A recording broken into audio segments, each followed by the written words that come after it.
This is a true story. West Africa, Carolina, Georgia, Shiloh,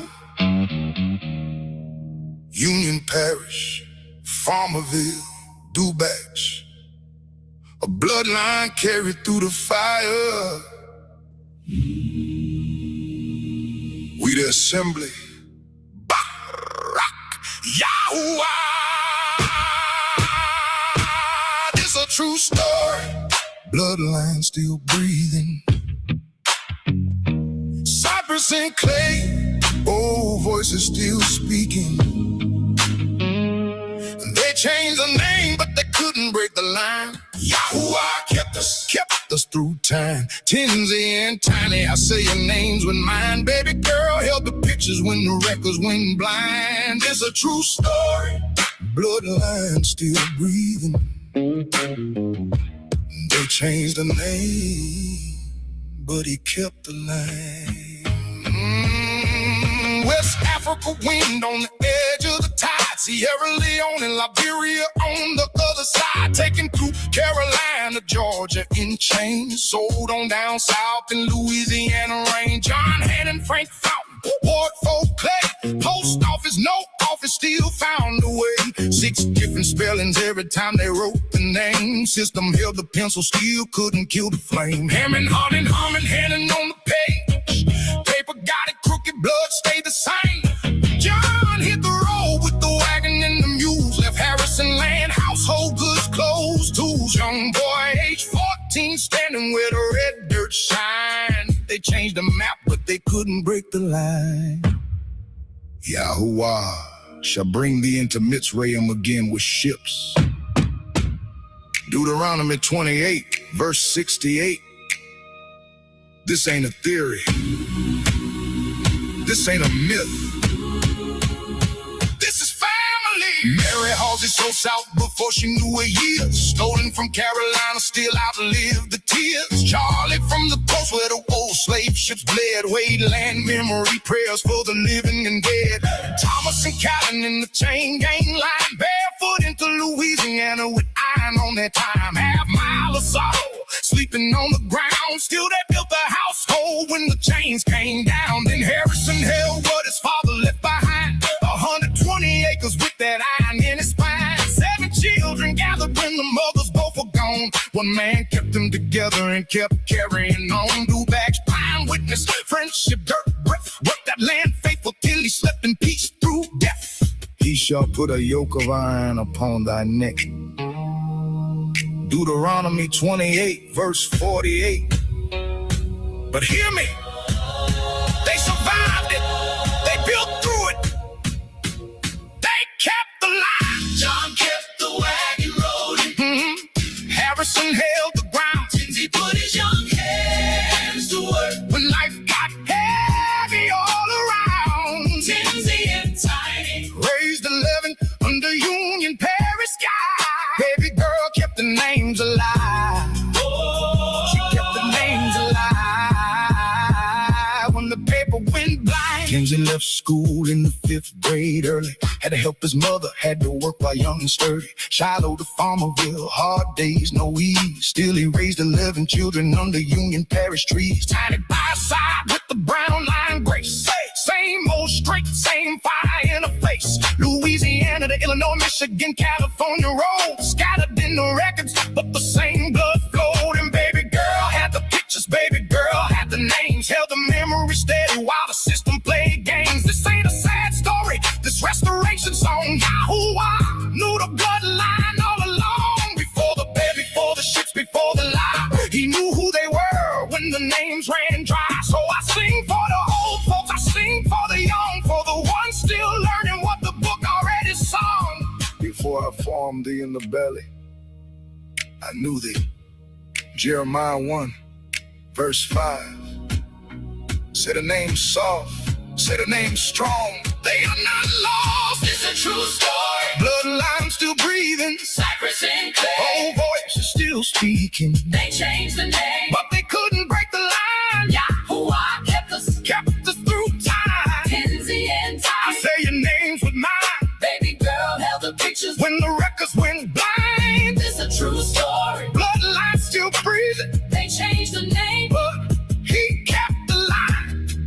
If you feel them old names still breathing, drop BARAK, YAHUAH. If you know memory is mercy, drop Ruach, YAHUAH. We the assembly. We say the names. We hold the line. Fact checkmate. He kept the line. He kept the line. Through the ship and the chain. He kept the line. Through the mud and the rain. He kept the line. YAHUAH kept the line. Union Parish, Shallow dust. Farmerville Roads. New Batch Pine. True story. Bloodline. Still here.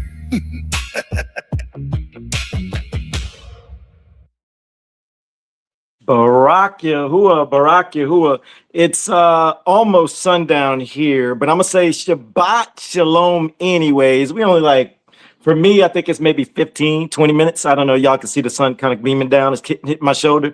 We almost there, but it's all good. We starting early. Marilyn probably she's like, wait, he started early. Sis, I wanted to play that song, and I knew that it was like around 6 minutes long. So I was like, I want to play all the new songs. So I was kind of mathing it out. I figured you didn't mind. I can handle the beginning half.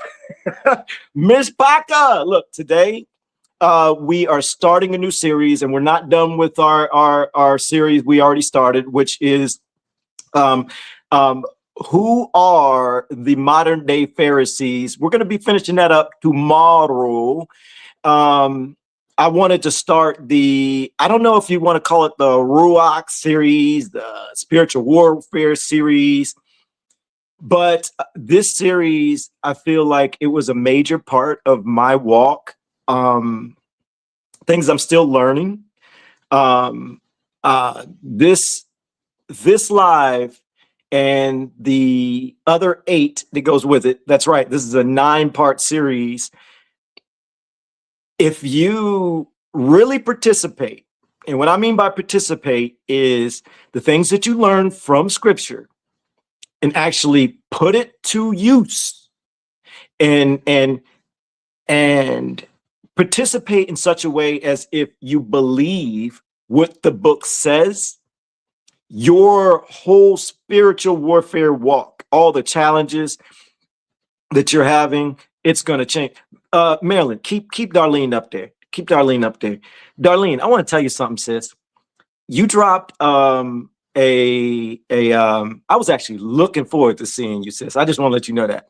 You dropped a post inside the small group. I didn't approve it yet. It's just been sitting there. I did that on purpose. You dropped a gem, actually. But the problem was, and I get it. I know you, sis. I know you. It leads to someone outside the truth. I mean, the ladies spin out some good stuff. Darlene, you'll know what I'm talking about. Let me show you. Because I just got this yesterday, thanks to you.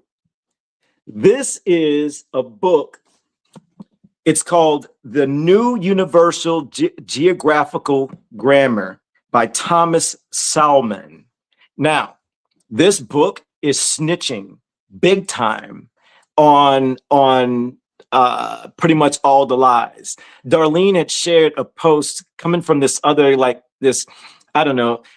It's a content creator. She's I forget her name. It's not important. She's not calling on YAHUAH, and she's halfway deceived. She sees some things, but she didn't see everything. So that's the reason why we hadn't improved it, Darlene. I was waiting. Now I'm gonna deny it. Now that you know, I'm sorry, sis, but you know the reason why. But thanks to you, Darlene, people are about to see what's really in this book, and you know what's in this book. Ms. Paka, it's talking about Africa. It's talking about America. It talks about the globe doctrine. All of it's in here where pretty much they got documented during that time frame, and we're about to expose a lot.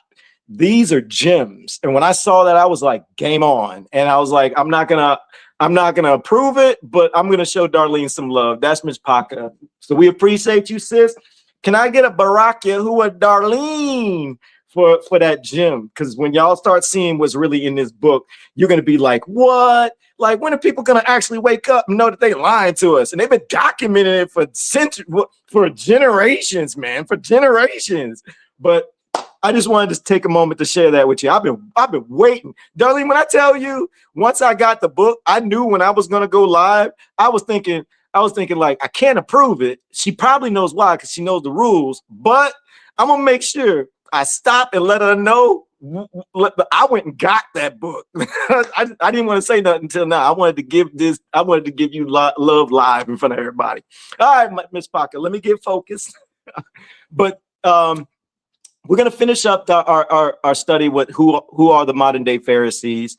And for the ones who don't know, I'll tell you about that in a minute. But this series is a new series we started about the Ruach, and it's starting with prayer. It's going to involve prayer, fasting, weeping, mourning.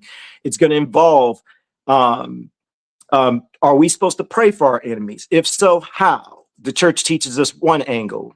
Spoiler alert, they're deceiving you. Okay, but they're telling the truth, but they're deceiving you. So if you're a person you're supposed to pray for your love thy enemies, yeah, you're supposed to love them to a certain extent, and you're not supposed to hate them. You are supposed to pull off for them, but we're going to get to that on what that really looks like. So, and if you're a person say, but YAHUSHA said, and for all the new Mishpaka, YAHUSHA is most commonly known. His name got stolen and it got transliterated to a Greek/Latin version. Mishpaka, y'all put in the comments what that name Jesus means. New Mishpaka, see what they put. It's named after a quote unquote Greek god, a Greek planet. And if you look in Acts chapter 14, Acts 19, also Maccabees, I think it's in the book of Maccabees. I can't remember if it's 1 or 2. You're going to find their priest of this particular god. There you go. Jack, bang. It's one of those two translations, either or. So yes. If you thought that was a myth, well, and then you didn't know that was actually that those Greek gods, Zeus and Jupiter, are actually mentioned in scripture. What? Yes, I didn't know that either. But yes, it's been sitting in front of our face the entire time, and pastors just seem to walk right over it like it doesn't exist. But hey, that's cool. We found it.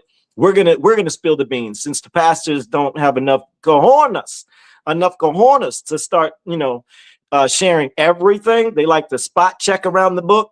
We don't spot check over here. We study to be approved.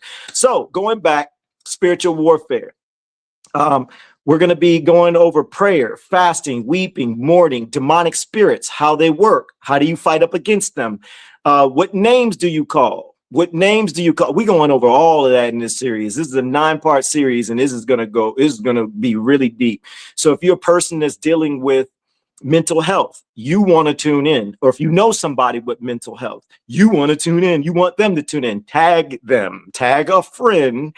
If you are a person that is going through a challenge with others, like just difficulty, I don't know how to explain it. That comes in many different ways. I personally am, and I mean, in real time, Mishpaka, I can't talk about it too much, but I'm dealing with gossip, slander, and half-truth and lies. And when I tell you, I'm at the most peaceful time in my life, and it's way bigger than you think. And some of y'all might know, some of y'all don't. Don't even sweat it. At one point, one day, I'll be able to talk about it more freely. But until then, Yahuwah's got me loose lips, seeing ships, and staying in the law. Can I give it to me again, sis? Loose lips, sink ships, and Yahuwah got me just being patient, staying within his Ruach, and a lot that I learned during my walk. And with I honestly, all of everything that we're going to go through in this series, I have been putting it to serious action. There's been some failures. There's been some I don't want to even call them wins, but I want to call them clear.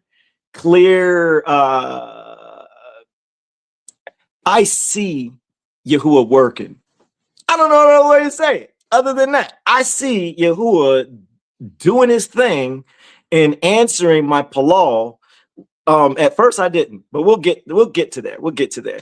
Mishpaka, before we get started, let's listen to some more praise and worship music. If you're a person on replay, make sure if you want to listen to the praise and worship music. If you don't, I mean, you could just skip past this, but we're just going to chill out for a little bit and still enjoy some music and everything.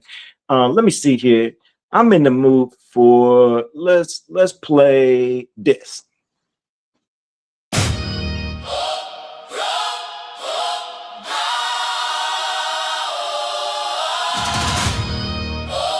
Grafted in remix. Let's go!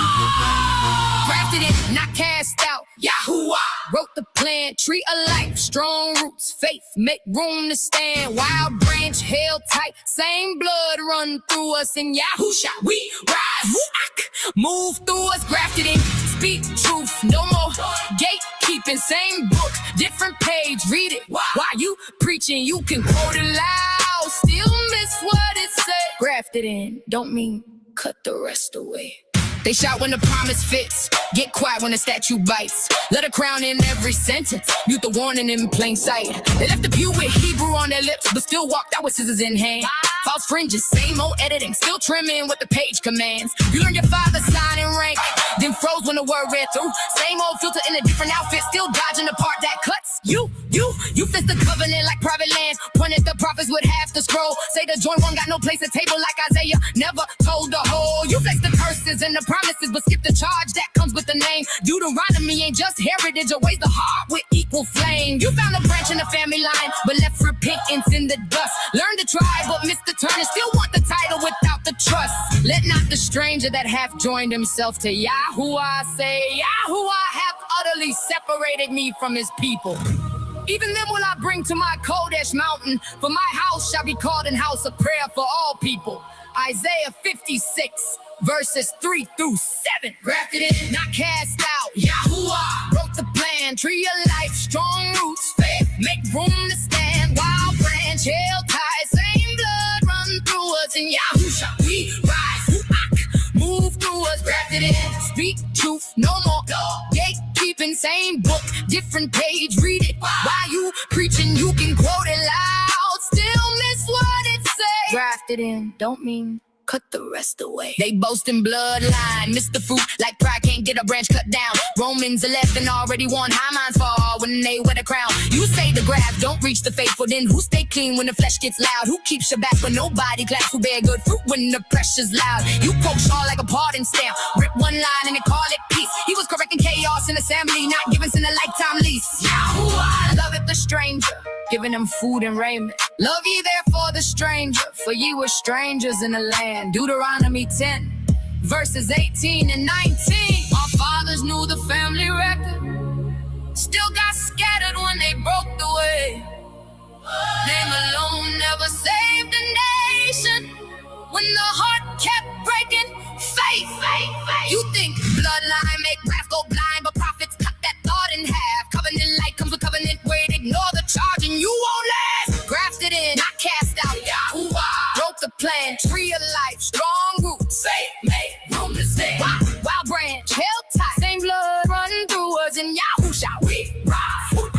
Move through us, grafted in, speak truth, no more gatekeeping. Same book, different page, read it. While you preaching, you can quote it loud, still miss what it say. Grafted in, don't mean cut the rest away. Same root, same rain, same standard stand. No man can choke what YAHUAH planned. You preach the tree, then deny the branch. Like mercy, stop at a bloodline camp. But the page stay loud, same way, same call. One law for the stranger, same charge for all. So who were you to narrow what he made wide, when the root got room for the branch once? Wow. Numbers 15, verses 15 through 16. One ordinance shall be both for you, and for the stranger that sojourneth with you. One law and one manner shall be for you, and for the stranger that sojourneth with you. If this sent you back to the chapter, drop them back, YAHUAH. If this made you test what you've been hearing, drop Rumamo, YAHUAH. With the assembly, read the full counsel, type back, check me if you really reading. Grafted in, not cast out. YAHUAH wrote the plan, whole page, same truth. That's where we stand. This ain't a shot, this reflection. Same book, whole section. Where the assembly stands with all us stand with his laws. His his commands and his right ruling. BARAK, YAHUAH, grafted in.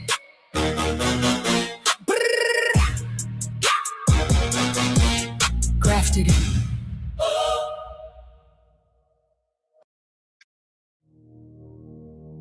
You can plate it in gold.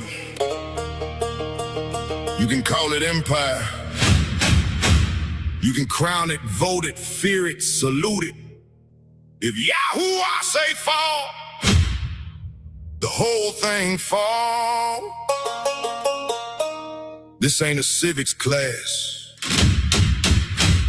This a verdict that comes last. We the assembly. Let's go! Stone without hands, whole statue falls. Gold, silver, bronze, Iron, clay, all. Stone without hands, whole statue falls. YAHUAH speak once, and the whole thing fall. Ain't no throne random, ain't no crown self-made. Times get shifted when the true kings say. Kings get lifted, kings get dropped, whole board moves. When YAHUAH talk, you can wear the gold hair, still borrow breath. You can rule for a minute, still book for death. Men write laws, but the script been sealed. Empires flex hard, still chests on the field. Every scepter alone, every banner rented. Every proud age got an end date printed. Promotion don't rise from the east or west. ALUAH judge, he choose who next, so don't get drunk on the metal shine. Every age got a limit line. He raise them for the hour, dude, and put a plug when he done with you. That King of Kings line sound big at first, till you learn that gift can become a curse. If YAHUAH hand placed you there, the YAHUAH hand can clear that chair. Daniel chapter 2, verses 21 through 22. He changeth the times and the seasons. He removeth kings and setteth up kings. He revealeth the deep and secret things. Stone without hands, Whole statue falls. gold, silver, bronze. Iron, clay, all. Stone without hands, Whole statue falls. YAHUAH speak once, and the whole thing falls. Now watch that image from the head to toes. Gold look rich, but it still can't hold. Silver come next, then bronze take ground. Iron start crushing when they come around. Then feet mix brittle iron with clay. Strong in one breath, weak the next day. They don't cleave clean, they don't stand right. Built like power, held by spite. And that's the lie when they teach this light. Like Daniel 2, just a history night. Nah, these kingdoms ain't the good guys here. This a death note, it's dressed in fear. Latter days mean keep your eyes up now. Not clap for the medal and praise the crown. Psalm 2 said kings take counsel and rage. Isaiah said idols won't finish the age. Cease from man with his borrowed nose. YAHUAH alone get exalted when he close. So don't restack you and miss the blow. The point ain't metal, the point is no trust in the system, no romance for play, no making a home in a doom display. He showed the timeline true, but more than that, he showed the crash to you. Daniel chapter 2, verses 34 through 35. A stone was cut out without hands. It smote the image upon his feet. The iron, the clay, the bronze, the silver, and the gold were broken to pieces together. The wind carried them away, that no place was found for them. Bad news to Babylon, bad news to Rome, bad news to every beast they call his earth on. Bad news to the market, the pallet, the brand, bad news to the idols built by man's hands, don't hit low. But it take all tears, top to bottom, all them years. No patch job, no reload, no fresh paint on the same old code. Old image gone like chaff and wind. No trace left of the pride they in, no Senate saving, no vote restored, no palace standing, no war no more. That's what it mean when YAHUAH strike. He don't tap systems, he in that life, and he not letting this cycle spin just to drag his people back in again. Mountain rise where the rubble was, whole earth filled by the rule above. So why would I bow to the age I'm in when the stone already told the end? Some preach this off like a comfort plan, but Dingle ain't flattering metal man. He telling the king what all flesh learn. We YAHUAH builds for a season can burn. Assembly fact check me. The book said it, then stand on it. BARAK, YAHUAH. If you know these kingdoms temporary, type it. Ruach, move, YAHUAH. If you waiting on the real kingdom, said, we the assembly. We read the chapter to the chapter cut, sit with it. Daniel chapter 2, verses 44 through 45. The ALUAH of heaven shall set up a kingdom which shall never be destroyed. It shall break in pieces and consume all these kingdoms. It shall stand forever. Stone without hands, statue falls. Not some of it. All of it. Yahuwah in control of the whole board. And when he finished, Ain't no rebuild on rebellion. we the assembly. Whole statue falls. Stone without it. Stone without hands. My bad, y'all. I cut that a little short. My bad. I missed Baka. Yo, these next two songs. Oh, that's son. Hold on. There we go. It's still. Oh man, hold up. I'm just gonna deal with it. Miss Baka, the next two songs I want to play before we get started. For real.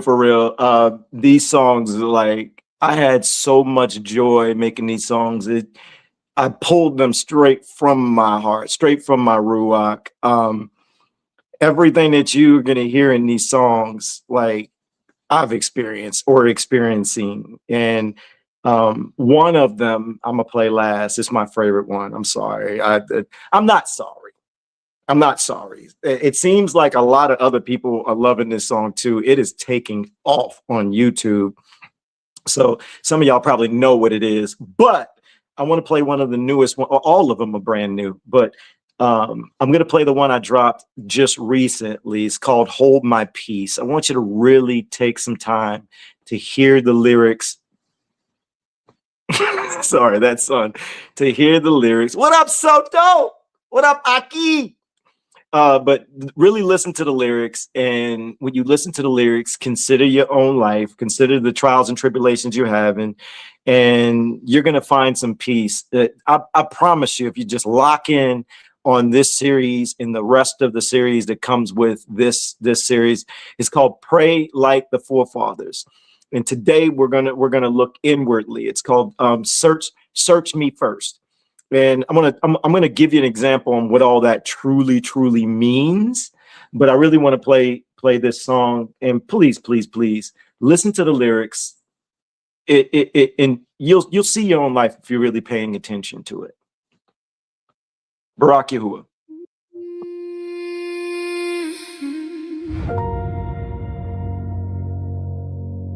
We.theassembly. Yahuwah. Hold my peace. I don't gotta chase every lie. I don't gotta answer every voice. Check my heart. Close my mouth. Go to Yahuwah first. I hold my peace. I let Yahuwah speak. What he exposed don't need my hands. What he judged won't stand. I hold my peace, not weak, just kept by him. If I go still and stay in truth, he move what I can't move. Before I look out, let me look in. Before I call lies out, check within. If pride still breathing me, I can't see clean. If anger still lead, I ain't built for peace. Before I speak pain, let me guard my seed. Cause every word song come back to me. Too many wounds make a mouth run wild. Too many thoughts make a soul go blind. So I shut the door on the noise outside and bring this weight where my heart get tried. No stage prayer, no pretty pose. No look at me, yeah, everybody knows. Just me and the Father in a secret place. Ask him cut falsehood about my ways. Cause I know how flesh wanna grab that fire. Make me say too much for desire. Nah, check my beam for I name they fall. Let Yahuwah search what I brought. Matthew chapter 6 verses 5 through 6. When thou prayest, enter into thy closet. Pray to thy Father which is in secret.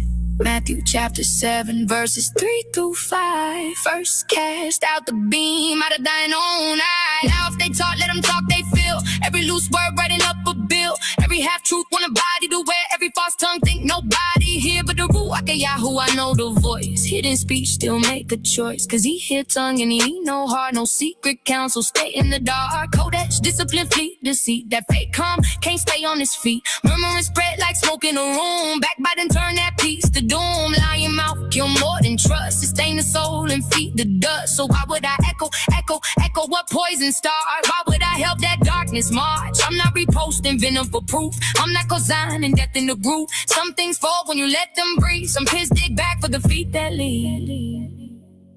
Wisdom of Solomon chapter 1 verses 5 through 11. The Holy Spirit of discipline will flee deceit. He that speaketh unrighteous things cannot be hid. The mouth that believeth slayeth the soul. Stillness ain't fear, stillness ain't shame. Stillness is trust when they throw in your name. YAHUAH. Silence ain't lost, silence ain't fold. Silence is knowing who really holds. Not every silence passive. Some silence war, some doors stay closed. Cause you know what for. Pride want the last word, truth don't. Flesh want the crowd. I want it, peace leave easy. That peace too cheap. YAHUAH, keep what he mean to keep. Keep a bridle on his mouth I use when wicked near. I hold my peace, that don't mean pain. Ain't hit me deep, just mean I refuse what the flesh gon' feed. One wrong word, let the wrong thing in. One spark feed pride, then lies begin. One door crack, then the rest rush in. That's why I watch what I welcome in. I need clean thoughts, not fantasy. Not one more loop trying to answer me. Love the truth, let the truth preserve. Stay in the lane that the book confirms. I waited patient, he made it plain. He lifted my feet, he steadied my frame. I don't need force, but he already see the judge of all. Don't need help from me. Fact check me. If the book cut deep, then keep it there. YAHUAH. If world peace came back, then breathe it there. We the assembly. Hold peace with me. We don't feed chaos, just cut it out. Psalms chapter 39, verses 1 through 2. I will keep my mouth with a bridle. I was dumb with silence. I held my peace. Psalms chapter 40, verses 1 and 4. I waited patiently for YAHUAH. Blessed is that man that maketh YAHUAH his trust, and respecteth not the proud, nor such as turn aside to lies. I hold my peace. I let YAHUAH speak. What he exposed don't need my hands. What he judge won't stand. I hold my peace, not weak, just kept by him. If I go still and stay in truth, he move what I can't move. Secret place, closed mouth, open heart. Clean me first and keep me in your peace. We the assembly.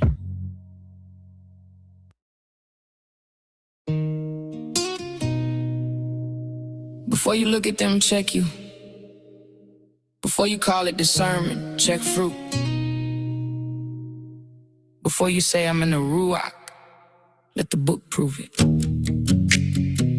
Yeah. Sit back first, watch what you say. Watch how you move day after day. If you still angry, you can't gain peace. If you still lying, truth won't stick. If you still proud, but say you chosen, that fruit already got your mouth exposed in. Gossip in private and slander online. Then quote a verse like that spirit divine. Fruit don't lie, that tree gon' tell on itself. What's in the heart gon' come out by itself. You can say YAHUAH all day with your lips, but if pride, slander, and hate lead you, your vessel done split. Looking where first is the first real test. Not the comments first, not the miss. If you can't check you by the book you read, then you just talking while your own roots bled dead. Matthew chapter 7, verse 16. Ye shall know them by their fruits. Fruit reveals the Ruach. Every time, no hiding. Fruit reveals the Ruach. Stop the fake disguise. If it's strife that ain't from above, if it's slander that ain't from love, fruit reveals the Ruach. Every time. Now watch the pattern, it's wide open. Half truth clips hold, crowd frozen. One person mad, now 10 more pile on. Nobody check twice, not alive for grown. Character killing in the comment section. Pride in the tone, but they call it correction. Using the name while the flesh still steering. That should tell you what spirit you hearing. If they race first, question the message. If they mock truth, question the leverage. If they love strife and stirring division, that fruit already made the decision. And if you co-sign, echo, echo, echo, echo, repeat it. You didn't just hear it, you help feed it. Now that same Ruach got room in you. That's how the poison keeps moving through. Matthew chapter 12, verses 36 through 37. Every idle word they shall give account in the day of judgment. By thy words justified, By thy words condemned. fruit reveals the Ruach. Every time, no hiding. Fruit reveals the Ruach. Stop the fake disguising. If it's strife that ain't from above, if it's slander that ain't from love, fruit reveals the Ruach every time.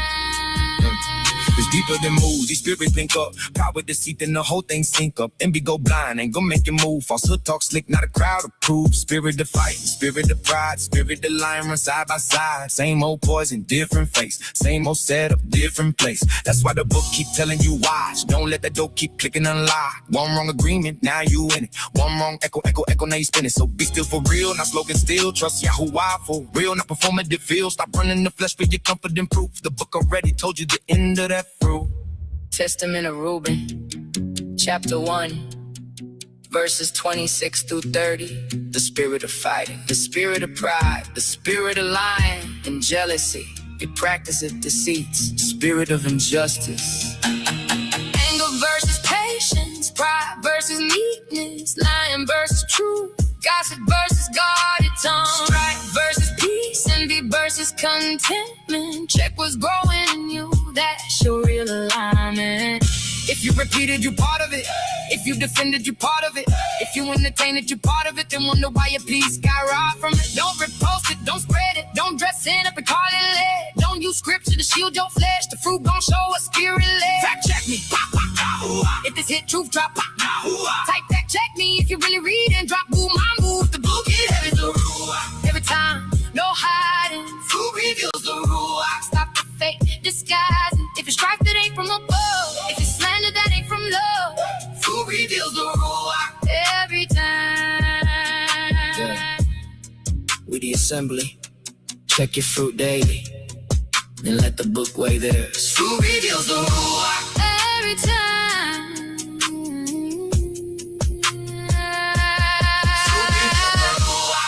every time. BARAK YAHUAH. Miss Paka, how many people, let me know in the comments that you know that we are developing a scripture study app. And this scripture study app is going to have all of the restored scriptures free to everyone. The traditional 66 books plus the Apocrypha books and any other ancient texts. It's pretty much already done. The reason why I wanted to share this with you, because it actually kind of connects. Watch this trail. During this whole spiritual warfare season in my life, it actually didn't start, recently. It started when I woke up. But I'll get to that. But I want to go back to the app. Some people in the community know because we have another private group. We have an admin group, and then we have another side group. And the side group is a group of people that's some of them are in here now. Well, some of y'all remember if y'all are in that group, y'all are gonna know what I'm talking about. So I'm gonna catch everybody else up.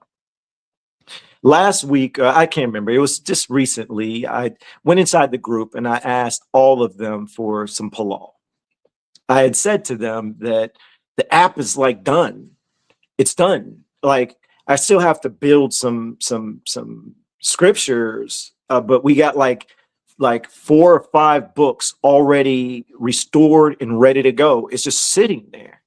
And we have a sign up page and then we have a create account page. And I was asking them to halal for me or halal over it.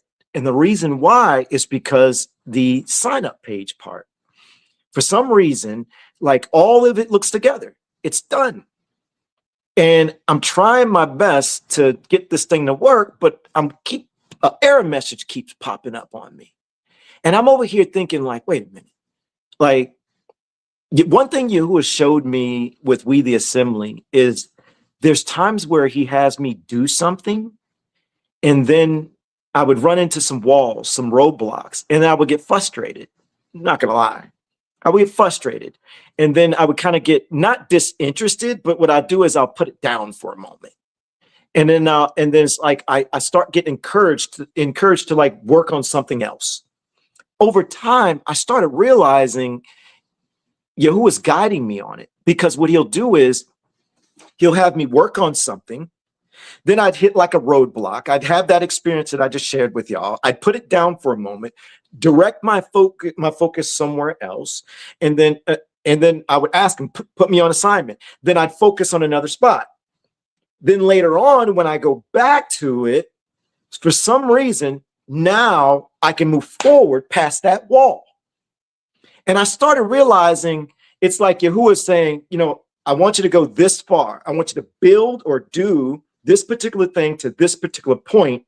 And then the roadblocks, I started understanding they're not normal roadblocks. It's Yahuwah.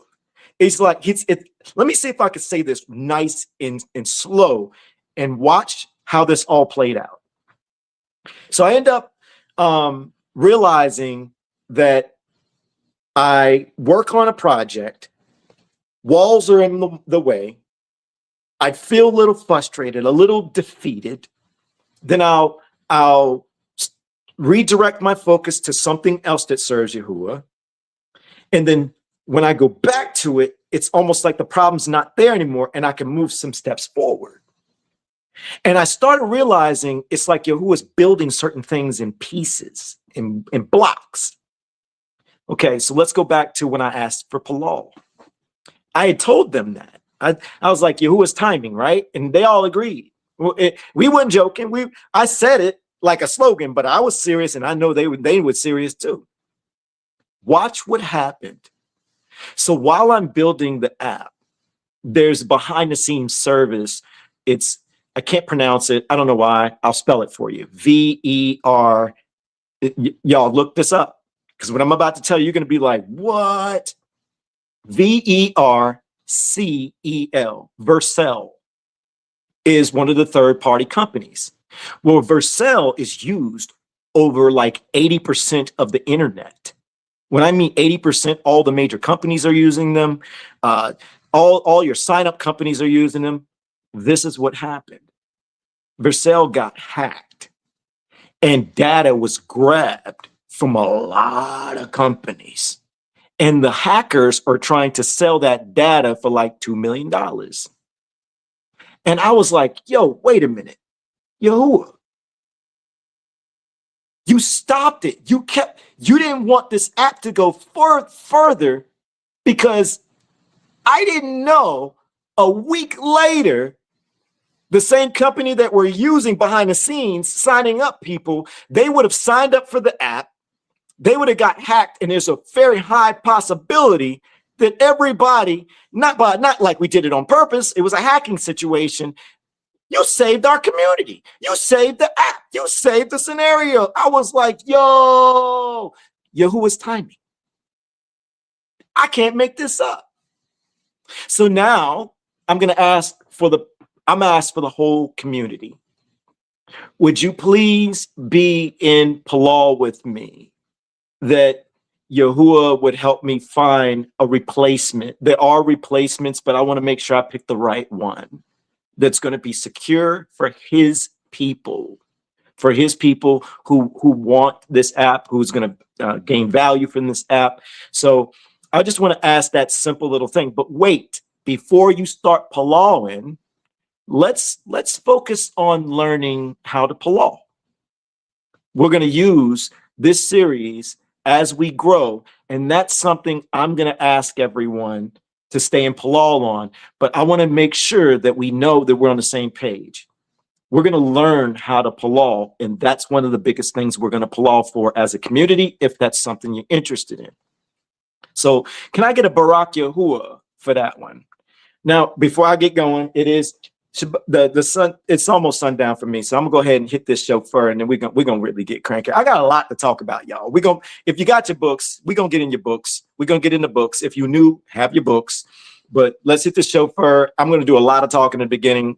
I'm just gonna chill. We're just gonna have fun. All right.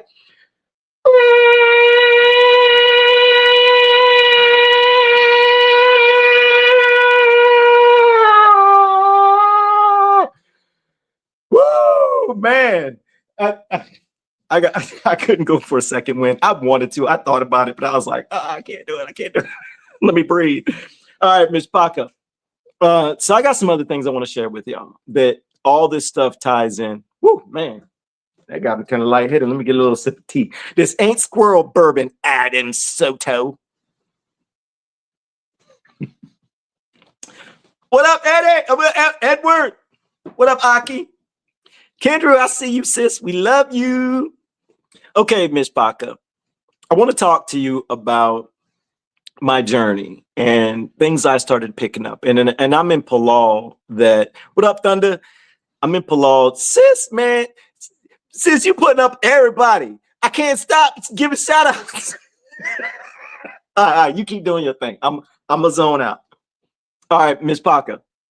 So if you're waking up, this is your process. You went through or going through some type of trial, some type of tribulation, something that was really difficult for you. I'm also assuming that you have had these experiences before, and what you did was, this time was different for you. You not only saw the lies in the world, but you started taking a different look at your life, and you opened up the book on a different level this season or a season before. And you started seeing things, understanding things. It's like things started catching your attention. Tell me I'm wrong. If I'm right, put you right. No, put he right. BARAK YAHUAH. He right, BARAK YAHUAH. If that's you, that was me. It was a breakup. Man, that breakup brought me to my knees. That breakup made me consider everything in my life. I looked at every relationship. And when I say relationship, I'm not even talking about like woman, like that type of thing. I'm talking about every relationship, friendships, family, neighbors, roommates, everybody, business partners, everything. And it just made me just kind of go deep in thought with it. That was one stage. Another stage is I dug into the scriptures, but this time I did it a little different. I didn't like open up the physical book right away. I was listening to the book. I was listening to Christopher Glenn on YouTube. Yes, I know. Christopher Glenn, he reads the King James Version. So in the beginning, I was hearing the LORDs and GODs. But what was different in the season is I was hearing things that I've never heard before. I heard the term Baal, B-A-A-L, and I couldn't help but realize through all the books, Jeremiah, Ezekiel, Isaiah, Hosea, Amos, pretty much the entire Old Covenant mentions Baal. I was curious, so I Googled how many times Baal is mentioned in scriptures. And sure enough, Google kicked back 90 times.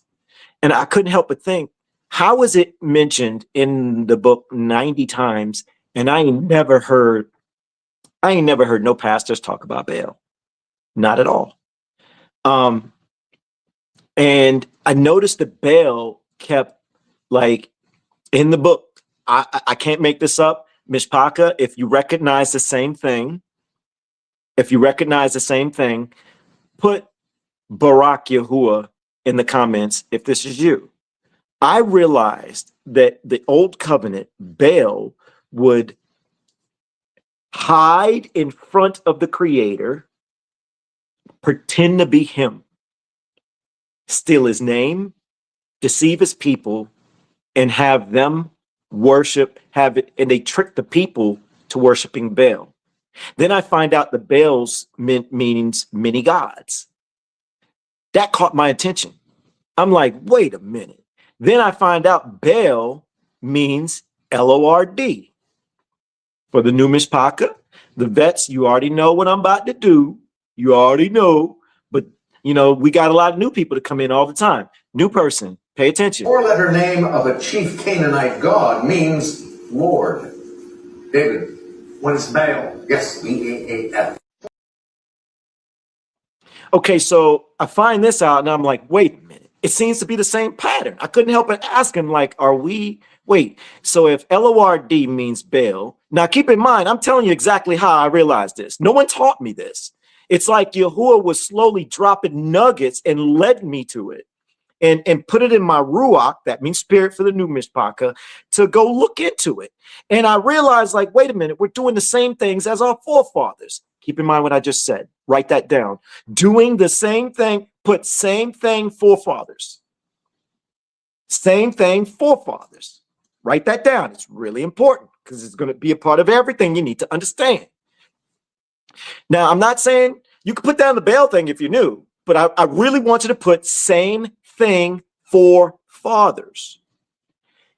Then I started looking inwardly. I started thinking about all these relationships. I started thinking about scenarios where I might have been just and justified. I might have been in the right. I thought about situations where I did wrong.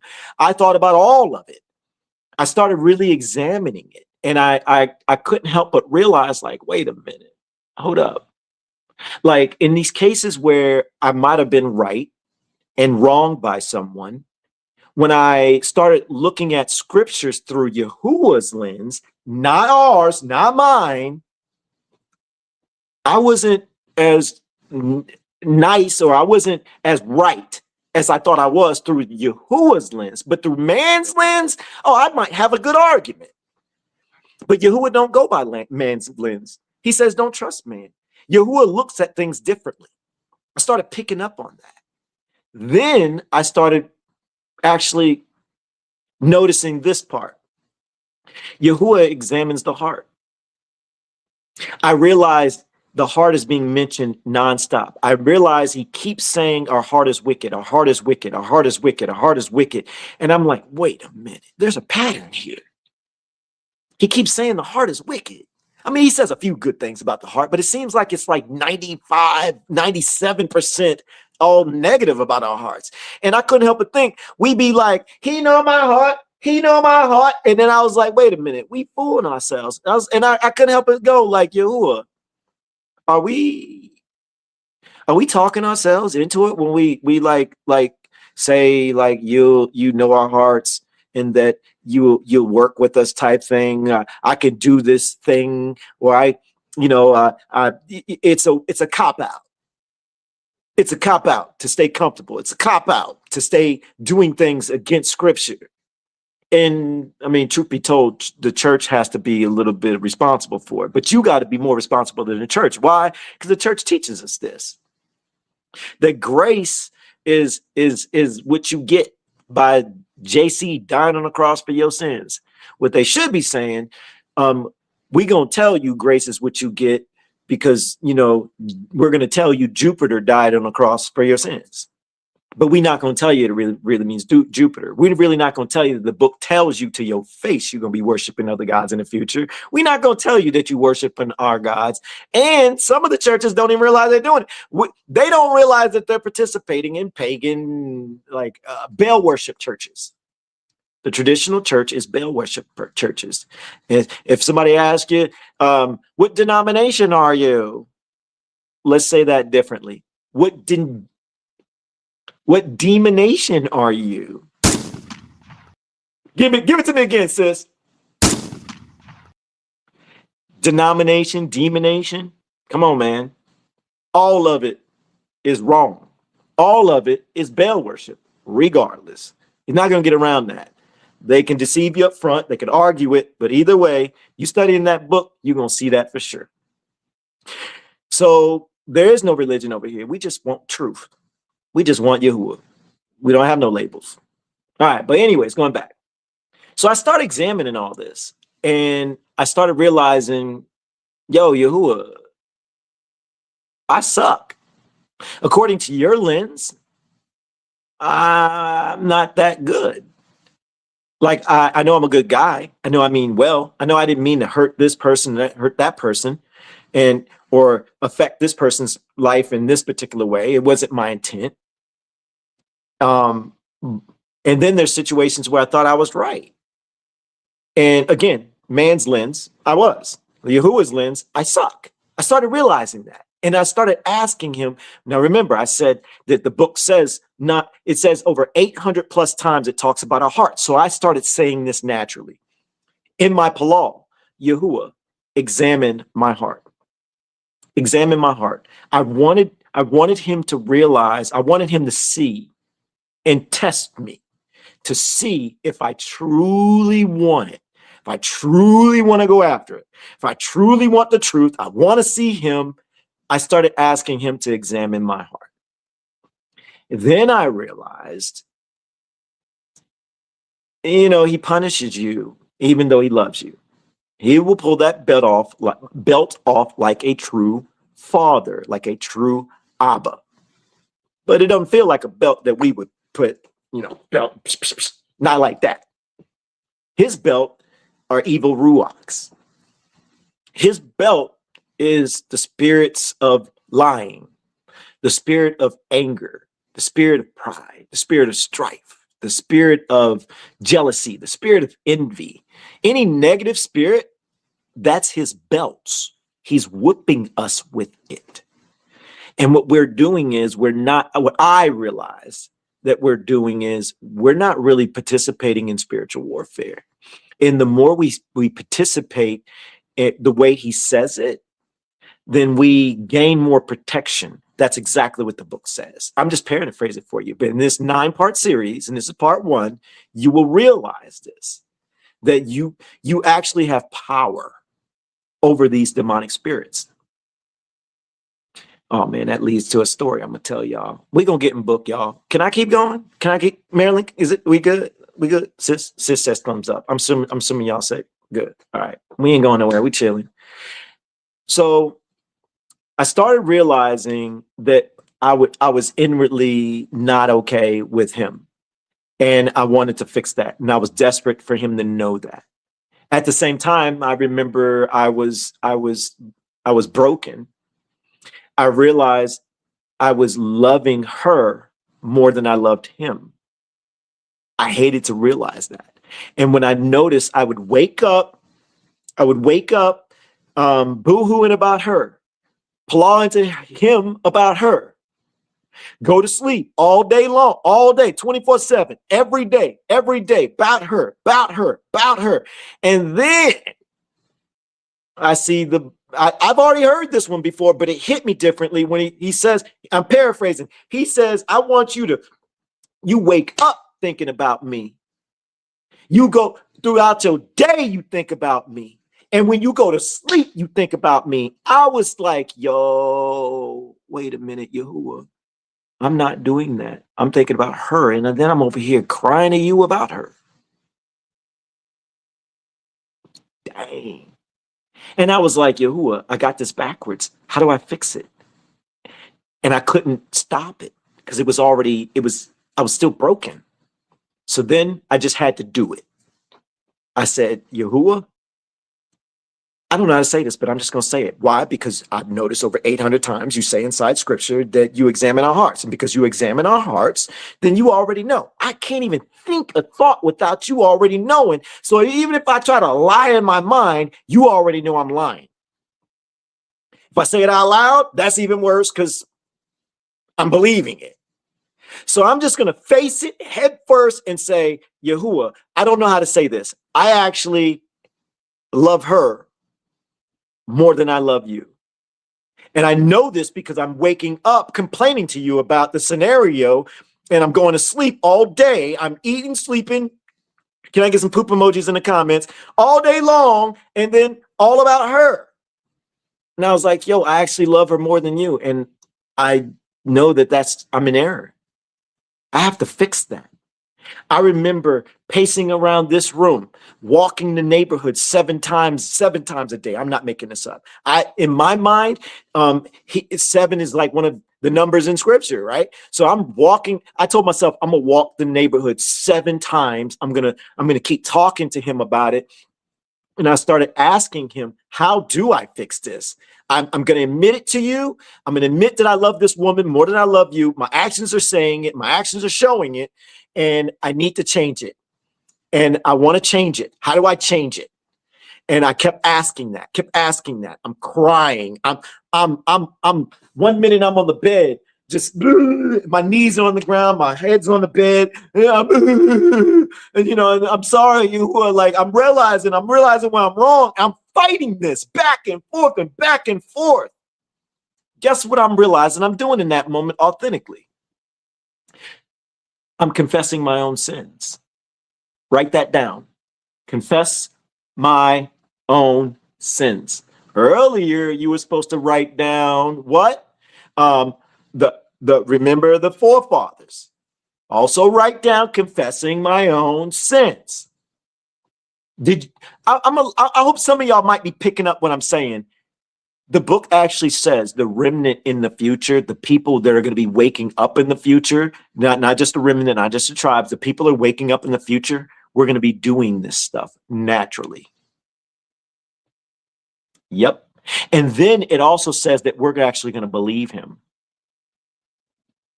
I'm saying that piece right there to let you know something. If you naturally recognize, watch this, we're doing it 2 different ways. If you naturally recognize that you are part of the tribes and you recognize your forefathers forsaked him, they suck. And you recognize that in your heart, and you said it out loud, you said it in your heart, you're not running from that. You're in the book. Let me say that again. You are in the book. If you are a person that's of another nation and you realize like, yo, his people's people, which are the melanated brothers and sisters, their forefathers forsaked him. They sucked. If that's you, you were in the book. You were in the book. And if you turned around and you said, I suck, I'm not doing the things that I'm supposed to be doing. I see that. I see that clear as day, that I'm doing things against you and I never saw it. Guess what you're doing? You're confessing your own sins. That's in the book. That's you. Why am I saying this? Because guess what? You can have some confidence as long as you keep that up. Protect your heart. You're going to be just fine on Judgment Day. He's literally telling us who is going to see it. And all of us are doing this naturally. That's what I picked up. I saw that. I'm like, wait a minute. That's in the book. I was doing that already. That's in the book. I was doing that already. That's in the book. I was doing that. I did that already. I went through that. And I'm like, yo, hold up. So this sucky wilderness season, you're feeling alone. You're feeling separated from everybody. Wait, this is part of the process? Wait, I'm in the book. You in the book. You in the book. This is important to understand. That means you're on the right track. If you feel like you're on an island by yourself and you feel like you got nobody except like when you come on here, you be like, okay, we the assembly on. Well, I can feel normal for a moment, but it's online. You can't like, we desperately, we want to experience a hug, but it's almost like that hug is like miles away and you don't even know who you can hug, right? You're in the book. Get confident. Get that understanding. You are in the book. So far as I'm concerned, we all keep that up on Judgment Day. It don't matter what goes on until this last breath happens. I was talking to my mama earlier today. I said, baby girl, I said, bombs can go off. A nuclear bomb can go off, cover this whole house, and I would be fine with it.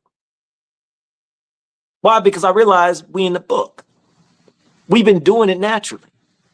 He actually says, I ain't expecting to do this, but I'm doing it.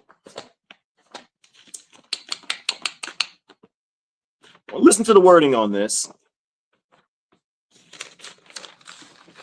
Where's my pen? Where's my pen?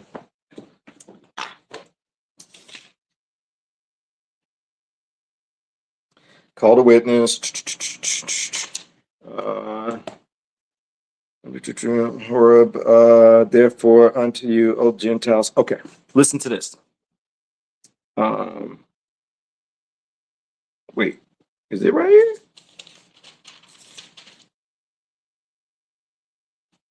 Pass through the 4 gates, fire. Yeah, do not take Adam bearing. Yahuwah, help me find it. Help me find it. I, Ezra, received a command from Yahuwah on Mount Horeb that I should go unto Israel, but when I came unto them, they disregarded and despised the commandment of Yahuwah. There's the forefathers. Our forefathers sucked. Therefore, I say, this is 2nd Ezra's. I'm looking for a part where I found it. 2nd Ezra's chapter 1. I'll start at verse 32. Listen to how this is said. I send to you my servants, the prophets, whom you have taken and slain and tore their bodies in pieces, whose blood I shall require of your hands, says Yahuwah. 33. Thus says Yahuwah the Almighty, your house is laid waste. I shall cast you out as the wind does stubble. 34. And your children shall not be fruitful, for they have despised my covenant, despised my commands, and done that which is evil before me. That means they denied his stuff. They didn't want to do the things that he wanted them to do, his laws, his commands, and his ways. I shall give your house to a people that shall come, who have not yet heard of me. That fits all of us, right? Can I get a check in the comments? We're going to check the boxes. We're going to check the boxes. We didn't hear, we didn't know, we didn't yet hear of him, right? We fit. If you fit in that, put check. Not yet heard of me, shall believe me. If you believe him, put check, put 2 checks. That's 2 for you, right? If you believe him, put 2 checks. You didn't hear from, you didn't know nothing about him.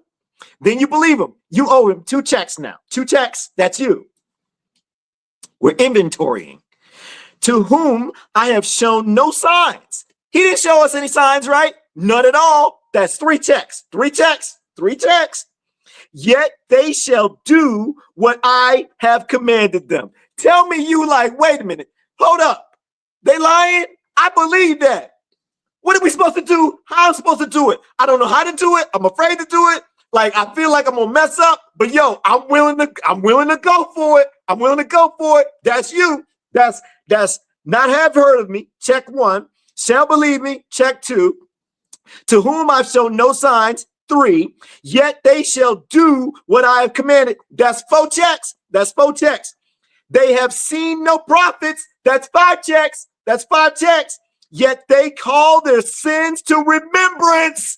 That's 6 checks. And acknowledge them. That's it. Let's get 7 checks. Wait. I call to witness in favor of the people to come. He's talking to us.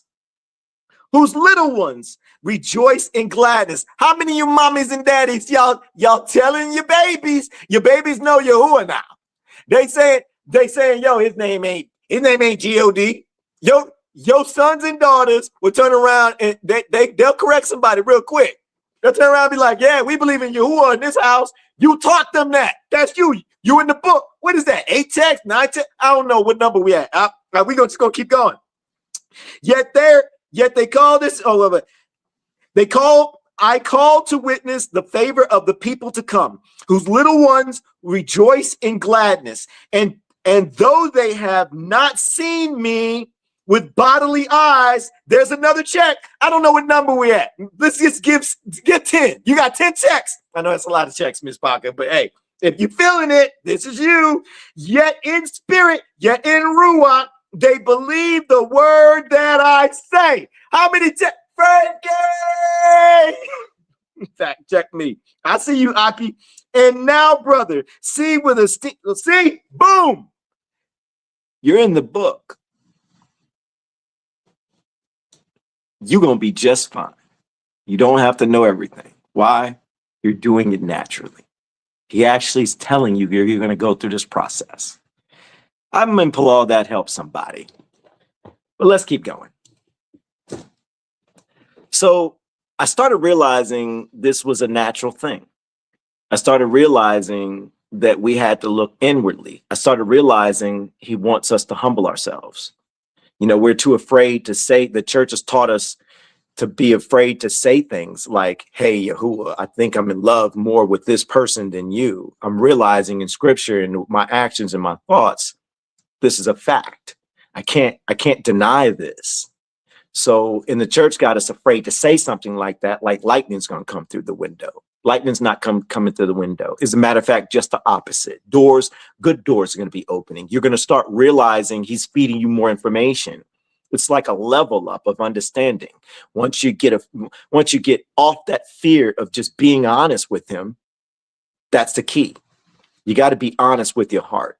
If you're lying, that means you have the spirit of falsehood on you, and he knows that. And you're going to learn today that the spirit of falsehood, the Ruach will flee. It says it will flee when deceit is in your heart. So if you got pride, if you're not examining your own heart, if you're not examining your own motives, if you're lying, he knows, because the Ruach will run. The Ruach is like, nah, I'm good. That's what you about? Bet. And you don't even know what's happening. Let me give you an example. This is a real life scenario. Just happened like recently. And you're going to learn this through really opening up the book. Spiritual warfare is real. I got to be very careful on what I say, okay? So, my mother has a friend that, I guess the best way to say it is in transition, of roof over the head. And the person has come and hung out with us for a little bit, you know, so they can get themselves together. I know very little about the person, but you know, my mom, that's her peeps, you know, and we peep game just off of just small things. The spirit of falsehood is on this person. That's the spirit of lying. There was one scenario, I'm not going to tell you the whole details, but I heard my mom and this person talking, and my mom was saying, hey, you left some information out and you knew it. And it kind of put my mom in a mood. And I was like, I was in the room and I was like, wait a minute. It sounds like this person lied. And I could hear the agitation in my mom's voice. She's not like blowing up or anything like that, but you can tell that she's frustrated because she's trying to help this person, and the person ain't even helping themselves, you know, with that type of scenario. So I walked in there and I was like, yo, I had to address it. I reminded my mom, like, remember, we learned, baby girl, we learned. I did this in front of the friend. We learn in Testaments, it's Witnesses of the 12 Patriarchs is the real name. Ancestors, excuse me. But it's Testaments of the 12 Patriarchs is what is most commonly known. We learned that the spirit of falsehood, which is the spirit of lying, works with the spirit of anger. They're always a duo. If lying's there, anger is going to be there, period. It's a thing. My mom reset and she was like, you know what? You're right. I know this. Her exact words was, I'm gonna pay attention to my heart. That's exactly what she said. Then the friend lied again. This one was recent over like butter.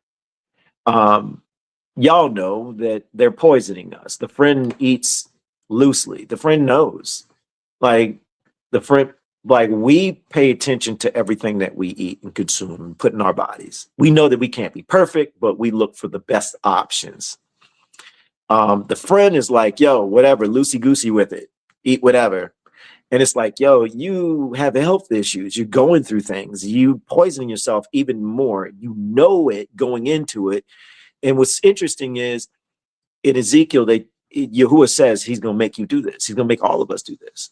So the person is pretty much poisoning themselves and knowing it. And we actually broke that down. The person has a clear understanding. So they have the knowledge, but just doesn't stop. So why is this important? Because this person had some type of butter situation, like some butter in the refrigerator, and my mom cooks with certain butter. And then somehow the person, out of the goodness of their heart, decided to help out some type of way, and the butter got mixed up. My mom caught it and was like, yo, what's this about? And the person lied. They lied over butter. And again, I'm in the other room. I'm hearing it. And watched it how this works. So then I go in there again. I bring this up. My mom's agitated. She's not yelling or anything, but you could tell she's flustered. And because the friend is clearly lying over simple little things. Can't just be honest about it.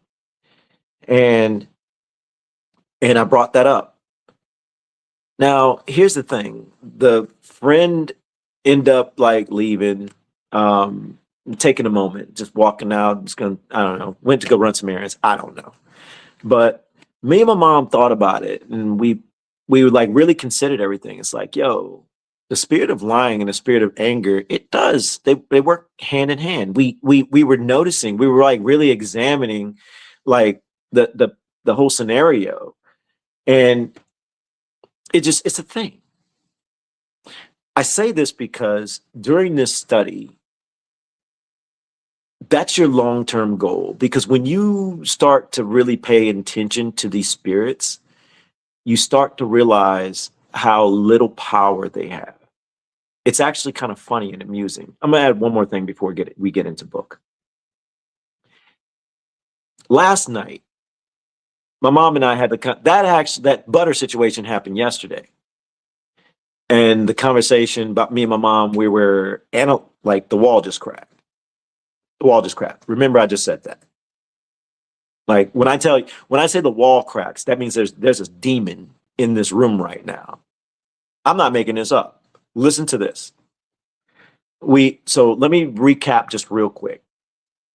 The conversation with the butter happened yesterday. All right. And then night went, and then me and my mom examined the scenario today. And we were just like realizing the connections to things. But here's what I realized, because the person has these spirits on them and they're not practicing spiritual warfare. It's like the spirits have quicker access to this home. So that means we got to watch every move. So last night, I'm dozing off. You know how like you're almost in sleep? So I'm my eyes are closed and I'm feeling the drowsiness. I'm still awake, but I'm feeling the drowsiness. I'm almost there. And then around right in this spot, the floor, it was like a pop thump. I was like, and I heard it in my sleep. And I didn't move. I kept my eyes closed. Why? Because one thing I learned, when windows cracks, wall cracks, you hear stuff like that, that means there's a spirit in the room. So I like to play games with them. Not like play with them like that, but I like to keep them guessing. I'm not afraid of them because I realize in scripture, we got more power over them. We can actually fight them off by just being smarter than them and not participating. As long as if you participate, that's when you got issues. When you slip up and participate, you can tell the difference. Once you realize this is a real thing, you can pull back and get back into Ruach. So it cracked. And I'm no longer in dozing. Like it hit so hard that I knew it then. You know how I was afraid to say this a long time ago, but I ended up saying it live, and I realized like I wasn't the only one. Everybody was like, yo, I'm glad you said this, man, because I thought I was losing my mind. I thought I was the only one. But Sharonda, what's up, sis? Hey, but hold on, keep it there. Thank you, sis. Sharonda, you had said a statement in one of the groups on one of them songs, like you could tell. You know, sis, she know. BARAK YAHUAH for you, sis. You know what I'm talking about. But going back, so I'm pretending like I'm sleeping now. because I'm playing games with it. Like I know that I can talk to Yahuwah in my head. So I'm like, Yahuwah, I know what these thumps mean. There's a demonic spirit in here. And I said, Yahuwah, did I leave a crack open? Like, I know it could be around me and I know it can't do nothing, but why am I, bang, you hear that crack? Why am I feeling the buzz in my ears and this beep? And I'm feeling like it's right up on my face. And then I feel, you ever feel like that little, like a little poke on your arm or a little itch in one little spot? And I'm thinking like, wait a minute. There's nothing making me itch right now. Like, I'm not doing anything to feel an itch in this spot. And then a little tinkling itch right in the back. Like, yo, Yahuwah, is that how this works? I'm in my head. I'm in my head pretending like I'm asleep. I wasn't doing the snoring noise, but and I'm like, I'm just talking to Yahuwah. And I'm like, yo, like if I left a crack open, if I did something and I didn't realize I participated, like, here's my exact words, examine my heart, and I repent for what I did. Please reveal it to me. Show me where I left the opening. Show me if I did something to gain access, which means I've done something where the Ruach fled from me. I want the Ruach back. I was thinking all this in my head. And I was like, I'm not afraid of this spirit because you said that I actually have power over it. So I know it can't do anything to me. So all I got to do is not participate. So if I've participated in any type of way, let me know and expose myself to me so I can recognize it and fix it and get back right with you and your Ruach. I'm telling you, it works. It works. He will tell you. He will tell you why. Well, going back to the butter situation, you know, I end up telling the friend, like, I said something like, I can't remember exact words, but I said something like, look, you want to poison yourself, that's one thing. But when you doing that and you poisoning us, that's going to be a whole nother conversation. Friend didn't like that. I'm sorry, friend didn't like that. Then I started peeping game on how these Ruachs work. The Ruachs like to use manipulation. The Ruachs will try to make, like, the person, the vessel, is being influenced. So the vessel's going to feel offended. So they're going to try to make you feel bad. Like, they're going to make you try to feel sympathy for them. Why? Because they want your guard to get down. And once your guard get down, then you're saying and doing things. Then you're pretty much inviting them in. Then the person starts to do other things they don't realize they're doing. It's all manipulation.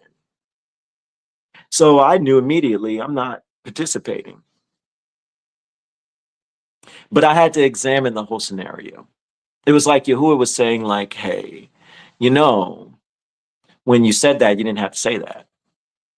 Like, you already a step ahead. You know about these Ruachs. Approach it differently. So me and my mom recognized this.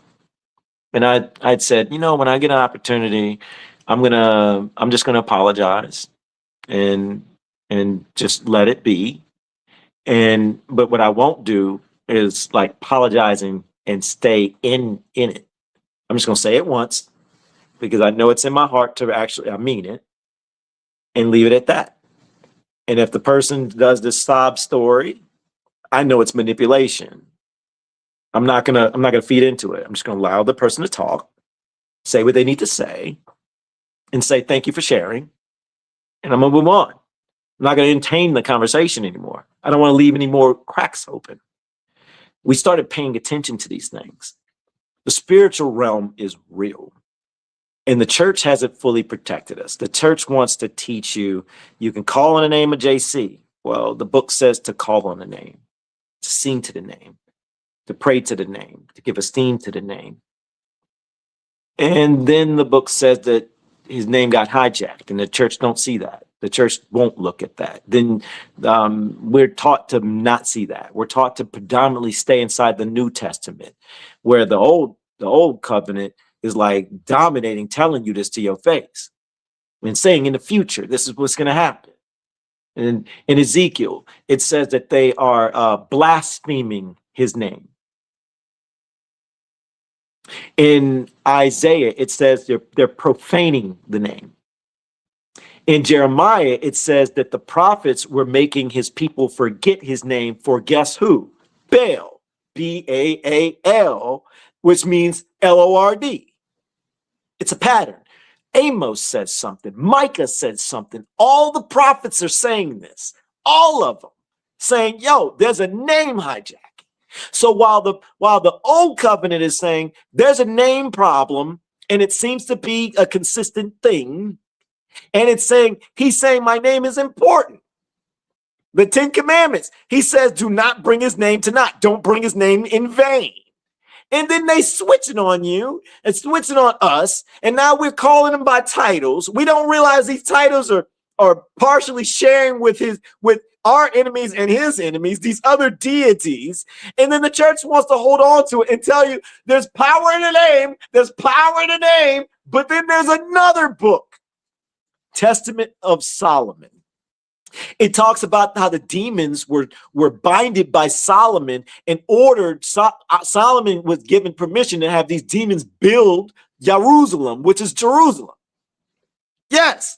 And then these demons have to tell Solomon what their skill set is. And a bunch of them turn around and say, yo, there's like 3 of them, maybe 3. I don't know. I know it's at least 2.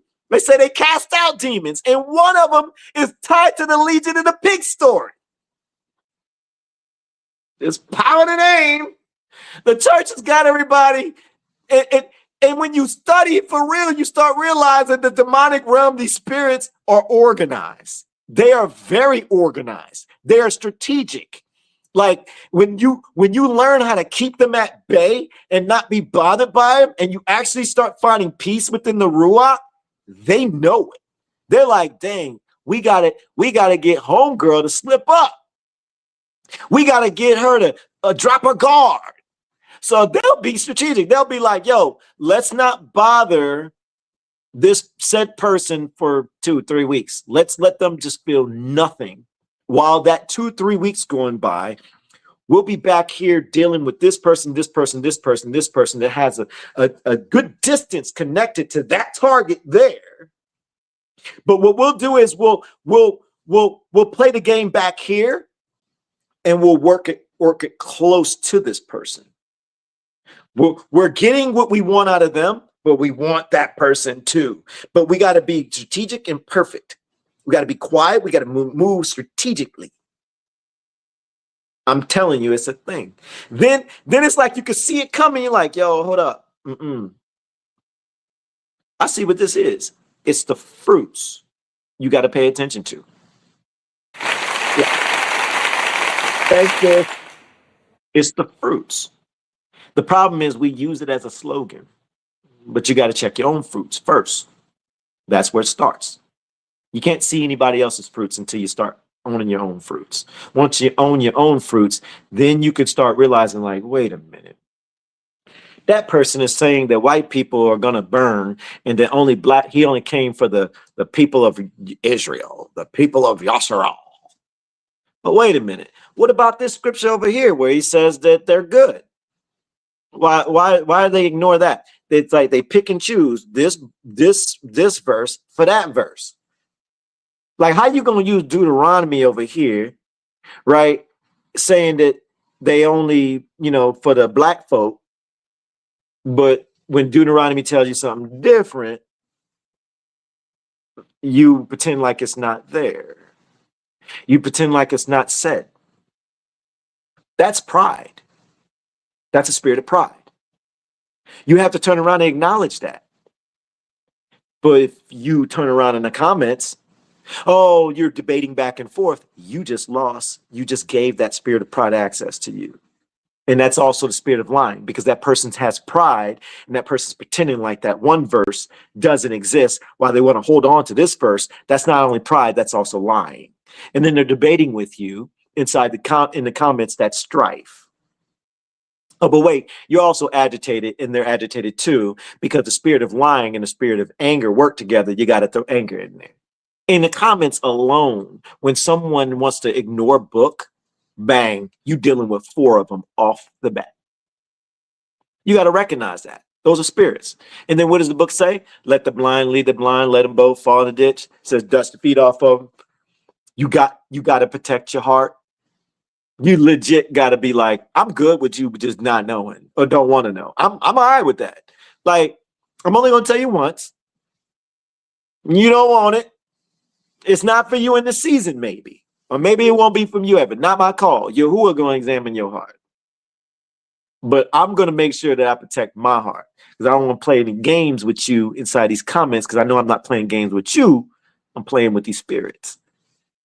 When you start to examine your own ruachs, your own ruach, and make it a goal to try to stay within ruach, watch how things change. You start to see the tactics and the strategies. You start to see not the people. You start to see people as vessels. You start to see people as actually innocent people who are being influenced, even though they're being nasty, even though they're being mean, even though they're coming at you like rah, rah, rah, rah, rah. You start to realize, like, wait a minute. These are weapons, and this person's not well equipped for this, but I can equip myself. I'm actually believing this book. They're partially believing the book.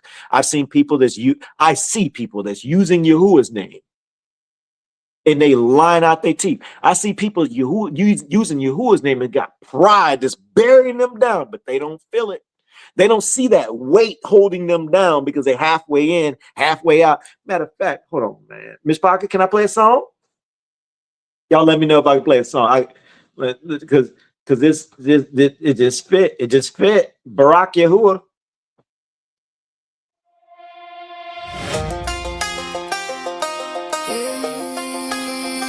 They told you Africa. They told you Africa. They told you Africa. Never told you Judah. Told you slave ships, never told you future. Told you Negro like it fell out the sky. Never told you the book said your fathers would cry. At the West Coast, chained up, whole bloodline moved. And they changed your name and called that proof. Now you in Babylon with a proverb face, still trying to find your people in the civil rights page. Negro and truth, hear me clear. Same book, same curse, same people right here. Negro and roots, wake up slow.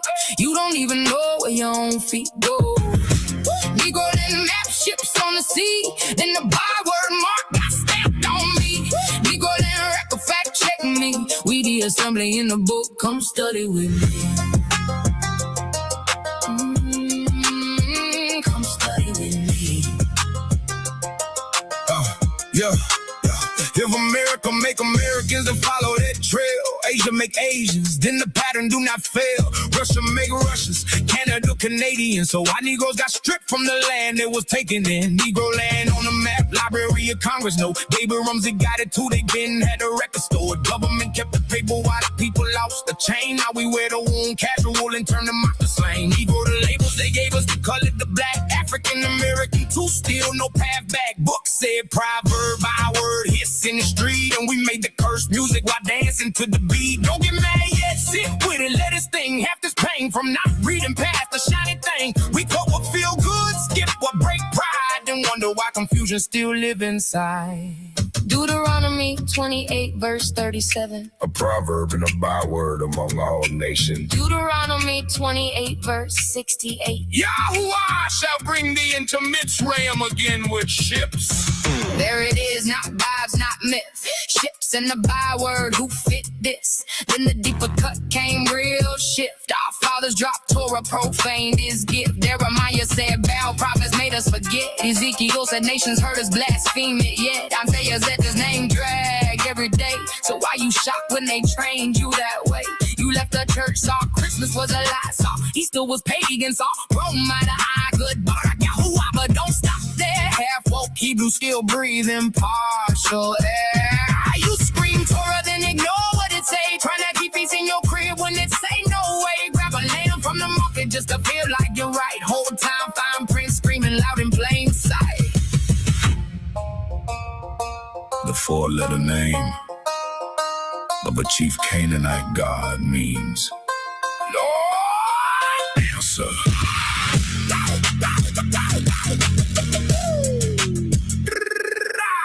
Still calling him Lord, don't know what you're saying. Still using the title while Jose kept praying. Still saying you woke, cause you stepped out the church, but the book keep digging and it still got work. You say my Lord, but I ain't checked the root. Said normal, never question truth. Passed it down like it came from above. Whole term tied to a different love. That ain't small, That's a serious claim. Book steady, removing them names. So every time that title roll off your tongue, you might be echoing what your father's done. Thou shalt call me Ishi, and no more Bali. Hosea 2 verse 16 and 17. Negro and truth, hear me clear. Same book, same curse, same people right here. Negro and roots, wake up slow. You don't even know where your own feet go. Negro and truth, break that spell. Read the whole verse, let the whole book tell. Negro and record fact check me. We the assembly in the book, come study with me. Come study with me. My people perished, truth wasn't hidden, knowledge rejected, Torah got forbidden. Not just Rome, now we did it too. Cherry pick lies, debate what we won't do. Some camps say strangers can't come in, but the book say different if they walk like him. Matthew 15 got Pharisees in your frame. Honor with the lips, heart far from the name. Canaanite woman got mercy, same scene. Faith beat flesh when the soul came clean. Sit uncomfortable, let the text expose. That's where the healing and the real growth grows. Not every tear weak, some tears bring sight. Not every cut death, some cuts make right. We still in captivity, Daniel 9 still real. Pray and fast in morning, bend into this week. Drop by, rock, YAHUAH below. If this truth hit burning low, room I move. If you ready to read, type fact check me. If the word hit heavy, we the assembly. We don't guess and pretend. We open the book, let the chapter offend. Let's go! Hosea 4 verse 6. My people destroyed. Forgot the Torah. Oh, still mercy falls. Slow it down. Read deep, let comfort die. The YAHUAH, Humble you for your asking why. we the assembly. Yeah, we stand on proof. Not reading to be approved. We study truth. Negroes from Negro land. Negroes from Negro land. BARAK YAHUAH. Me. Sis, I knew you were gonna do that. I'm starting to recognize some of the moments where I know Marilyn gonna hit it. I know she's gonna hit it. Miss Paka, let me know what books you're using in the comments. Miss Paka, if you are new, you don't have scriptures, that's cool. Just follow along today. But also, you are responsible for studying every single chapter. We're going to hit some scripture today through some books, but whatever chapters we get in, make sure you write it down. If you're not in position to write anything down, that's fine. You can always go back, write it down later, and just hit this on replay. All right, but let's go to Genesis chapter 1. We're going first Genesis chapter 1. We're going to verse 2. Let me know in the comments when you are there, Miss Paka. Let me know in the comments when you're there. Watch this trail. Y'all gonna be like, wait, what? I never even saw all this. I never even realized like all this was popping off. Yep, it's popping off. All you gotta do is open up the book. You're the first part of the book. Come on, man. Come on. I know some of y'all like Frankie. Like, where's Genesis at? I bet you like, man, he's starting early with me. Like I did nothing. Like I ain't even cracking a joke on Marilyn. I'm sure he's dropping.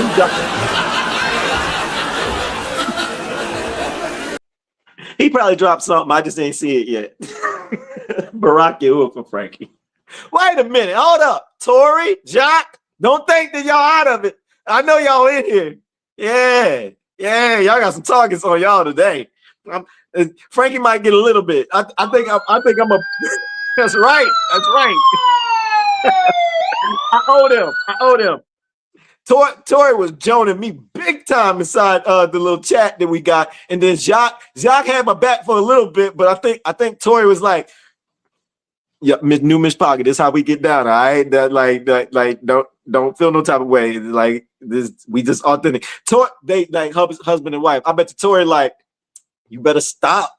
You better stop and be on my side, because you already know, hey, I'll cut it off. None for you. And then Jock switched it up on me in the comments like, yo, I thought you had my back, Aki. I bet you he's like, man, look, hey, man, until he he tried to take away that, like, I can't. Okay, too much. BARAK, YAHUAH, Genesis chapter 1, verse 2. I bet you Jacques like, babe, don't tell him you did that to me. Don't tell him you did that.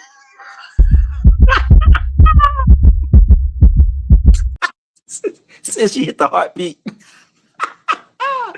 And the earth came to be formless and empty, and darkness was upon the face of the deep. Now, wait. So darkness was there first, right? Then what happens? And the Ruach of ALUAH was moving on the face of the waters. So it was dark, there was evil, it's bad. Then the Ruach comes in and over the waters. Why is this important to understand?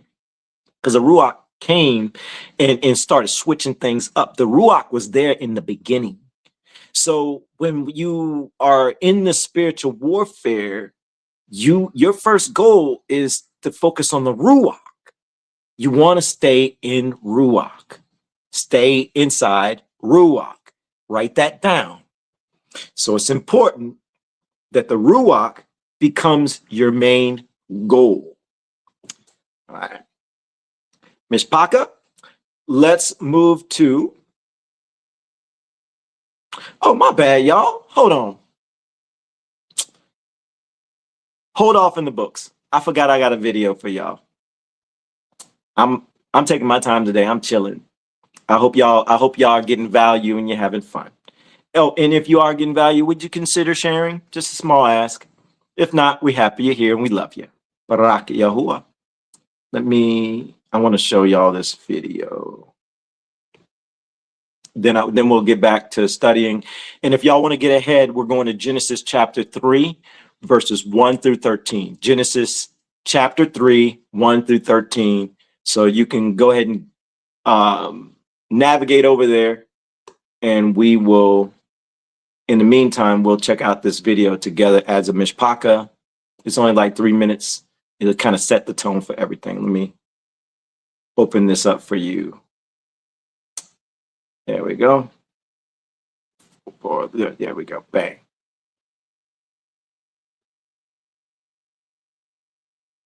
Spiritual prayers. Hold up. Did it stop? Okay. Spiritual prayers and intense efforts at warfare often fail to produce a result. To understand why, we have to look at the first movement of the record. The record begins at the authority layer. In Genesis chapter 1, before ordered life is described, the Ruach is already moving over the face of the waters. The Ruach is foundational. Since the Ruach is the foundation, any approach to ALUAH begins there. It relies on that presence rather than a human reaction or a performative outward display. Attempting to bypass this layer makes a spiritual approach structurally flawed from the start. Human spiritual history begins with rupture. Genesis chapter 3 details the entrance of deceit and the twisting of the word. When the voice of YAHUAH walks in the garden, the immediate instinct is concealment, hiding amongst the trees, blame shifting. This replaces the requirement for a clean confession. Genesis chapter 4 shows that unexamined deceit inevitably opens the door to a fallen countenance. When inward correction is refused, violence breaks out in the field. An unaddressed internal condition produces a cry from the ground. It is impossible to fight external darkness while protecting internal corruption. Jubilees chapter 1 provides a strict legal model for inward cleansing that reverses the instinct to hide. It demands total inward reconstruction. The model requires falling on the face and pleading for a clean heart and an upright Ruach. Here, confession must precede obedience. This sequence is mandatory because ALUAH sees every motive. Wisdom of Solomon chapter 1 describes him as a witness of the reins and a hearer of the tongue. He hears silent murmuring. The set-apart spirit of discipline aggressively flees from deceit. It departs from thoughts that lack understanding and refuses to abide where unrighteousness is present. Using religious vocabulary is useless if the internal state remains crooked. Matthew chapter 7 establishes the beam first mandate as an unbending, strict command. Attempting to diagnose others while refusing an inward audit is a form of blindness. This diagram shows that the sight line is entirely blocked by the internal beam, making outward projection impossible. James chapter 4 dictates the exact chronological sequence for resistance. Submit to ALUAH, cleanse your hands, purify your hearts, mourn and humble yourself. This quiet inward mourning is the actual starting point for spiritual resistance. The system only functions in this direction. A dirty heart cannot host clean warfare. Bypassing this sequence leads directly to the sudden judgment found in Acts chapter 5. This is consecrated deceit, maintaining a perfect outward image of surrender while secretly holding back the truth in the heart. Ananias and Sapphira agreed to tempt the Ruach. The result was a sudden collapse. Their death sent a wave of heavy fear through the assembly. False presentation before the Ruach is a fatal violation of spiritual physics. The inward audit serves as the bedrock of survival. It requires an active, sober reckoning. Search me first is the mandatory prerequisite for clean prayer and clean warfare. You cannot demand truth from YAHUAH while you are actively protecting falsehood within yourself. The inward audit must finish its work before the mouth is allowed to open. Search me first, then speak. BARAK YAHUAH. Ms. Paka, that's one thing that a lot of us probably didn't realize we were doing authentically. You have to ask YAHUAH to search you, and you got to be willing to ask him for right ruling. And some of that right ruling might be very uncomfortable. Let's do book. Genesis chapter 3. We're going to do, my screen keeps moving on me. My bad, I have my little notes, I'm sorry. Genesis chapter 3, we're doing verses 1 through 13. And the serpent was more crafty than any beast of the field which YAHUAH, ALUAH, had made. And he said to the woman, is it true that ALUAH had said, do not eat from every tree of the garden? So the serpent is, what do we learn about the serpent in this one verse? It's crafty.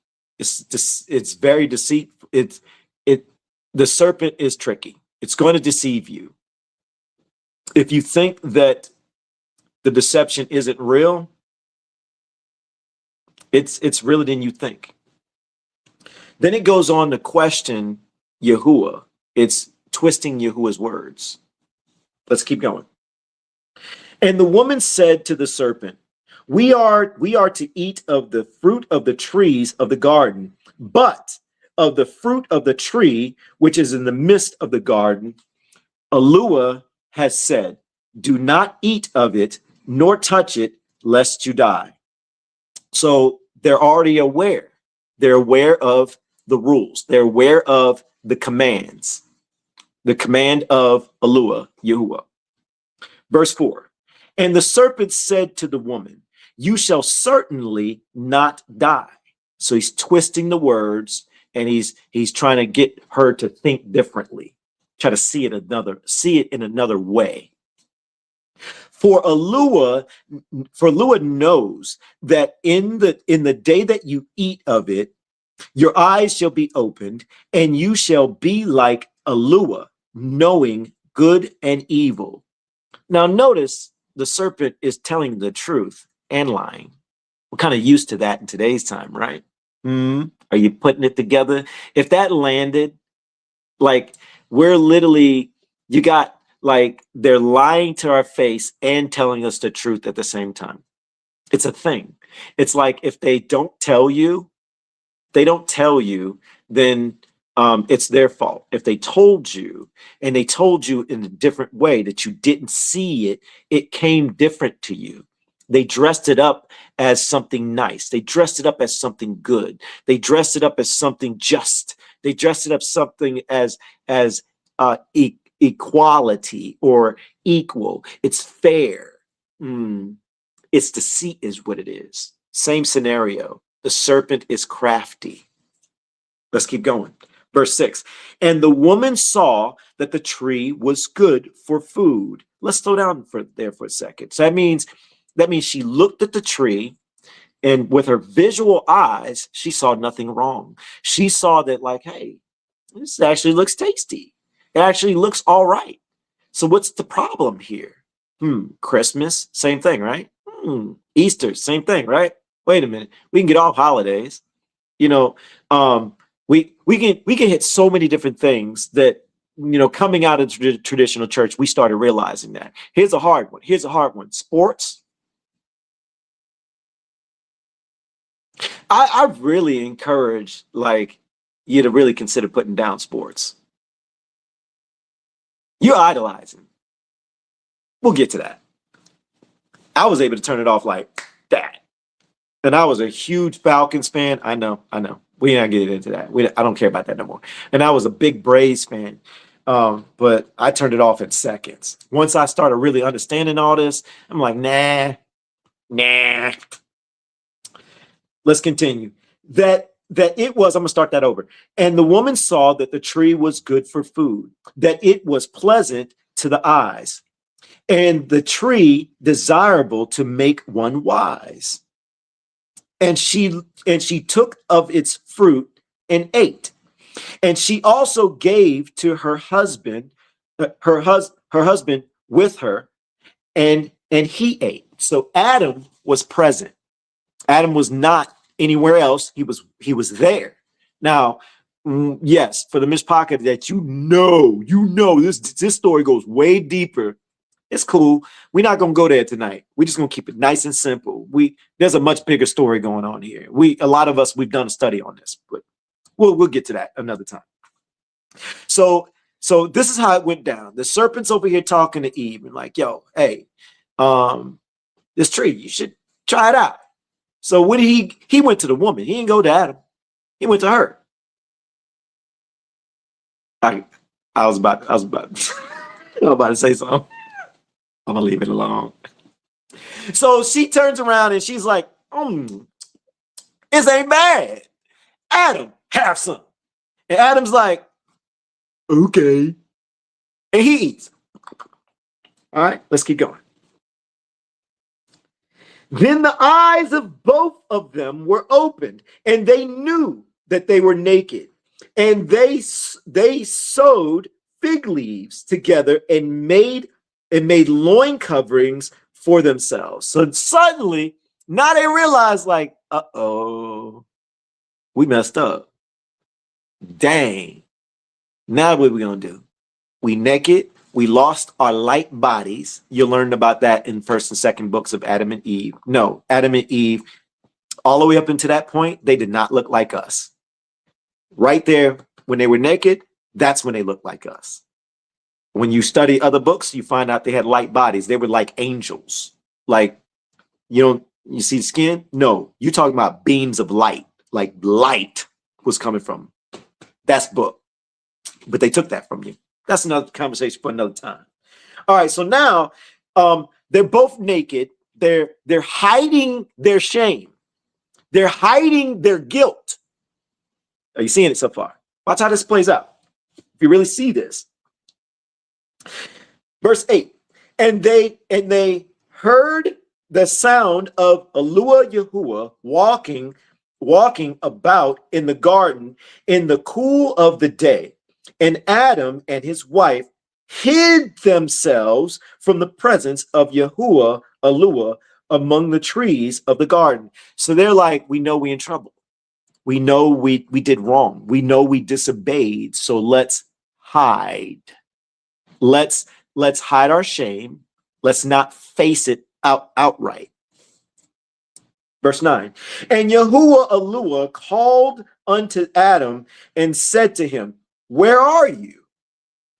And he said, I heard your voice in the garden, and I was afraid because I was naked, so I hid myself.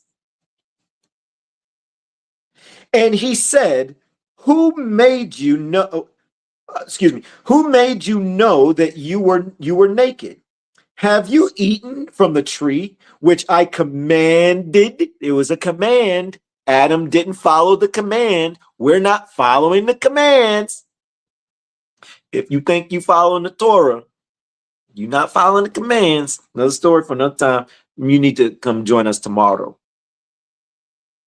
Have you eaten of the tree which I commanded you that you shall not eat? Verse 12. And the man said, the woman who you gave to me, she gave me of the tree and ate. So what did Adam just do? Adam just blamed Yahuwah, and he passed the buck on to Eve. He trying to hide still. He trying to hide his fault. He don't want to be up front. He was even bold enough to say, yo, you gave me this woman. She the one that did this. It's your fault because you gave me her, and then she the one that encouraged me to do this. It's not my fault. I'm innocent in this. That's what Adam doing. So what is Adam doing? He's still hiding his shame. 13. And ALUAH said to the woman, what is this you have done? And the woman said, the serpent deceived me, and I ate. So now she like, yo, it's his fault. The serpent did this. I didn't do this. I'm innocent. You see how they hide? They don't want to be up front. They don't want to face the music. So what do? They pass the buck on. They lying. They lying to themselves, and they lying straight to Yahuwah. And Yahuwah already know what the business is. He asked the question because he wanted to see, are they going to tell the truth? Even though he knew this is, look at our outcome. Look at where we at now, right? They were being tested by Yahuwah, and they failed miserably. Can I get a Barak Yahuwah if that hit? Let's go to Genesis chapter 4. We're going to verse 3 and 3 through 10. Genesis chapter 4, verses 3 through 10. Let me know in the comments when you are there. Frankie, that's just like a chapter or two. Tori, help Jock. You're going to have to, Jock. Jock, I really want to like give you all the props because I know that Tori hit me the most, but you betrayed me.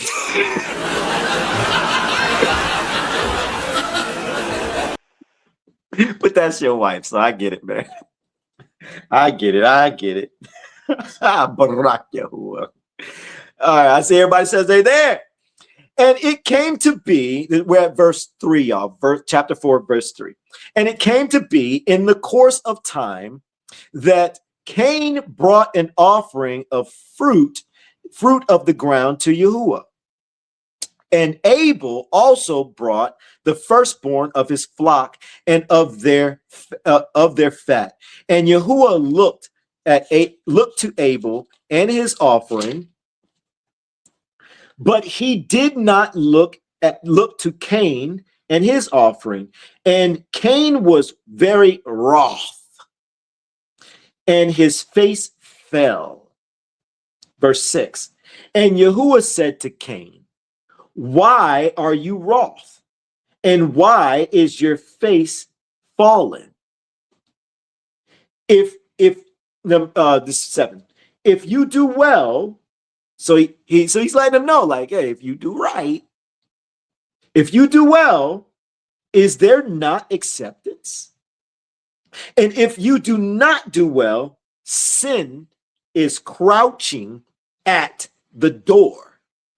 And its desire is for you, but you should master it. Yo, can you write down? He just gave us all a tip right there. Let's read that right. Let's read this slow, and let's consider it in our time frame. Verse 7 again. And if you do well, so if you do well. So if you don't lie, if you don't slander, if you work on your pride, if you recognize that pride, if you stop doing strife, if you see the jealousy in your heart towards someone or something, if you see the envy towards someone or something, so if you do well against that, there are not there if you do well, is there not acceptance? So he's saying, like, if you can fight that off, if you can do the right thing, if you can face the music, if you can be honest with yourself, if you can look inwardly and you can be honest with me, is there not acceptance? That's what he just said. That's a blueprint for you. Let's keep going. And if you do not do well, so if you lie, if you gave a half truth, if you're showing pride, if you are the opposite of everything we just mentioned, if you're giving strife, if you're participating in things like that, if you know you did somebody wrong and you know you're in the wrong, well, wait. This is what he says is going to happen. He's not just talking to Cain and Abel. He's talking to us too. This book is meant for us to learn. He's giving us a tip right in front of our face. That's right, Jock. Blueprint. Blueprint. I'm still going to get you, Ak. BARAK YAHUAH. Sin is crouching at the door. So if you don't do well, if you're a liar, if you're lying, if you give a half truth, if you're showing pride, if you're being deceitful, if you know for a fact you're not 100% whole with your scripture, if you're a person that you saw that it said that the stranger has to participate in Shabbat with you within your gates. If you saw that inside Deuteronomy, if you saw in Deuteronomy, it says that, hey, as long as they follow my name, they down with my name, they down with my laws, they down with my ways. If you saw that and you ignored it and you turn around and you say, oh, deaf to white people, that's pride.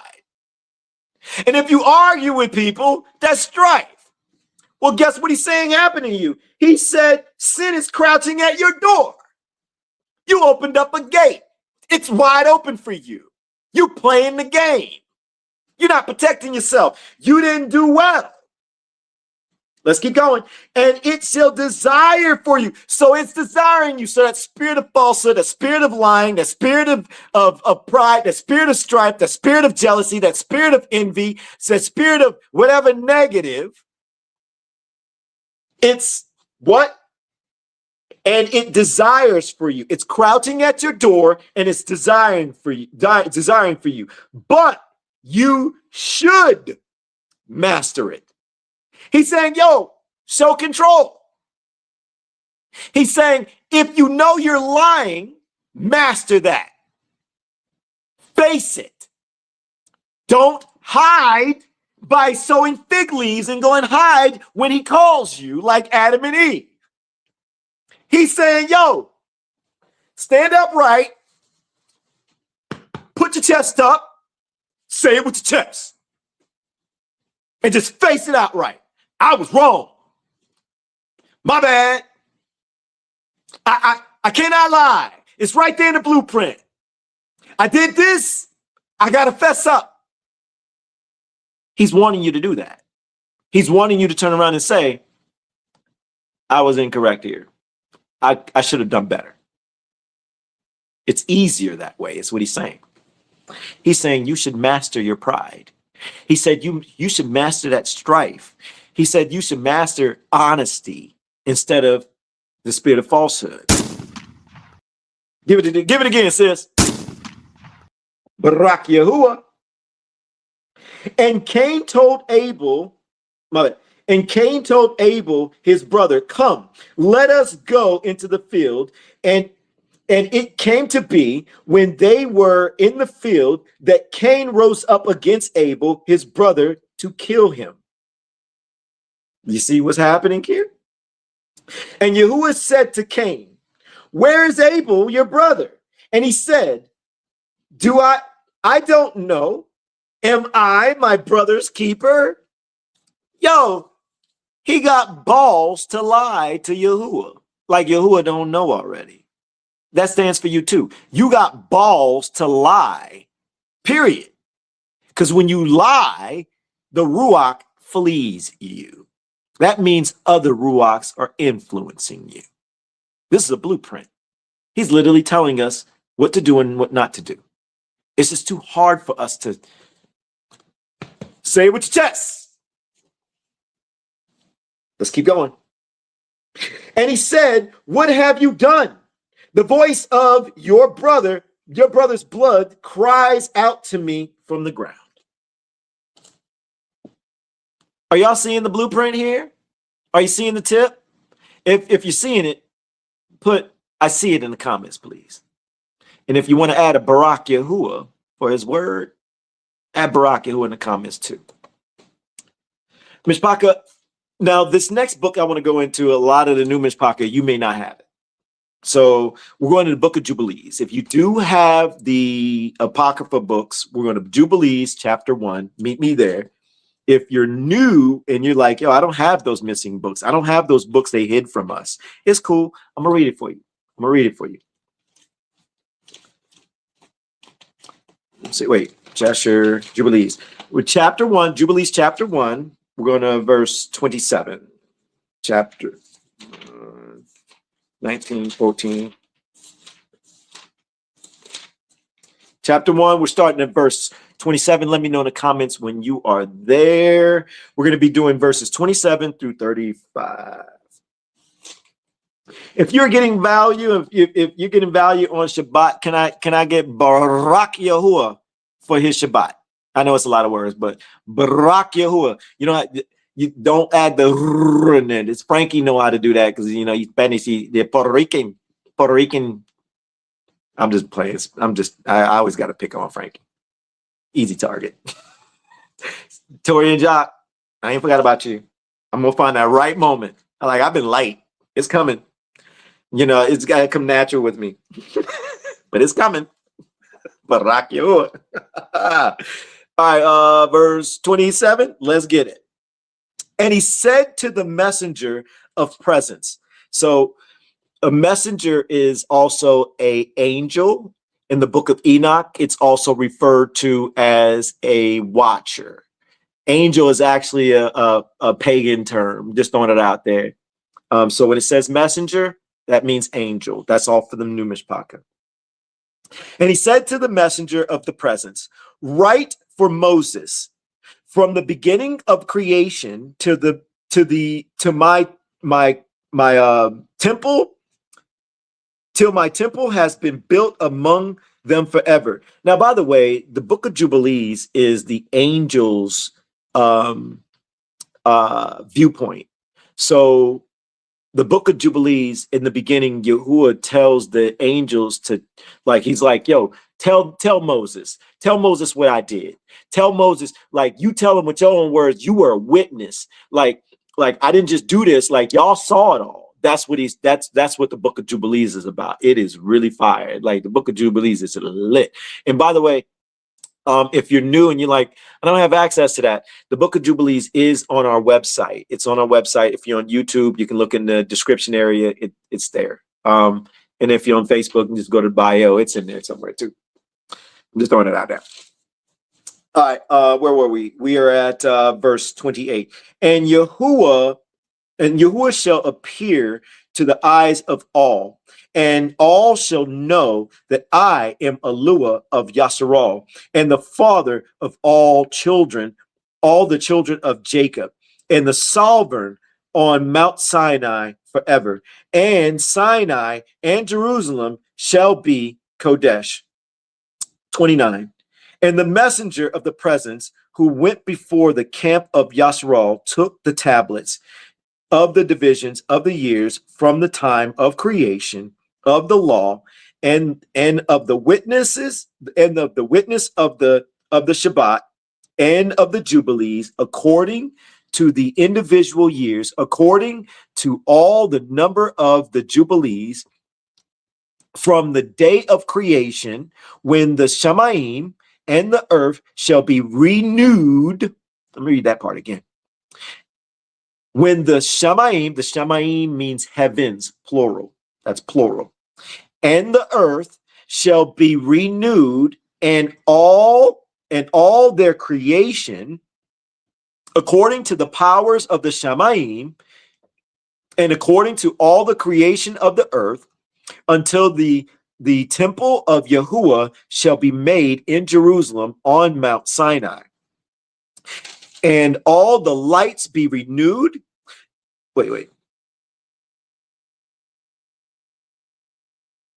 Am I reading wrong spot? Hold on. 27.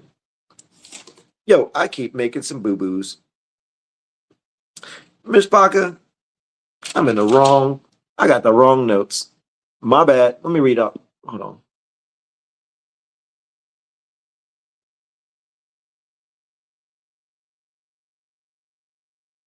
Yeah, I messed up. I got wrong notes. Oopsie. That's twice. That's twice I did that with Jubilees. Forgive me, Miss Parker. We'll come back. We'll come back to that. That's twice. Now I got to double check Jubilees every time I do some Jubilee stuff. Wisdom of Solomon. We're still in the missing books. So if you got the missing books, we're going to Wisdom of Solomon. I know this one's right. These are hope. Go ahead, Frankie. Go ahead. Robin, I see you. You know what? I'm gonna put my y'all saw how I was honest, right? Let me say it with my chest. I made a mistake. That was hard, was it? Wisdom of Solomon. Let's get it. Chapter 1, verses 1 through 16. Let me know when you're there, Miss Parker. Let me know when you're there. Yeah, I'm glad that happened. That's like real time. Like, you know, hey, it is what it is, but I can't hide from that. Like, y'all were gonna be like, wait, where you at, dude? I'm a little lost. Like, where you at? What? I was gonna sew some fig leaves together. Let me stop. Let me know in the comments when you're there. All right, I see y'all. All right. Love righteousness. You are the rulers of the earth. Think of Yahuwah in goodness and seek him in integrity of heart. Integrity of heart. So wait, he just said love righteousness. So be right. That means do the right thing.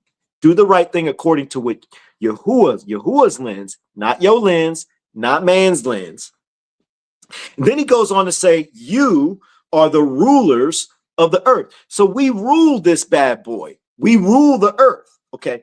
Then he says, think of Yahuwah in goodness. So he's good to us. He really is. Once you start seeing all the little stuff you like, yo, you've literally been looking out for me, dude. I know I've been feeling some heat, but I kind of deserve it. Now that I'm realizing I deserve it. Okay, I get this. Then it says, and seek him in integrity of heart. So if you are having the spirit of falsehood, that's not seeking him with integrity of heart, especially if you're using his name. If you're over here talking about, yeah, Yahuwah this and yeah, Yahuwah that, you're throwing out verses like you all Kodesh. Kodesh means holy, right? But then you denying scripture that's right there in front of you, like it don't exist. That's not seeking him with integrity of heart. That's seeking your own pride of integrity of heart. And according to earlier, sin is creeping at your door and it is desiring for you, right? Okay, I can keep going with that. Ooh, I can stay on that one for a long time. Verse 2, for he is found by those who do not try him. Adam tried him. Eve tried him. We've been trying him. Cain tried him. And he's like, yo, you try me, you're going to lose. These Ruachs are his weapons. People don't understand that. And the people who hear that, they probably thinking like, yo, that don't even sound right. No, it sounds 100% right when you actually get in this book. These evil Ruachs, the spirit of falsehood, the spirit of pride, the spirit of envy, the spirit of jealousy, the spirit of strife, all these spirits, all these bad spirits, they're designed to torment you. They're designed to they're designed to where you participate in them. They are going to make you fall into a valley all the time. I've said this before. I'm going to say it again. I don't know about y'all. I already know this. I already know this 100%. I already know this 100%. That we all probably, no, let me hop into your life. Majority of your life, you've had up valleys, down valleys. But when you really think about it, you probably remember more down valleys than up valleys.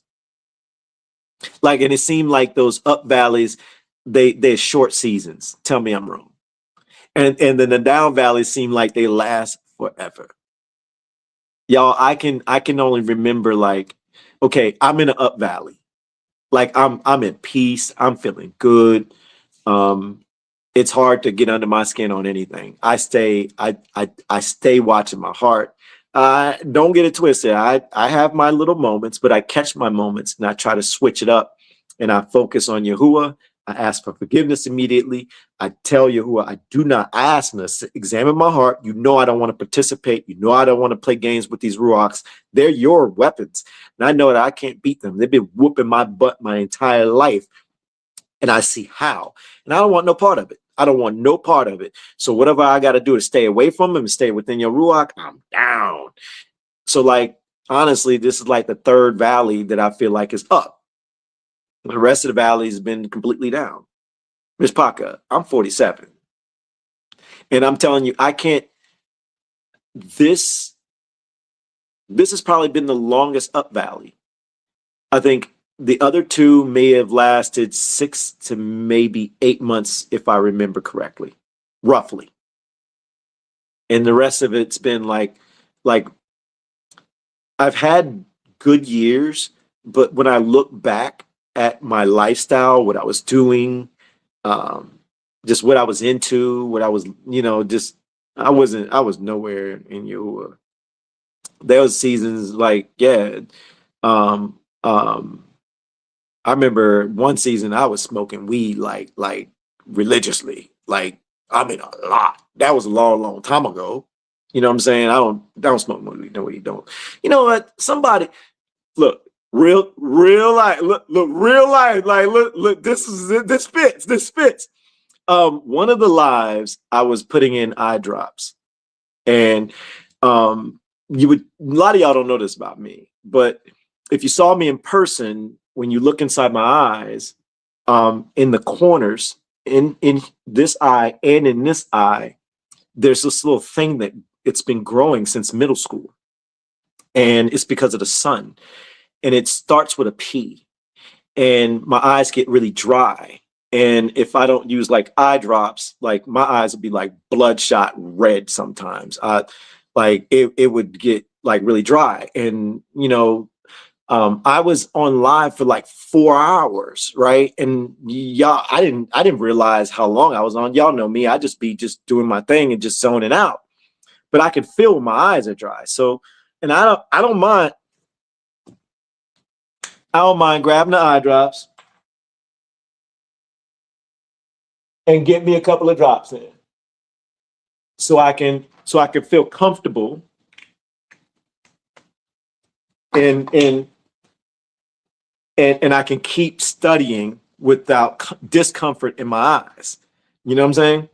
So somebody had made a comment that I don't like how he putting eye drops in his eyes, and they're saying some other nasty stuff, and then implied that I must be high. Well, I'm like, really? For real? Like, you think I'm high during Shabbat studying with everybody? Like, come on, man, you reach it. But okay. You see that? That's a bad Ruach. That person is not seeking with integrity. That they falling right into it. I saw it and I'm like, yo, that's not okay. But all right, I can't control the comments. Like, do you? I'm not mad. But what I will do is I'm gonna stay within Ruach. It's not gonna be that serious to me. And I already know this person's being influenced. I know this person's being influenced by the people that they're around, because I saw the people that they're communicating with, and I'm like, oh, I see it everywhere. You can see it. You can see it. So I don't know. That was just a small example. If that landed, can I get a BARAK YAHUAH in the comments, please? Let's keep going. Let me see. Where was I? I'll just read 2 again. For he is found by those who do not try him, and reveals himself to those. And reveals himself to those who do not distrust him. So you got to trust him. He says, do not distrust him. So for example, if you feel like you're in a bad scenario and you feel like you got to lie your way out of it, I mean, you're not trusting him. You're giving yourself to these other ruachs. If you feel like you're in a situation to where you're pinned in a corner, and then you're trying to lie your way out, you're trying to half truth your way out, then you're showing YAHUAH you don't trust him. If you are, do you get it? You get it? If that landed, can I get, we ain't done this in a while. Can I get a Rumamu YAHUAH in the comments, please? I'm gonna start doing that more. I like saying Rumamu YAHUAH. My bad. I'm sorry. Having a little moment in front of y'all. I love this book. For perverse thoughts separate from ALUAH. Y'all, do y'all see the instructions? Y'all see the blueprint? Do y'all see the tips? And this is a book that they took from you. This whole book, the ball crack. It's like somebody mad. Like, man, why you putting them on, man? He put them on against us, man. We losing a lot of people right now. It's landing with them, man. Rumamu YAHUAH. Man, let's go. All right, my bad. For perverse thoughts separate from ALUAH and his power. So you lose access when it is tried. So that Ruach is gonna leave when it is tried. Reproves the unwise. So that means the book is saying you unwise. So if you're not searching with integrity, he says you're unwise. He says if you're showing you don't trust him, he's saying you're unwise. If you have perverse thoughts, not a pervert thought. I was gonna say thunder because I saw thunder. Where's Soto at? Easy time. Shirley! My bad. I just had a little funny moment in my head. I wanted to keep going with that, but I'm gonna keep going. For perverse thoughts, so if you have perverse thoughts separate from ALUAH and his power. So you separate yourself from both, from him and his power, which is that Ruach. When it is tried, reproves the unwise. Verse 4. For wisdom does not enter into a malicious being. So if you're malicious, you lack wisdom. Yo, you can see it online. It's so easy to see now. You can see people's responses, but wait. Look inwardly first. Examine you first before you start being like, you right, man. You see it all. It's in the Facebook groups. No, you better stop. You better look at that mirror first. You look that wall crack. Sis, tell me you heard that wall crack. Did you hear the wall crack? Oh man, they hot right now. They so hot, BARAK YAHUAH. Somebody mad. He put them on.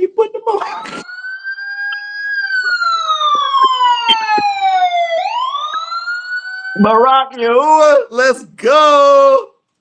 Look, Miss Parker, know that spirits are real, but you do not have to be afraid.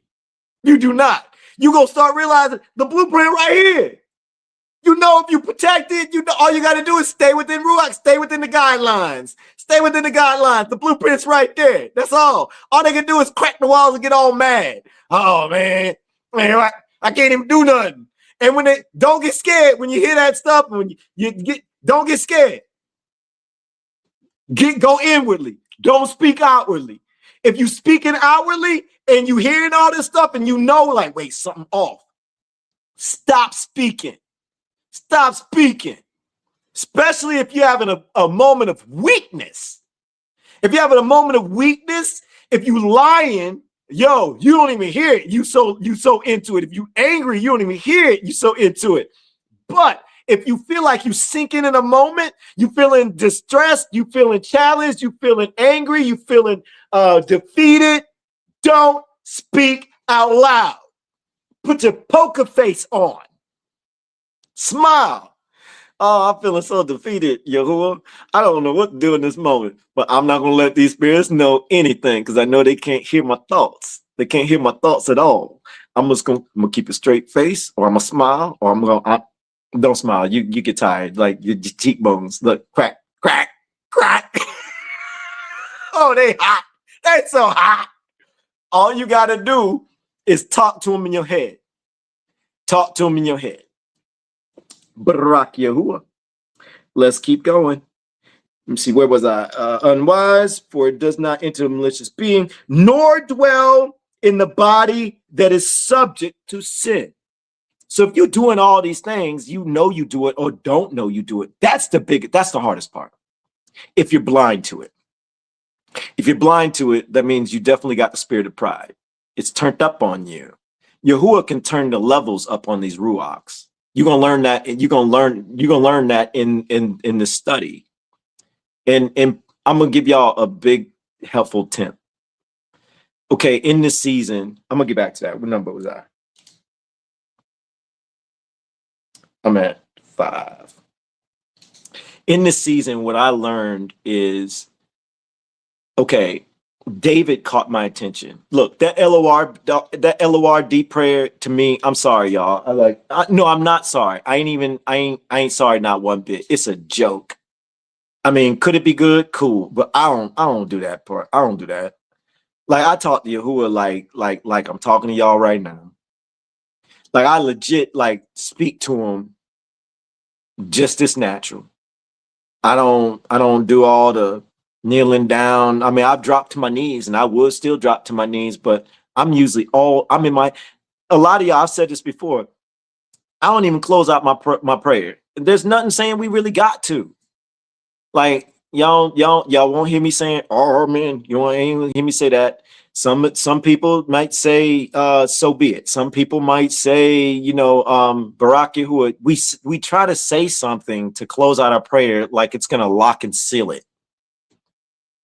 I can't help but think, like, yo, one day I just realized, like, yo, Yahuwah, why am I closing it out? Like, I legit talk to you all day long, and like, you say to do that in prayer, you say to do that in Palal.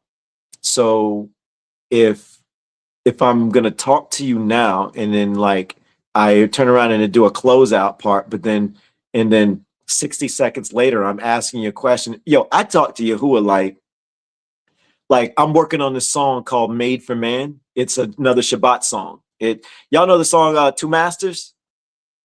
Think it's a Shabbat song, like a Two Masters version. And I'm almost I think I probably went through almost 300 different songs, and I'm like, not it. Ooh, that's close. Ooh, that's good. Ooh, that beat is thumping. But I'm like, it's just not it. It's not it. And I'll be like, yo, like Yahuwah, if there's one that stand out that you want, just let me know. Let me feel it. Let it stand out. I'll be talking to Yahuwah like that. I'll be picking songs with them. I'll be asking about lyrics. I'll be asking do you want to work on another Daniel song, Yahuwah? Do you want to work on Ruach song? Do you want to work on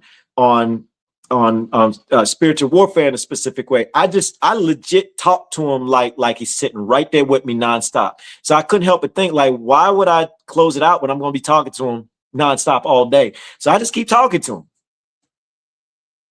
I don't know, that's just me. That's just me. I ain't telling nobody else what to do. That's just how I see it. And I don't think he's mad at me. I don't think he's like, hey man, you didn't you didn't do a special closeout lockdown, you know, to seal the deal wording. You got to seal the deal wording. If you don't seal the deal wording, then, you know, I can't honor it. Like, I don't speak to the hand, shouting, my ears can't hear you. Like, I don't see that. Like, I'm not experiencing that. It's like it's like we constantly on this ride. I don't know. That's just me. That's just me. Can I get a BARAK YAHUAH if that makes sense? If you're kind of feeling that. I don't know. Verse 5. For the Kodesh spirit of discipline flees deceit. So the Ruach flees deceit. So if you a liar, the Ruach flees from you. You got to say it with your chest. You got to be up front. I made a mistake. I did this to you. I think I'm experiencing jealousy right now. I don't want to say it out loud. I'm envying what this person has because I don't have. So I'm finding other things to critique them about. Oh, I don't really like this person because they do this, so I have to say it. I have to make them feel. I don't be bothered about you. For the Kodesh, that Kodesh means holy. For the Kodesh spirit, the Holy Spirit, the Ruach of discipline flees deceit. It's like, yo, no, you're not. I'm not feeling you right now. I'll be back. I'll be back. When you figure that out, I'll come hang out with you. So you leaving yourself exposed now. You exposed. Wide open for the enemy. And turns away from thoughts that are without, it says understanding, I'm going to say overstanding. So you don't really have clear understanding. You start thinking on your own level. You start hearing other people's versions on how things should be, and you start believing it in that way. So you lose understanding. You become unwise, so to speak, and does not remain within unrighteousness when unrighteousness comes in. So if you're not able to face the music, if you're not able to look inwardly and say, you know what, I think I'm experiencing some pride here. If I'm being honest, I don't want to admit it out loud, but I think I do have some pride here. I didn't see it before, or I might be experiencing some jealousy. And according to scripture, that's not a good place to be. So you want to face that. You want to say it with chest. Say it with your chest. BARAK YAHUAH. For wisdom is a loving spirit, but a blasphemer shall not go unpunished for his words. So your words, they go with them words. So your mouth, the things you say, that's the reason why, like when you're going to speak with confidence, speak with love, speak with integrity, right? But if you feeling defeated, this is where you want to be. Don't say it out loud. If you're talking about somebody, if you know you lying, you know you giving half truths, you know you causing slander, or you didn't realize you're causing slander, or if you realize you're participating in gossip, if you didn't realize that you're participating in strife, you fit in that. This is a mirror. Can I get mirror in the comments, please? This is a mirror. Stop thinking about that other person. I know you doing that. That's your natural tendency. That's that Ruach influencing you to stop looking in your own mirror and making you think about this said person. You thinking about these people. You thinking about this relative. You thinking about this neighbor. You thinking about your coworker. You thinking about your brother, sister, grandma, whoever it is. You thinking about them right now. You better stop thinking about them. You better hold that mirror up. You first. You first. If you don't get that part, everything you're thinking about means nothing, because you're leaving yourself wide open. You unprotected. For wisdom is a loving spirit, but a blasphemer shall not go unpunished for his words. For ALUAH is witness of his kidneys, and a true watcher of his heart. There go that heart again. He know my heart. He know my heart. Yo, y'all better get out of that. You better be like, he does know my heart. My heart is wicked according to scripture, and I need to get it right. I need to fix it. And the only way to fix it is say it with your chest. You gotta stand up right and say, yo, I might have some things inwardly I need to focus on. Like for real, for real. You better stop thinking about the other person. You better look in the mirror. BARAK YAHUAH. Where was I? For wisdom, love, okay, kidneys. A true watcher of his heart and a hearer of his what? Tongue. Let me read that. Let me read that again. And a true watcher of his heart and a hearer of his tongue. So Yahuwah knows your heart and he knows your words. It matters. In James, what does it say? That I'm paraphrasing, says that your words, your mouth can burn down forests. A person can lie on you or attempt to lie on you to put you in a bad situation. Or you could be lying to put somebody else in a bad situation. BARAK YAHUAH. Tip. If that's you and you got somebody lying on you, trying to position you for something that's not, that you didn't do, that's not true, don't react. Don't participate. If you participate, it's like you're hitting the reset button. You're not allowing that person to have their downfall. The book is going to tell you that. One of these studies, when we get to David, ooh, it's going to be nasty. David, he pulled out like a gangster. I wanted to tell y'all this earlier. I'm going to go ahead and mark my spot. We're at 7. I first started realizing David was plawing like, yo, let my enemies' own words bring them to shame. David's like, he's like, yo, let them fall on the sword of their own tongue. Like the way he drops it, I'm like, yo, David is like, he ain't taking this standpoint of hug your neighbors, hug your enemies type vibes. Like pull off for them to have a better home and get more money. No, David didn't do that. Church teach you that. David's like, yo, make splinters, like poke him in the eye. I'm being funny, but David was gangster with it. It made me consider like, wait a minute. Church teaches us this loving prayer part. David's not praying like that. And it made me look a little deeper. Here's a little tip.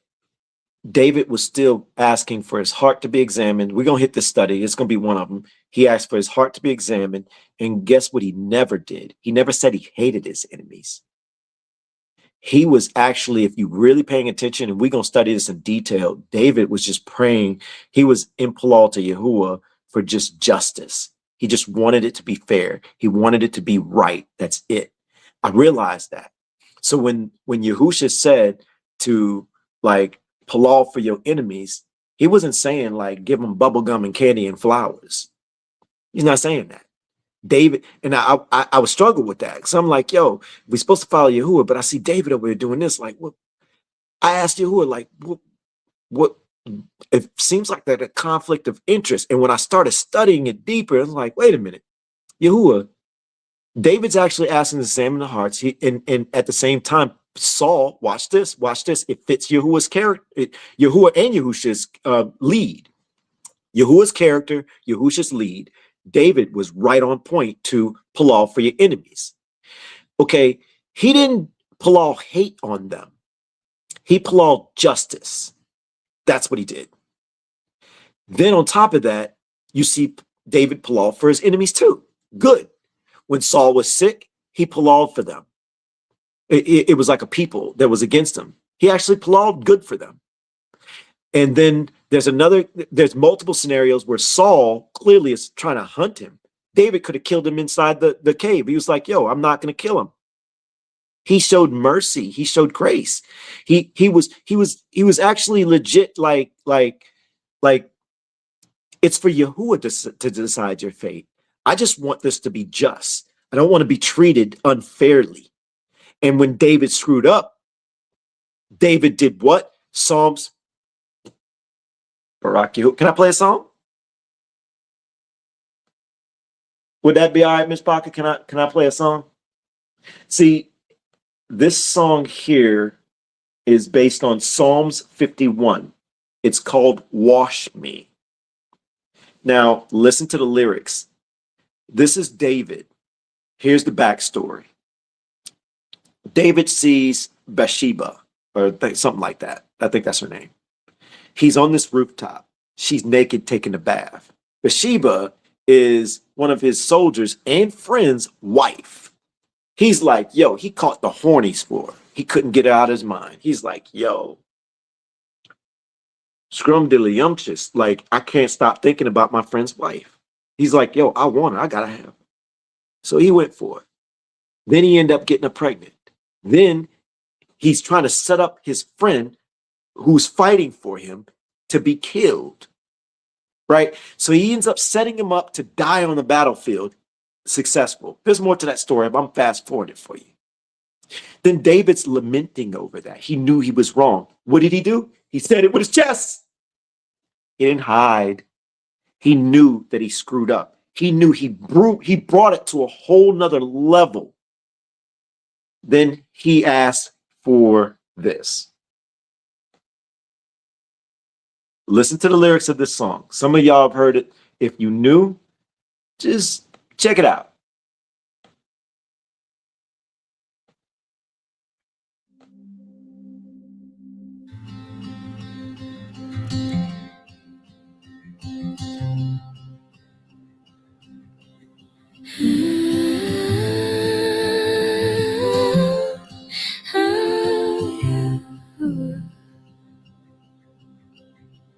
Psalm 51 verses 2 and 7. Wash me thoroughly from my iniquity and cleanse me from my sin.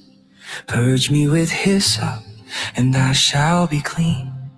Wash me and I shall be whiter than snow.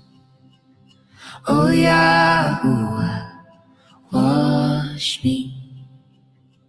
I broke what you gave, I took what was pure. Now I stand in truth I can't ignore. Sin ain't secret when you see the heart. It's the hidden thing that tears us apart. YAHUAH, wash me in mercy's rain. Take the guilt, but leave the pain. Let it remind me who I've been, so I never walk that road again. I tried to hide what only you could see, a shadow wearing someone that was me. The mirror cracked the silence, spoke my name. I brought my dust, my fear, my shame. If mercy lives where truth is told, then break this heart and make it whole. Create in me a clean heart, oh YAHUAH. Renew a right Ruach in me. Do not take away your presence. Let your Kodesh Ruach breathe. Wash me again till the stain lets go. Hold me again till your river flows. Create in me a clean heart, oh YAHUAH. Renew a right Ruach in. Can I get BARAK YAHUAH? in the chat with ease. Can I get YAHUAH if you feel that peace? Hearts lift high, let mercy release. We the assembly move as one with ease. Oh YAHUAH, wash me. I chase the sparks that fade tonight. I learned the cost of borrowed light. The quiet ache I could not numb became the place your kindness come. If mercy waits where tears belong, Then break me soft and make me strong. Create in me a clean heart, oh YAHUAH. Renew a right Ruach in me. Do not cast me out from your nearness. Let your Kodesh Ruach breathe. Wash me again till the scar turns white. Teach me to walk in honest light. Create in me a clean heart, oh YAHUAH. Renew a right Ruach. drop BARAK YAHUAH in the comments, please. Let umamu rise like a soft breeze. Grace flows freely for all who believe. We the assembly sing YAHUAH with peace. Psalm 51 verses 9 to 12. Hide your face from my sins and blot out all my iniquities. Create in me a clean heart, oh YAHUAH. Renew a right Ruach within me. Cast me not away from your presence, and take not your Kodesh Ruach from me. Restore to me the joy of your salvation, oh YAHUAH, wash me. You break the bones to set them true. You press the wound to make it new. You lift the low, you still the storm. You find the heart that longs to mourn. Not for the show, not for a name, but for the love that heals our blame. Create in me a clean heart, oh YAHUAH. Renew a right Ruach in me. Do not take your nearness from our breathing. Let your Kodesh Ruach breathe. Wash me again till the rivers run. Make me a place for hurting ones. Create in me a clean heart, oh YAHUAH. Renew a right Ruach in me. Drop BARAK YAHUAH with ease. Drop YAHUAH in the chat, please. Oh YAHUAH. Thank you for the wash. Thank you for the mercy and the breath. Oh yeah, Ruach. wash me.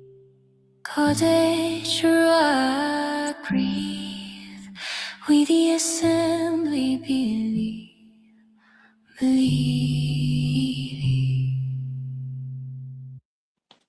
Miss Paka, I'm gonna go back to Wisdom of Solomon. My Ruach said, read that chapter for you so you could fully understand what David was saying.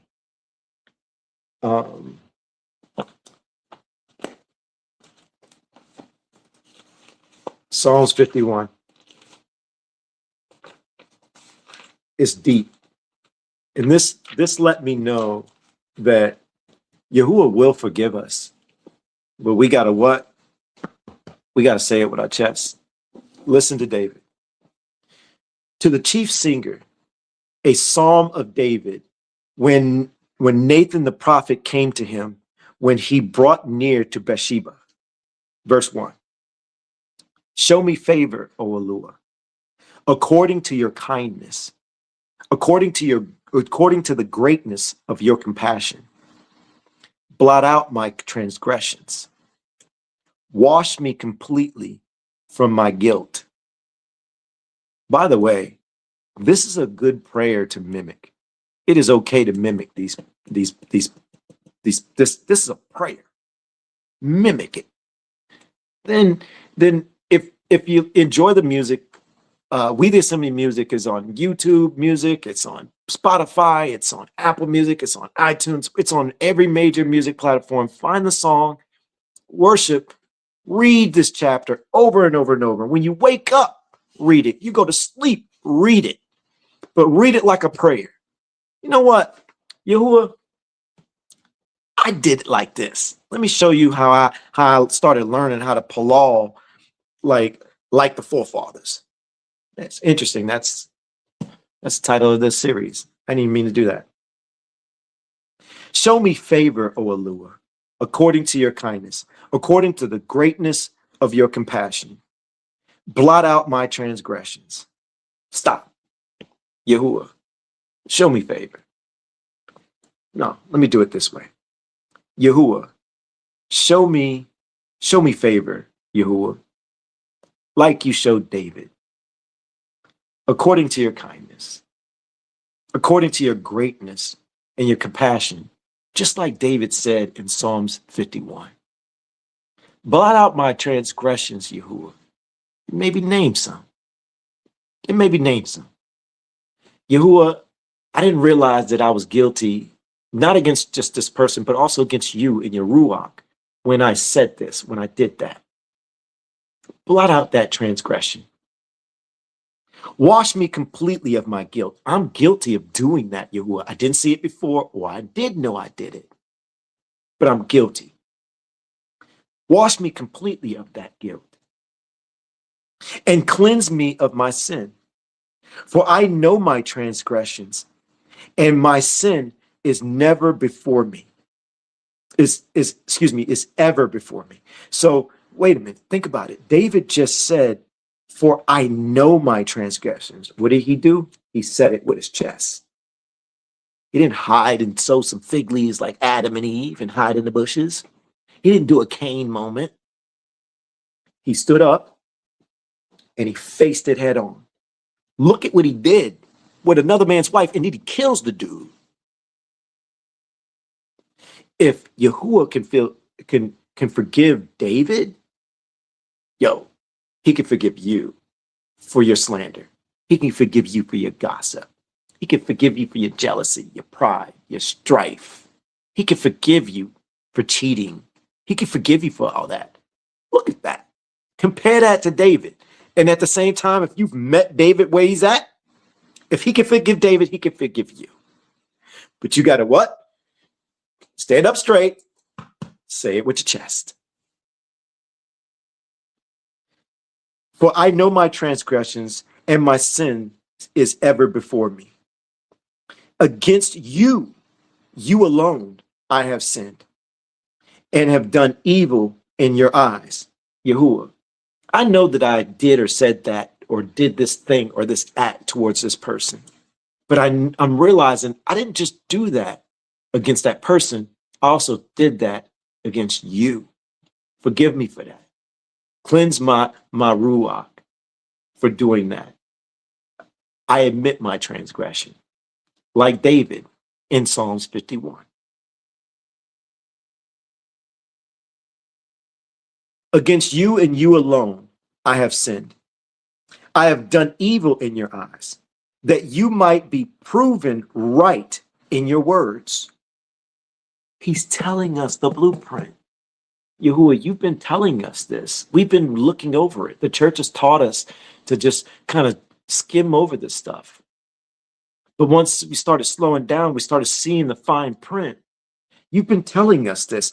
So in Psalms 51, Yahuwah, David was on to something. And in your word, you say to go learn from the forefathers, learn from the old, learn from the ancients. And David is one of those. So if you're telling us to learn from the old, YAHUSHA said to do that. He says many times, as it was written. So he's pointing us towards understanding this. And clearly David understood this. So first off, thank you for letting me see that connection, because this is real. This is in real time, YAHUAH, that against you and you alone I have sinned and done evil in your eyes. Clearly my actions have been evil in your eyes. And to the world, it might not seem as evil, but I'm seeing now that it was evil. I might have been justified according to my own lens. I might have been justified to the world's lens, but according to your lens, I missed the mark. And according to your book, it says, done evil in your eyes, that you might be proven right in your words. And this is your word. So when you say you teach us, you teach us in your word that David was on to something. This is real words in real time. YAHUAH, I believe this. Be clear when you judge. See, I was brought forth in wickedness. YAHUAH, David's asking to be judged. He's saying, be clear when you judge. So David can stand upright and say it with his chest and ask you to judge him for what he did to Bathsheba and did to the soldier and his friend. I've done nothing close to that. But even if I did, I know that this is showing me that you're going to judge me. And if I face you head right, and I'm going to say it with my chest. I'm not going to be afraid. It's going to be uncomfortable, but it's okay, because that's what you want us to be, is uncomfortable. And if David's saying, yo, judge me, then I gotta be strong enough. I gotta be brave enough to ask you to judge me too. Whatever your right ruling is. See, I was brought forth in wickedness. Clearly brought forth in wickedness. I didn't realize what I was doing, what I was saying, how I behaved, how I handled this situation. I thought I was in right ruling. I thought I was being just. But clearly, according to your word, nah, it looks like I'm sitting forth in wickedness. And in sin, my mother conceived me. So when we're born, you say we're born in sin. You weren't talking metaphorical like the church teaches us. You were talking literal. As soon as we pop out of mama, we sinning against you immediately. We're literally, your word is in real time. And in sin, my mother conceived me. See, you have desired truth in the inward parts. In the inward parts. So you desire us to be truthful, even if it's uncomfortable, even if we stepped out of line. You desire us to step up and be honest with ourselves first. And therefore, if we can be honest with ourselves, you already examining our hearts. That means we're being honest with you. Finally, goes on to say, and in the hidden parts, you make known wisdom. In the hidden parts, you make known wisdom. Cleanse me with hyssop, and I am clean. So wait, YAHUAH, if David can turn around and be at that level of transgression, and he turns around in verse 7 in Psalms 51 and says, cleanse me with hyssop, and I am clean. Wash me, and I am whiter than snow. Then he clearly knows that you have the ability to forgive even that transgression. So if that's the case, then YAHUAH, will you forgive mine? Will you forgive mine like David? Clearly you were with him. Clearly he knew that he messed up. Clearly he's admitting to you up front. Let me be honest as David. Let me be as brave and courageous as David to admit my transgressions, not just against people or a person or a group of people, but also against you, because you've been telling us to don't do those things. And I did that. So I'm guilty. And I'm asking you, YAHUAH, I'm asking you, in the hidden parts, you make known wisdom. In the hidden parts, give me wisdom. Give me that wisdom and understanding so I can get where I went wrong. Expose myself. Expose my mistakes. Expose my pride. If I got it, show it to me. Expose where I was wrong. If I did it, show it to me. That way, I can gain wisdom from it. And cleanse me with hyssop, and I am clean. Wash me, and I am whiter than snow. Verse 8, let me hear joy and gladness. Let the bones you have crushed rejoice. I'm feeling defeated right now. This is in your head. I'm feeling defeated right now. I'm feeling crushed. Let me feel joy again. Let me feel gladness. Because right now, let the bones you have crushed, because you've crushed us, you crushed my spirit in this moment because I did such and such, and I didn't realize it was you giving me right ruling. I thought that it was just a situation. I thought that this was just a challenge. I didn't know that I was given access to these spirits. I didn't know that they're supposed to bring me to this level. And that's you whipping me with a belt. But hey, I want to be like David in Psalms 51, verse 8, Yahuwah. He says, let me hear joy and gladness. I want to ask for the same. Let the bones you have crushed rejoice. Let me rejoice in this. Hide my face from my sin and blot out all my wickedness. I don't want to see my sin anymore. I don't want to do this stuff anymore. I want to do better. I want to stay within your Ruach. I want to make sure I stay in alignment. So if I want to stay in alignment, hide my face from it, Yahuwah. Hide my face from it, blot out all my wickedness. Create in me a clean heart. My heart is dirty. My heart is despicable. My heart is wicked. My heart is yucky. And I need you. I'm asking Yahuwah. I'm asking you to create in me a clean heart, O ALUAH, and renew a steadfast spirit, a steadfast Ruach within me. Renew everything in me with your Ruach. Cleanse me and let me see my transgressions. That way I'll stay away from those areas, and I'll be brave enough to be uncomfortable in my scenario so I can find joy and find peace. Do not cast me away from your presence. Do not take your Ruach HaKodesh from me. Don't flee from me. Stay near me. Stay near me. I don't want to leave from you. I need to be close to you. And I'm realizing my sins, my transgressions, it's bringing me further away. I want to be closer to you, Yahuwah. Restore to me joy of your deliverance and uphold me, noble Ruach. Do y'all see this? Yo, I legit do that. Psalms 51. Write that down. That's something you can practice. Oh, by the way, to the bottom, there's another little tidbit. Check this out.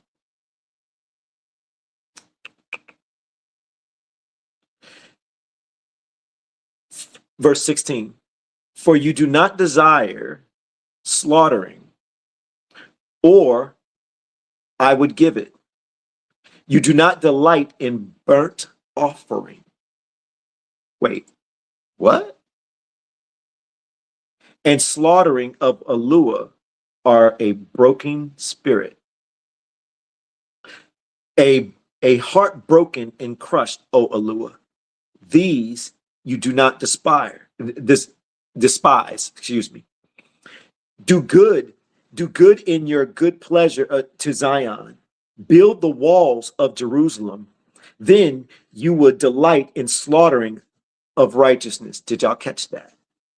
If y'all been paying attention to our other series, who are the modern day Pharisees? I'm gonna read that nice and slow. Let's back this up and look what he just said. It fits our other series. We're doing his ways wrong. He just said, if it's in the city where that's what he's saying. If we're doing it outside the cities, you don't desire it. But if you bring it to Jerusalem, you down with it. Listen.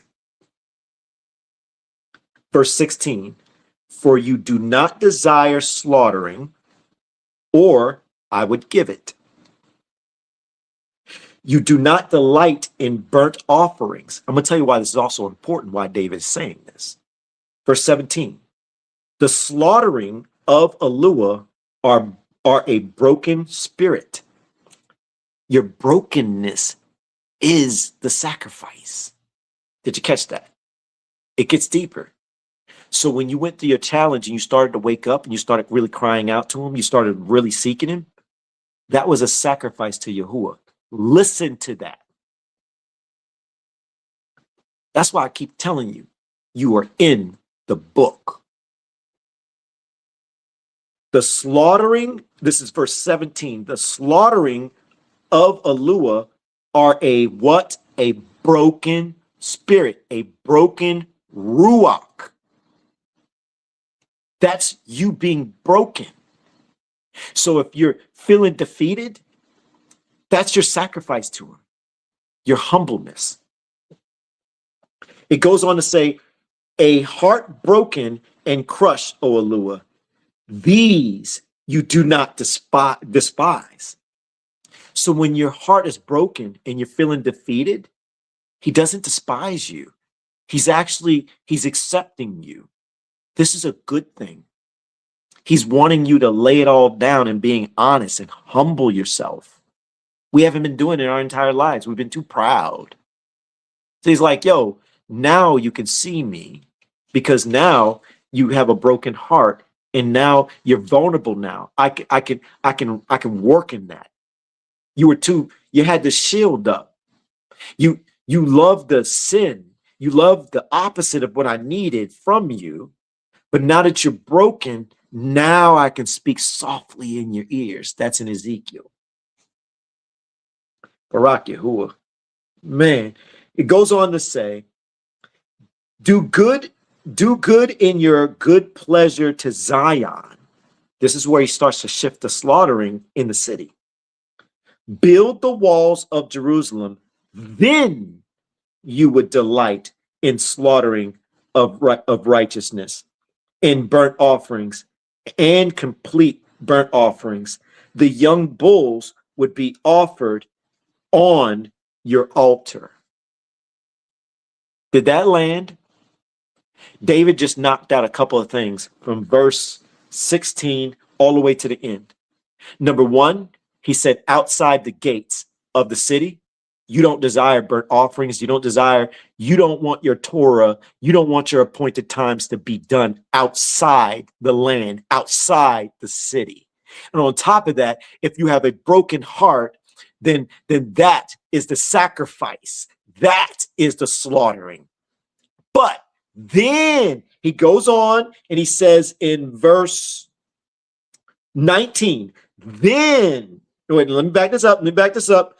Do good. No. Let me back this up. Yeah. Do good in your good pleasure to Zion. Build the walls of Jerusalem.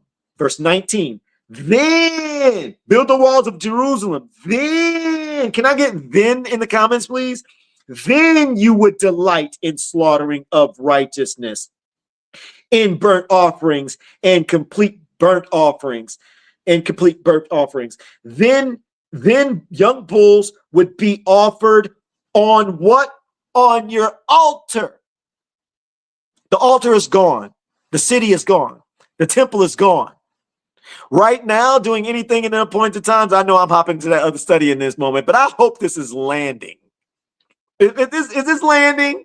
Is this like, yo, man, yo, BARAK YAHUAH. Let's get back to Solomon. Yeah, I'm in the right spot. For the Ruach of Yahuwah fills the world. Let me do 6 again if I could. Make sure I'm okay. Yeah. Verse 6. For wisdom is a loving spirit, but the blasphemer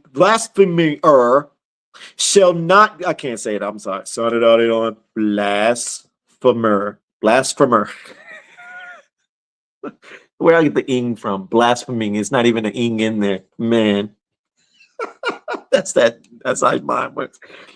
But the blasphemer shall not go unpunished for his words, for ALUAH is witness of his kidneys, and a true watcher of his heart, and a hearer of his tongue. For the Ruach of Yahuwah fills the world. His Ruach is everywhere.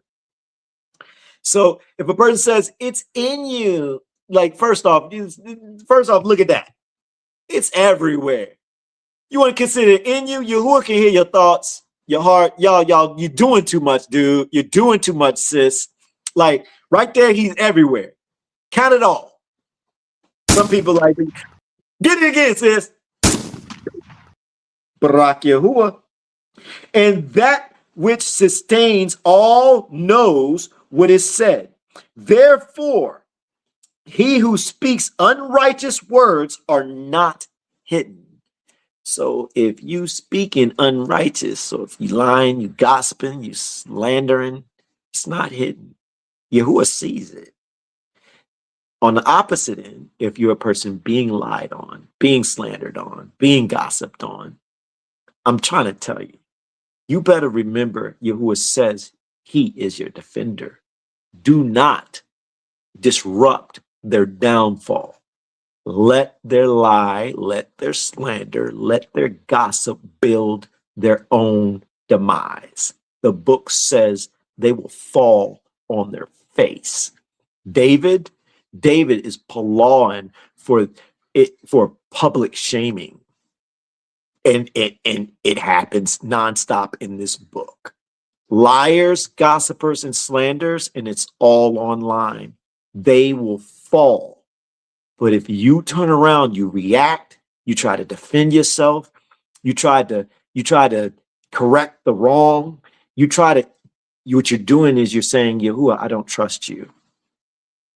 I don't trust you. I don't trust that your word says that liars and slanderers and gossipers, that they'll trap themselves with their own words, and they'll fall with a public shame. The book says that. So when you get involved and you try to defend your position, what you're doing is you're telling Yahuwah, I don't trust you, that it's gonna happen. So I'm gonna step in. I'm going to step in and I'm going to try to correct this myself. You just said, hey, he's not your defender. That's what you just did. I know it sucks because then you got to deal with it. It's almost like, and trust me, I know in real time, then people start judging you based on what others are saying, half truths and stories. But if you stay focused, you stay in his word, believe what he says in his word, do not interrupt the process. Let the blowback happen. And don't expect it right away. You got to let Yahuwah, it's got to build its scenario. You got to, I'm trying to help somebody today. I hope somebody getting some value from that. I'm hoping. I'll keep going. Therefore, he who speaks unrighteous words are not hidden, nor does vengeance pass him by when it's punished. When it punishes. Do you believe the book? If you believe the book, you believe Yahuwah. For a search shall be made into the. Wait, hold up! I gotta say it. Look in the mirror. Let me not give you advice against. What if you were guilty? Can I get mirror in the comments, please? You better look inwardly first. Did you participate in gossip? Are you sharing gossip and lies? Do you know do you know if you are? And just because you heard something and you shared it, and you participated in it, how do you know if this person isn't telling the truth or not, or is telling the truth or not? How do you know? You fell for it possibly, or you're the starter of it. If you're the starter of it and you ain't looking in the mirror, your downfall is coming. If that other person catches on and doesn't interrupt, doesn't defend, your lying is going to trap you. You better look in the mirror. Give it again, sis. BARAK YAHUAH. Let's read that one again. For a search shall be made unto the. Wait, I didn't read that one. I'll read it anyways. For a search shall be made into the counsels of the wicked. So if a person or you are lying, you're prideful, you got jealousy, you're causing strife, Yo, the book says that a search is going to be made.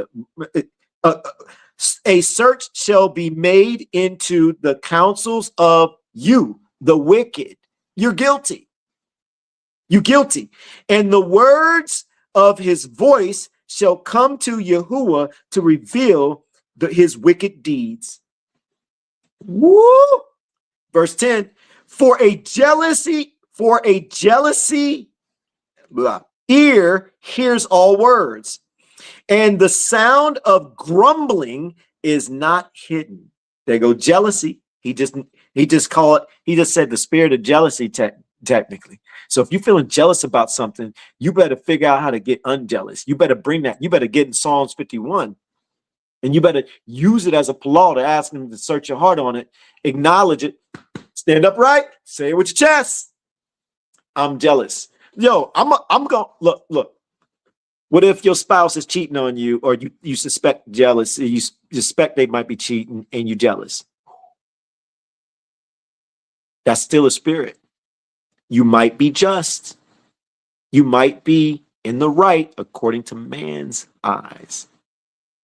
But if you want that cheating to get exposed, don't play the game. Fight against the jealousy. Fight against it. It doesn't matter.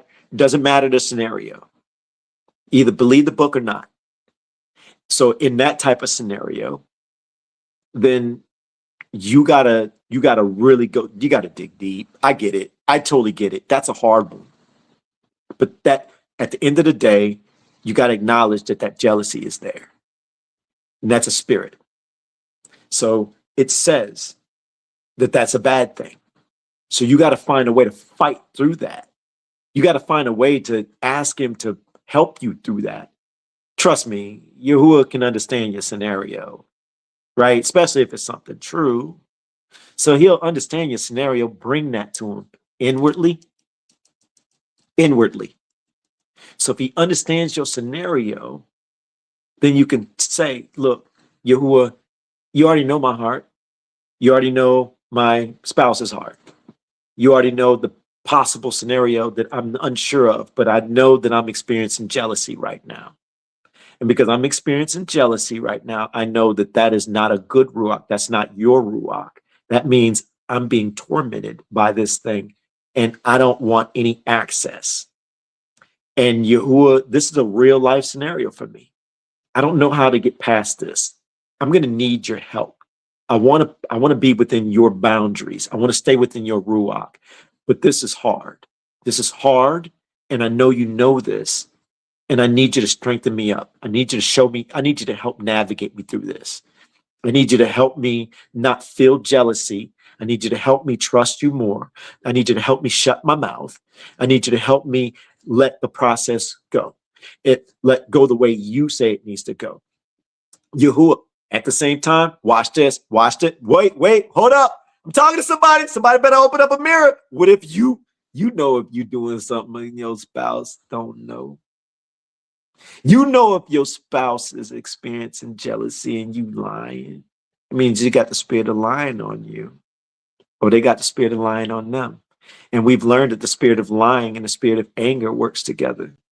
So if you are cheating, your spouse is angry, that means you are the cause of it. If your spouse is showing jealousy, that's you. You're doing that to them, and you're making them transgress. You get a double dose of Yahuwah sees you're guilty. Ooh, on both ends. So now you got to turn around, and if you're on the innocent end and then you're the victim of the scenario, here's what I encourage you to say and do inwardly.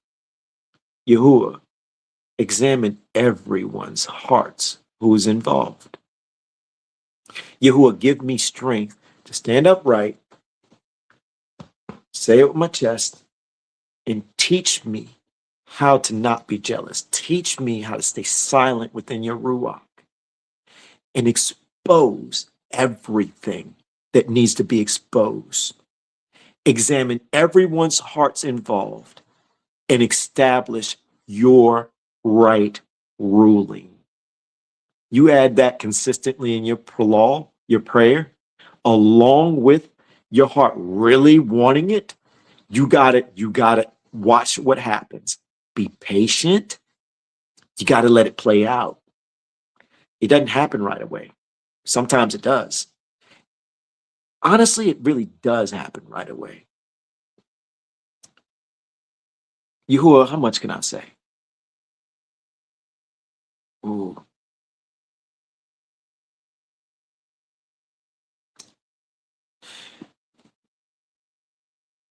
Sometimes when you pull with the right heart, your mindset might be thinking it might come a certain way. And because it's not coming exactly the way your first thought is, it doesn't mean YAHUAH didn't start the process already. I wish I could tell you more. There's it's a perfect scenario. I just can't. But ask him to reveal that to you. Ask him for that understanding. YAHUAH don't work the way we think.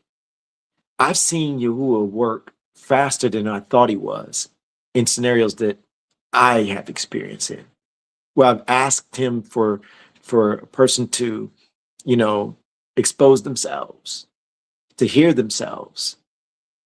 And I didn't realize he was hearing me right away. He was answering me right away. I thought it was this way at first, and I'm like, that ain't work. Then I thought it was another way, like, that ain't work.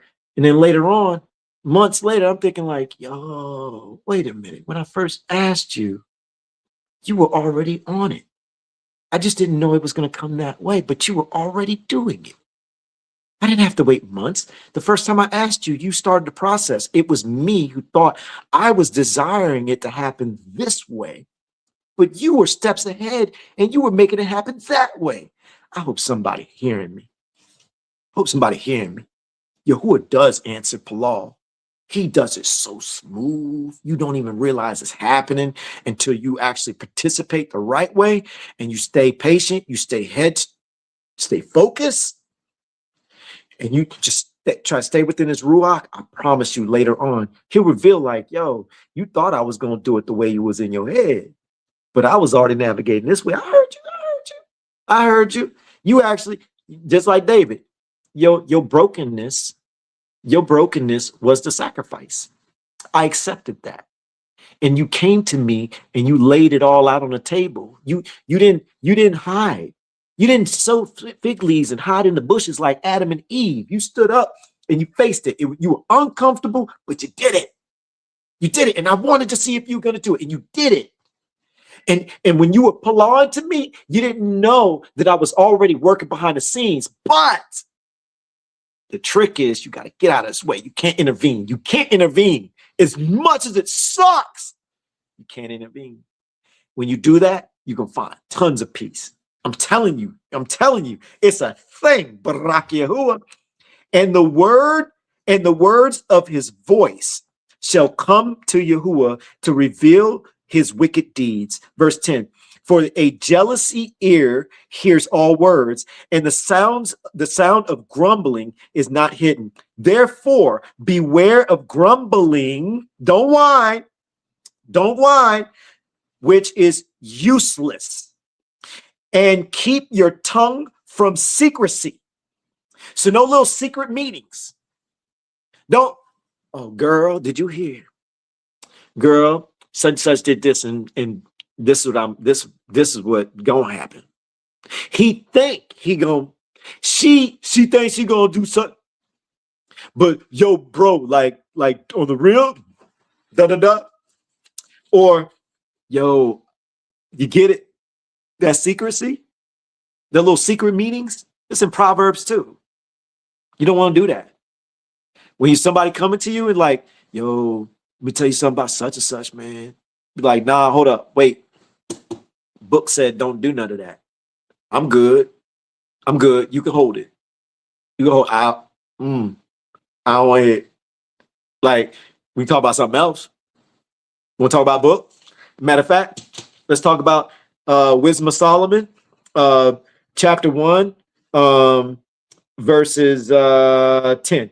For jealousy of ear of all words, and the sound of grumbling is not hidden. Therefore, beware of grumbling, which is useless, and keep your tongue from secrecy. Yeah, let's talk. You want to talk about that?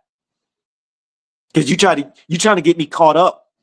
You're trying to get me to go up against Yahuwah. You apparently are trying to get me into secret conversations about people.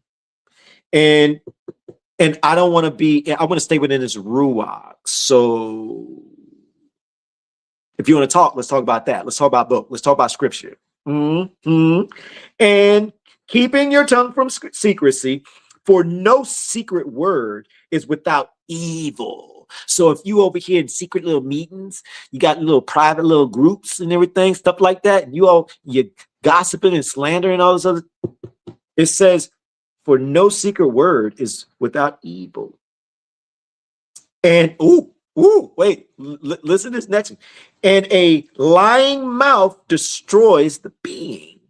So if you're lying, you're destroying your being. You're setting yourself up.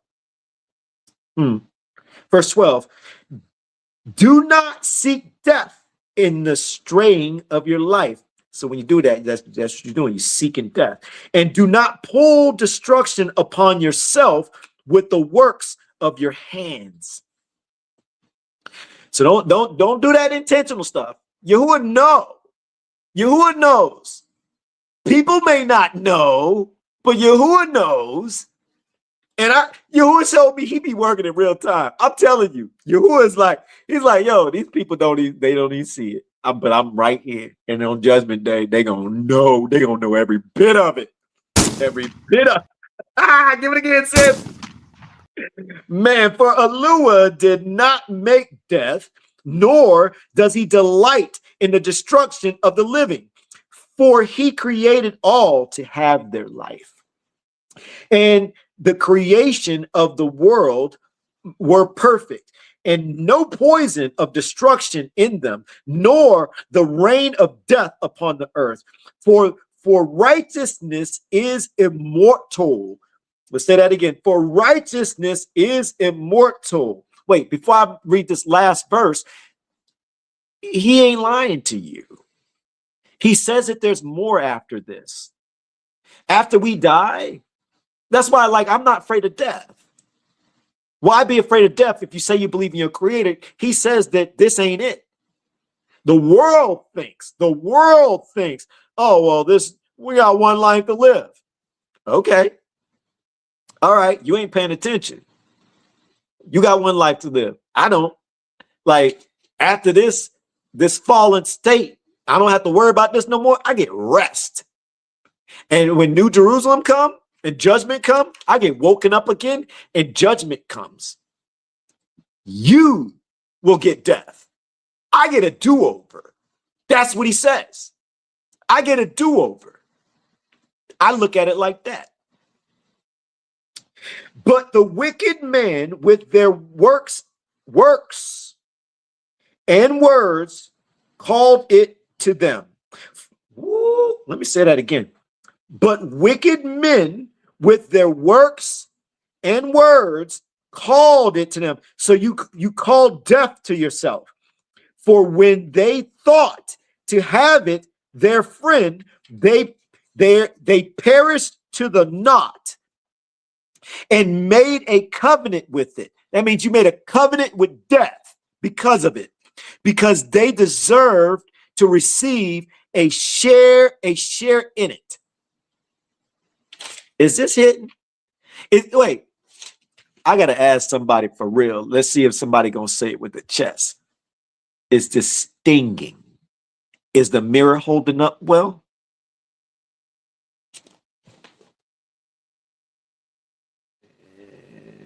Let's go to Matthew. Yeah, we ain't done. Yeah, we going in. I got energy. Mary, sis. Oh, I got so many seeds. Sis, wait, where's sis at? Sis, we good? Sis, she locked in. She's like, go, let's go. I know Frankie says the lives ain't good unless they 4 hours long, 4 hours plus long. Like, for real. Y'all always trying to, let's go to Matthew chapter 7. I always trying to get me to go live. He's like, yo, Elon, do you know the best content? You know, the best content is your lives. I'm like, Frankie, I see what you're doing. Stop. What am I saying? I mean, then that's when Kendra and them finally, that's when they start getting along. Kendra and Frankie be bickering all the time, like brother and sister. Trust me, all the people in the little group, yeah, they caught that quick the other day. They over here going back and forth, back and forth. It's funny. It's like brother and sister love.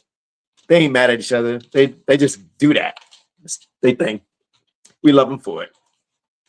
But then that's when Sherry and all them be like, yeah, I needed. Like, no, they don't get the Latin voice. Frankie be like, why you be giving my Latin voice to like Sherry? Sherry talks Southern. She like, y'all.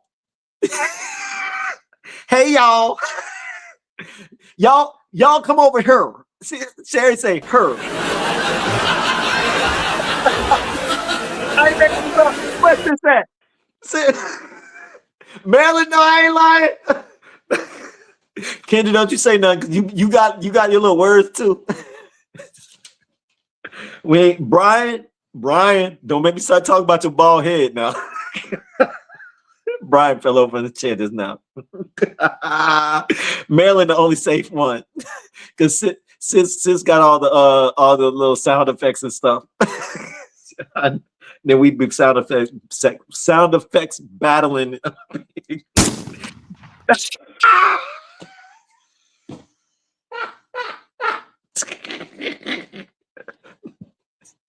Hey, all admins.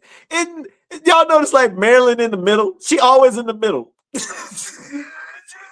She never on nobody's side, not even Frankie. She take up for him a little bit. Other than that, she'd be like, oh man, y'all leave me out of this. Matthew 7, let's go. Verse 1. Do not judge, lest ye be judged. For with what judgment you judge, you shall be judged. This YAHUSHA, by the way. So for all the ones to be like, are we supposed to be following YAHUSHA? Really? Well, let's see. Let's see if you hold up to that. Better look in that mirror. Let's start that over. Do not judge. Don't judge. So if you in the comments, you see somebody gossiping and slandering, they say something about somebody and you judge, oh, he the devil, he should burn in hell. You just judged. Wait a minute.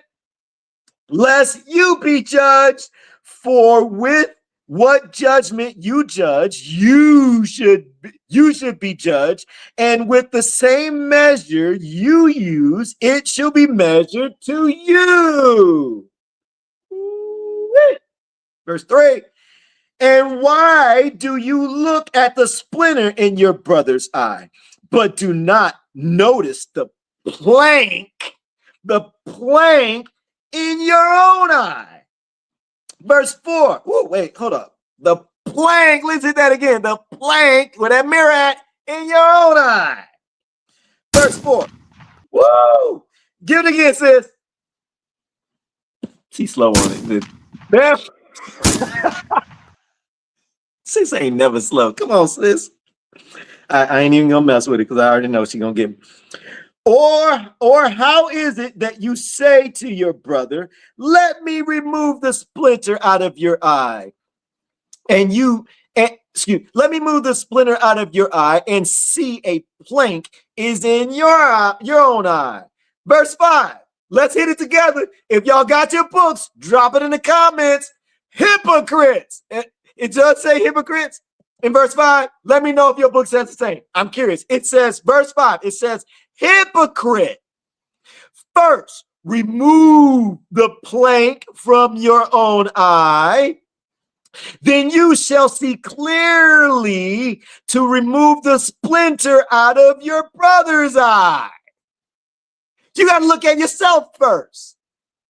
So before you start looking at somebody else, you got to look inwardly, not outwardly, inwardly. That mirror. Can I get mirror in the comments, please? BARAK, YAHUAH.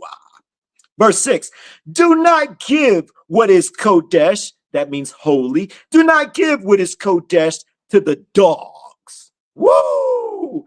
Yo, YAHUSHA getting gangster when he dropping the dogs, nor throw the pearls before the pigs, least they trample them under their feet and turn the turn and tear you into pieces. BARAK YAHUAH. Man, let's go to James. Yeah, we ain't done. Yeah, we cooking today. We cooking up some scripture. Let's go to James chapter 4. James chapter 4. Starting at verse 6. James chapter 4, verse 6. Let me know in the comments when you are there. James is quick. You can just run right past it, not even see it. Hold on. Timothy. Come on. I didn't go far enough. See? Peter. Wait. There we go. James chapter 4, verse 6. Let me know in the comments you're there. I think some people saying they're there. Bang. Okay. I see. Sherry says she there. Sis, that timing was right. She there.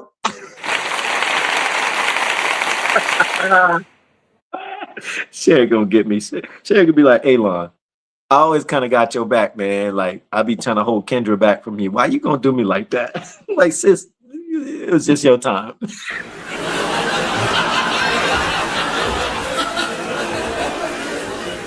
Sherry, take note. Marilyn hitting you with sound effects. Just letting you know. I ain't letting sis run from this one. Like, Marilyn just is.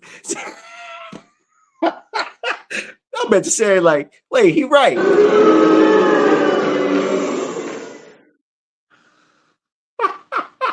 Marilyn, you funny girl. You funny sis. James chapter 4, verse 6. Marilyn, don't think I didn't see you singing that song when we put on Wash Me. I saw you singing in the background. Don't just throwing that out there. But he gives greater favor. Because of this, he says, ALUAH, resist the proud. So you're proud, you're prideful. So that means YAHUAH resists you, but gives favor to the humble. Stand up straight. Say it with your chest. It's humble. Remember, a broken heart is what? It's a sacrifice to him. Your brokenness is a sacrifice. It's like a burnt offering to him. BARAK YAHUAH. So if you're prideful and you got pride, it says, YAHUAH, ALUAH, resists the proud, but gives favor to the humble. Humble, if you humble, you cannot interrupt the process. You got to let these people do what they do. You got to be like YAHUAH. I'm going to trust you. You're my defender. I'm going to trust you. I ain't going to say nothing. I ain't going to respond. I ain't going to get involved. I ain't going to do nothing. If I just got to sit here like a stone. YAHUAH, can I move now? Can I move? Can I move? Yeah, that's how you need to be. For real, for real. I ain't even playing. I hope that hit. I applaud that hit. What was I? Verse 7. Yeah, verse 7. We're going to verse 10. So then subject yourselves to ALUAH. Resist the devil, and he shall what? Flee from you. So if you resist, he shall flee from you. Verse 8. Draw near to ALUAH, and he shall draw near to you. So you got to keep trying to get close to him. Keep trying to get close to him. You got to draw near to ALUAH, and he shall draw near to you. Cleanse hands, sinners, and cleanse hearts, you double-minded. Mic drop. Let's keep going. Lament and mourn and weep. What? We just talked about that. He wants you broken. It's not to hurt you. It's to humble you so he can speak to you so you can hear him. Because as long as you have that pride, as long as you have that transgression, he can't. It's like that's what you want, that more than honesty, more than him. You don't even see it. Ooh, I'm speaking to somebody. BARAK YAHUAH. Where was I? You double-minded, lament and mourn and weep. Let your laughter be turned into mourning, and let your joy let your joy to sadness. Verse 10. Humble yourselves in the sight of the master, and he shall lift you up. It's all about humbling. If you can't humble yourself, let me see here. 10. Ooh, we got one more. You know what? Y'all write this down, because yes, we got a podcast. Yeah, we're gonna listen to it. I ain't going nowhere yet. But write this down. Acts chapter 5, verse 1 through 11. You're gonna hear it in this podcast. But write it down. You got to study it. Let's listen to this podcast, because it is straight up hitting hard. BARAK, YAHUAH. But some of y'all like, dang, he going deep tonight. I mean, deep in scripture. Like, we ain't playing games. My bad, y'all. Just gotta get it all prepared. I was about to do a Sherry joke and I was gonna try to make it rhyme one more time. Let me stop. No, I gotta keep going. I'm just looking. Let me stop. Share the screen. Sherry gonna throw a rock from where she live. Alon, you wrong. You better get out of her. I couldn't help it, sis. I'm sorry. Wait, I just shared the wrong screen. Oops, my bad. Over here trying to mess with Sherry. Really? That's what we doing? That's what we doing, sis? Okay, I see you.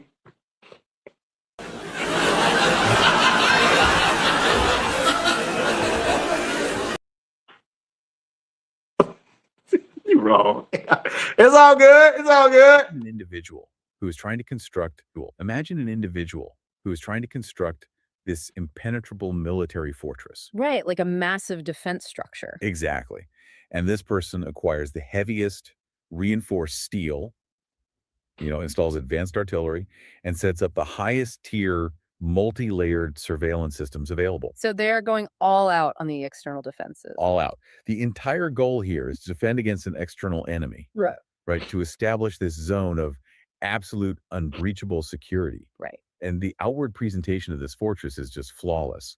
It looks intimidating. It sounds secure. There is a flaw. There's a fatal, catastrophic flaw hidden beneath the surface. The foundation of this entire massive structure has been poured directly over an unaddressed, expanding, hidden sinkhole. Oh, wow. Yeah, in that scenario, the thickness of those walls is just a psychological illusion. Completely. I mean, the sophistication of the external defenses is completely irrelevant at that point. A total structural collapse is not just possible, right? It is mathematically guaranteed. Guaranteed. And what is critical... Y'all don't laugh at me. I'm gonna widen the screen now. I gotta blow my nose. Y'all don't want to hear the chauffeur. I'm just throwing that out there. Just letting y'all know. I'll be back. Is it? Is the internet messing up? Are we good, sis? Are we good? Seemed like it. Hold on.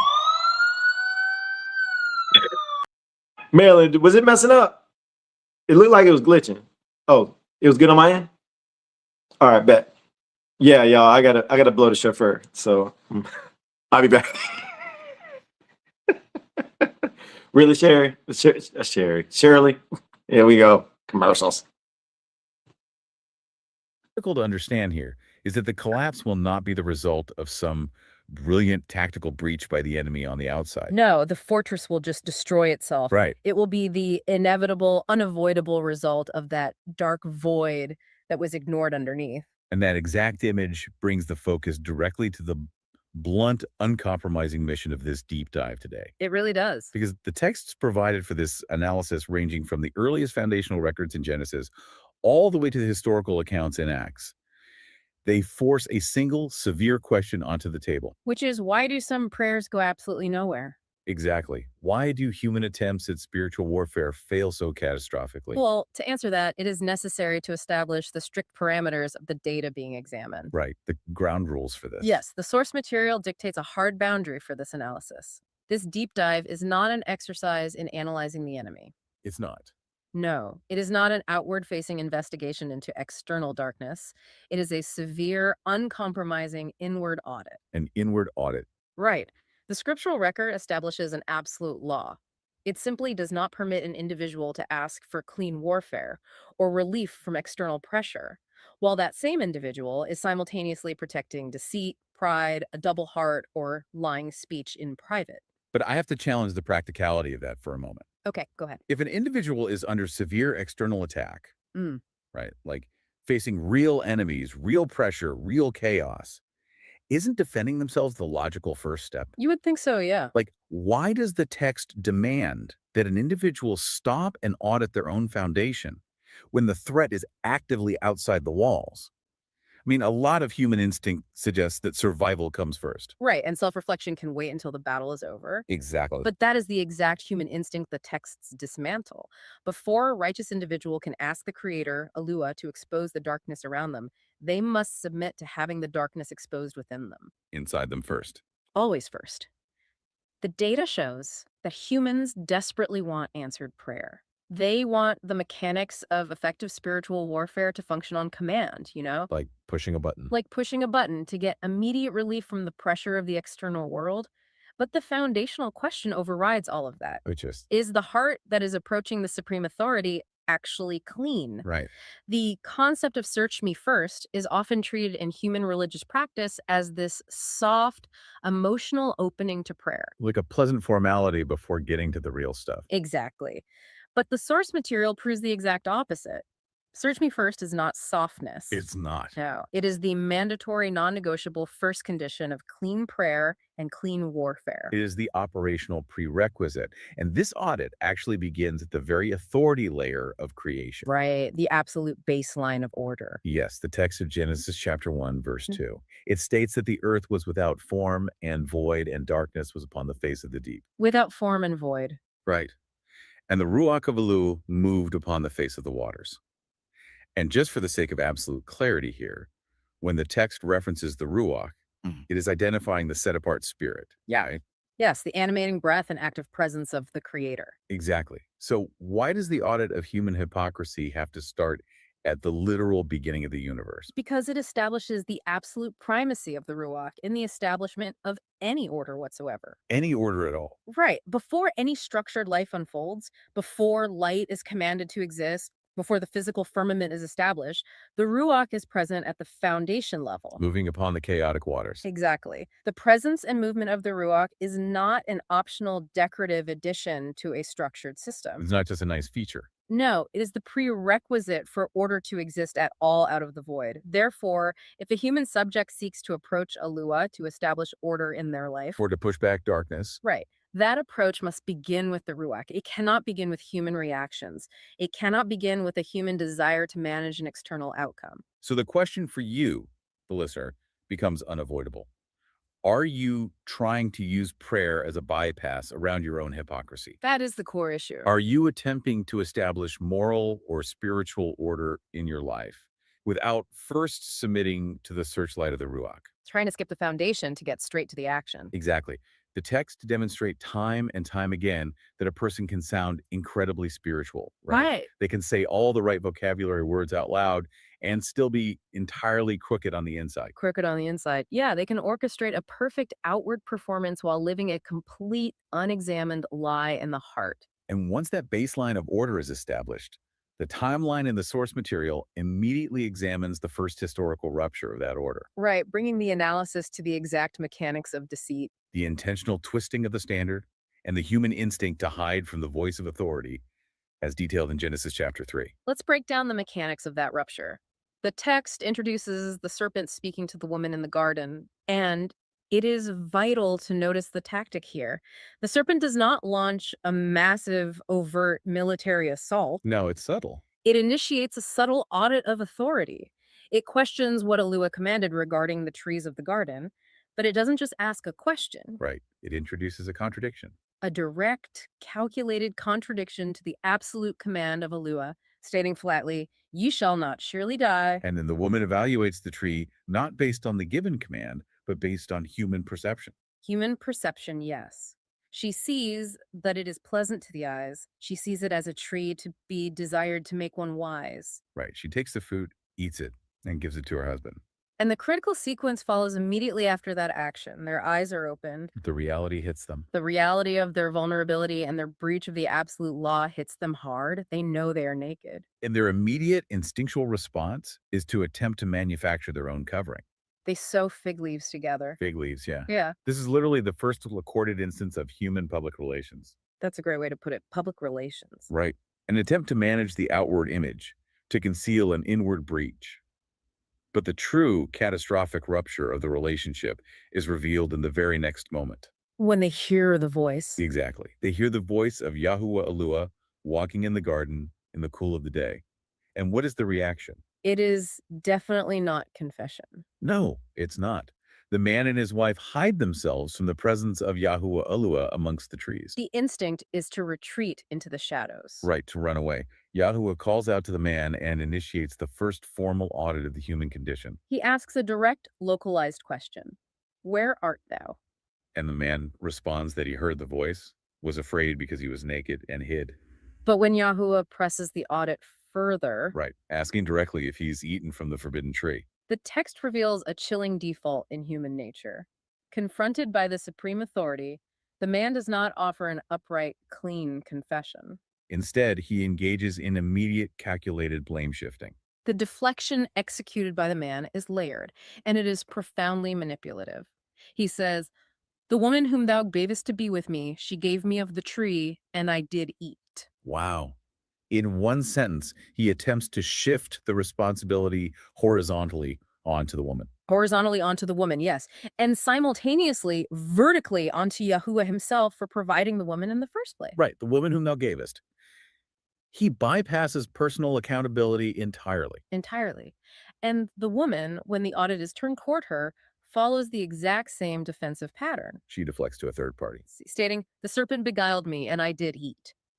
The inward condition is completely corrupted by the refusal to take ownership of the breach. This is a psychological pattern that the human record shows repeating endlessly. Endlessly. Consider the analogy of a person standing in a pitch black room holding a high-powered spotlight, right? They know their own hands are covered in dirt. But instead of turning that light inward, Exactly. Instead of turning it inward to expose themselves and clean their hands, they frantically shine the beam into every corner of the room. shouting about the darkness everywhere else. They demand that the woman be illuminated. They demand that the serpent be illuminated. They shout about the darkness of others, all while frantically scrambling to stay in the shadows themselves. It's a terrifying image. It really is. So the question to you is stark. Are you asking YAHUAH for truth while actively protecting a lie? Because that is the core pathology of Genesis 3. Yes. It is an individual desperately wanting the focus to remain on external elements to avoid the terror of inward exposure. And the data proves that this refusal to submit to inward exposure is never static. It metastasizes. It grows. It grows rapidly. The progression of unchecked inward corruption leads directly to the physical violence recorded in Genesis chapter 4. This introduces the concept of the anger door. Right. The text details Cain bringing an offering of the fruit of the ground and Abel bringing the firstlings of his flock. And the record states that YAHUAH has respect unto Abel and his offering, but unto Cain and his offering, he has not respect. Right. And the inward reaction from Cain is immediate. The record states Cain was very wroth and his countenance fell. Now let's analyze that physical marker for a second. What exactly is a fallen countenance in this context? This is just sadness. Right, is he just bummed out? No, it is far more dangerous than mere sadness. A fallen countenance is the physical, visible manifestation of inward corruption, wounded pride, and deep resentment. It's the face betraying the toxic state of the heart. Exactly. When the inward condition is challenged, rejected, or corrected by authority, and the individual stubbornly refuses to humble themselves and course correct, resentment takes root. And this fallen countenance is the visible warning light that the anger door has swung wide open. Yes. YAHUAH, maintaining the pattern of the inward audit, addresses the condition directly. He asks Cain, "Why art thou wroth, and why is thy countenance fallen?" And YAHUAH issues a severe, terrifying warning right at that moment. He says, if thou doest well, shalt thou not be accepted. And if thou doest not well, sin lieth at the door.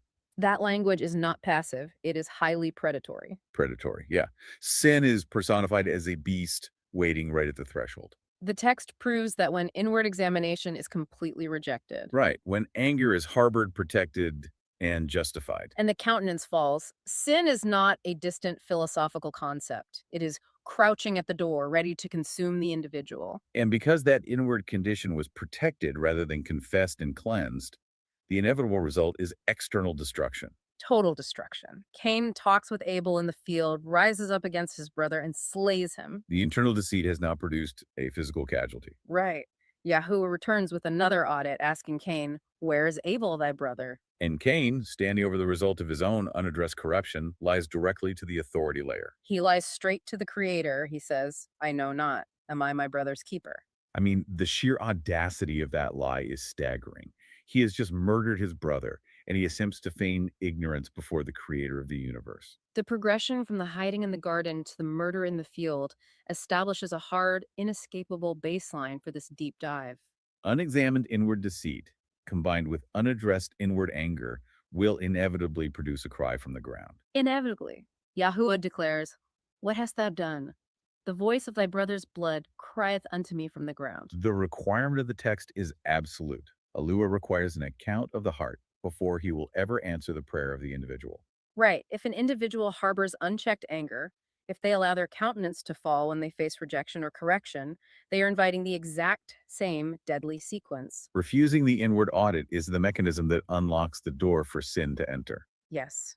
Human nature defaults to hiding, deflecting, and eventually destroying. Therefore, an antidote is required. Okay, I see there's either a couple people or the same person. I keep seeing it come up. They're asking about who is talking. These are AIs. This is Notebook LM. It's a Google product. What I did was, this is free to everyone.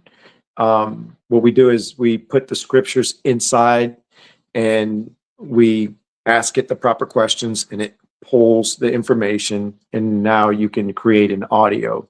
You guys can do it too. If you have scriptures, you can use this tool, this AI tool.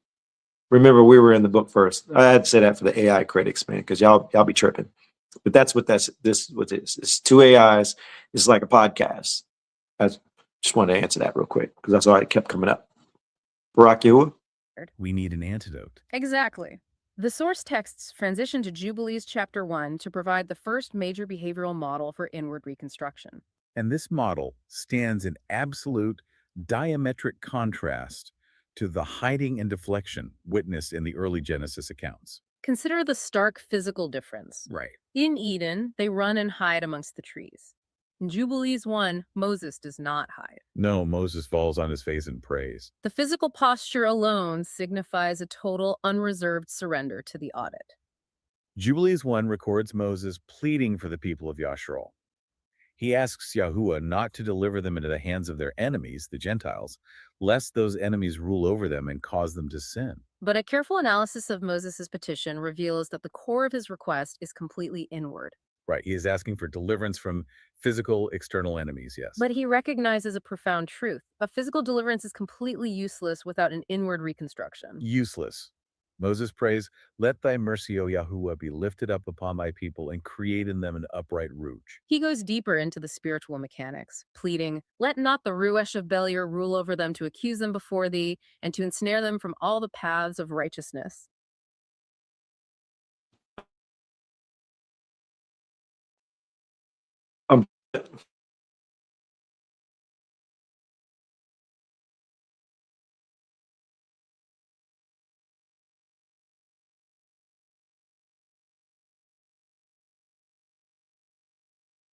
Right. He specifically asks YAHUAH to create in them a clean heart and a set-apart Ruach. Let's define the Ruach of Beliar for the listener, so the gravity of this petition is totally clear. Beliar or Beliar represents worthlessness. Yo, it wouldn't let me unmute. I was trying to tell y'all that it's trying to say Ruach. It's trying to say spirit. Just throwing that out there because I know somebody's probably like, "What's a Ruach?" Which there's always somebody. Just saying. Corruption, and the spirit of destruction. So Moses understands that if the people do not have an upright Ruach, they are legally vulnerable to the Ruach of Beliar. Legally vulnerable, yes. The answer YAHUAH gives to Moses is profound because it establishes an unbreakable rule for the righteous. Yahuwah acknowledges the contrariness and the stiff-necked nature of the people, but then he lays down the hard, unyielding requirement. He states, "And they will not be obedient till they confess their own sin and the sin of their fathers." Wow. That statement reveals a mechanical sequence that cannot be altered, bypassed, or negotiated. Confession must precede obedience. Must. An individual cannot achieve a state of obedience while harboring unconfessed corruption. The inward condition must be vocalized cleanly. Yes, cleanly vocalized. YAHUAH promises that only after this clean confession occurs, he will create in them a set-apart Ruach and cleanse them. The required sequence is literally fixed in stone. Confession is the catalyst. Confession brings mercy, Mercy results in an upright ruach and a clean heart. and that clean heart provides the only true, impenetrable protection from the Ruach Beliar. This demands a severe self-evaluation from the individual. Right. So are you trying to build a fortress of protection from enemies on top of a rotten foundation of an unconfessed heart? Are you trying to force yourself into a state of obedience or seeking heavy spiritual protection without first vocalizing a clean confession of your own hypocrisy? The text states that without an upright Ruach, the Ruach Beliar actually gains the legal spiritual right to rule and accuse. It gains the right. This completely reorients the human concept of warfare. The first movement of warfare is never pointing outward at the enemy. Never. The mandatory first movement is addressing the inward condition. And the required standard of that inward condition is detailed with terrifying precision in Wisdom of Solomon, chapter 1. This text carries the severe burden of proving that ALUAH is the ultimate weigher of both spoken language and the hidden secret counsels of the human mind. Wisdom 1, verse 5, delivers what is arguably one of the most sobering and absolute warnings in the entire scriptural record. Let's hear it. For the set-apart spirit of discipline will flee deceit. I want to pause the analysis right there so the listener can fully absorb the weight of that word. Flee. Flee, yes. The set-apart spirit of discipline will flee deceit. The text does not say the spirit will tolerate deceit. No, it doesn't. It does not say the spirit will coexist with deceit and gently try to counsel it. Not at all. The text says the Ruach removes itself from thoughts that are without understanding, and it will not abide when unrighteousness comes in. It violently and immediately evacuates the premises. It evacuates. This completely shatters the modern religious illusion that a person can harbor private, calculated deceit, protect a double heart, and simultaneously walk in set-apart spiritual discipline. It is a profound biological incompatibility in the spiritual realm. It is. Verse 6 reinforces this dynamic by stating that ALUAH is a witness of the reins, a true beholder of the heart, and a hearer of the tongue. This forces an immediate brutal audit of the individual who attempts to sound highly spiritual in a public setting while maintaining a double-hearted, hypocritical stance in their private life. Right. A person can talk endlessly about warfare. They can master the correct theological vocabulary. They can memorize the text. But ALUAH is the hearer of the tongue, and he weighs the secret, unstated counsels and motives behind the words. Verse 8 declares that he who speaks unrighteous things cannot be hid. Yo, I just had to say, there's so many people online that do that.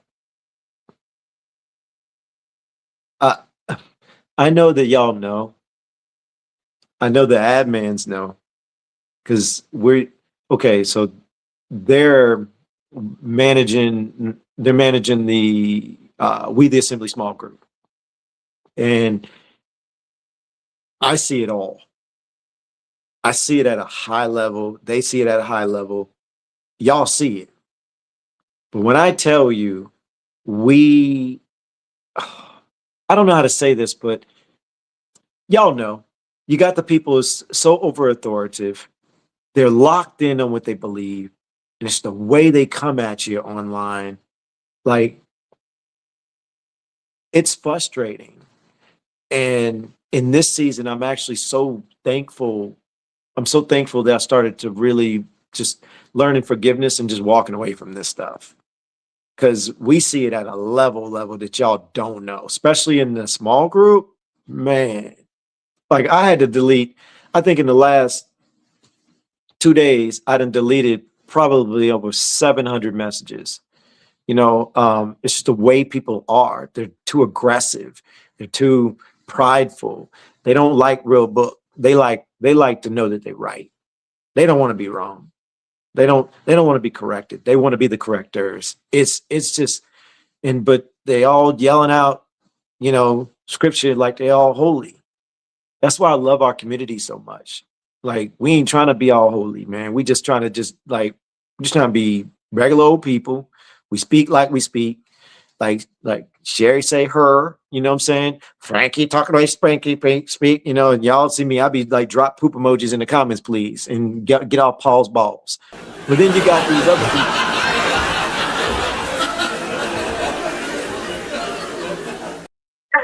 Then you got these overly righteous people. They got to be right on everything. It's the way they come at you. It's like, yo, get out of here with that, man. We were done with that in the church. Y'all bringing this into the new understanding. Can we get some authenticity? Like you're doing too much. I'm sorry. BARAK YAHUAH. Says I might need to check my inward parts. might have opened up a gate right there. Cannot be hid. The text goes on to state in verse 9 that inquisition shall be made into the counsels of the ungodly, and the sound of words shall come into YAHUAH for the manifestation of wicked deeds. But the warning extends far beyond loud public proclamations of rebellion. Right. The acute danger of silent, hidden speech is addressed directly. Verse 10 explicitly states, "For the ear of jealousy heareth all things, and the noise of murmurings is not hid." The concept of the ear of jealousy, I mean, that suggests a state of total, unbroken acoustic surveillance by the divine. Total surveillance. The text commands the reader to beware of murmuring, which is unprofitable, and to refrain the tongue from backbiting. There is no such thing as an off-the-record conversation. No, there isn't. There's no private enclave, no encrypted chat, no hidden basement where complaints, murmurings, and deceit escape the ear of jealousy. This is where the audit becomes incredibly confronting. Extremely confronting. Are you sounding spiritual in public while maintaining a double heart in private? Are you smiling and using righteous vocabulary to someone's face while your internal monologue is executing a character assassination against them? Verse 11 delivers the fatal consequence of this behavior. For there is no word so secret that shall go for naught, and the mouth that belieth slayeth the soul. A lying mouth is not just a tool used to deceive other people. No. It is a lethal weapon that slays the soul of the speaker. An individual asking for clean spiritual results while possessing an unclean mouth or operating with hidden double-hearted motives is operating in deep catastrophic error. The sheer incompatibility of deceit and the spirit of discipline forces this study directly into the teachings of YAHUSHA in Matthew chapter 7. This text serves as the inward correction anchor of the entire analysis. It really does. It forces every human subject to confront the staggering depth of their own hypocrisy before they are ever permitted to address the flaws, sins, or errors in another person. Matthew 7 verse 1 begins with a directive that is often quoted but rarely applied with its full severity. Judge not, that ye be not judged. Right. For with what judgment ye judge, ye shall be judged. And with what measure ye meet, it shall be measured to you again. But then YAHUSHA asks a piercing, almost surgical question. And why beholdest thou the mote that is in thy brother's eye, but considerest not the beam that is in thine own eye? The contrast drawn in this analogy is intentional, and it highlights a profound absurdity. Absurdity is the perfect word for it. A mote is a tiny speck, a microscopic piece of dust or chaff. Right. A beam is a massive load-bearing structural timber. A giant plank of wood. Yes.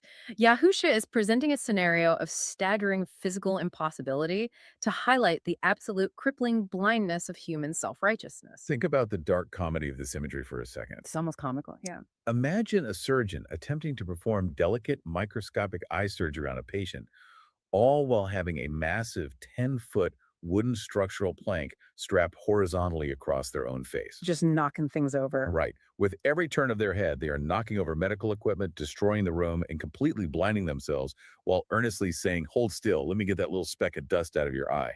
The text presses the absurdity further.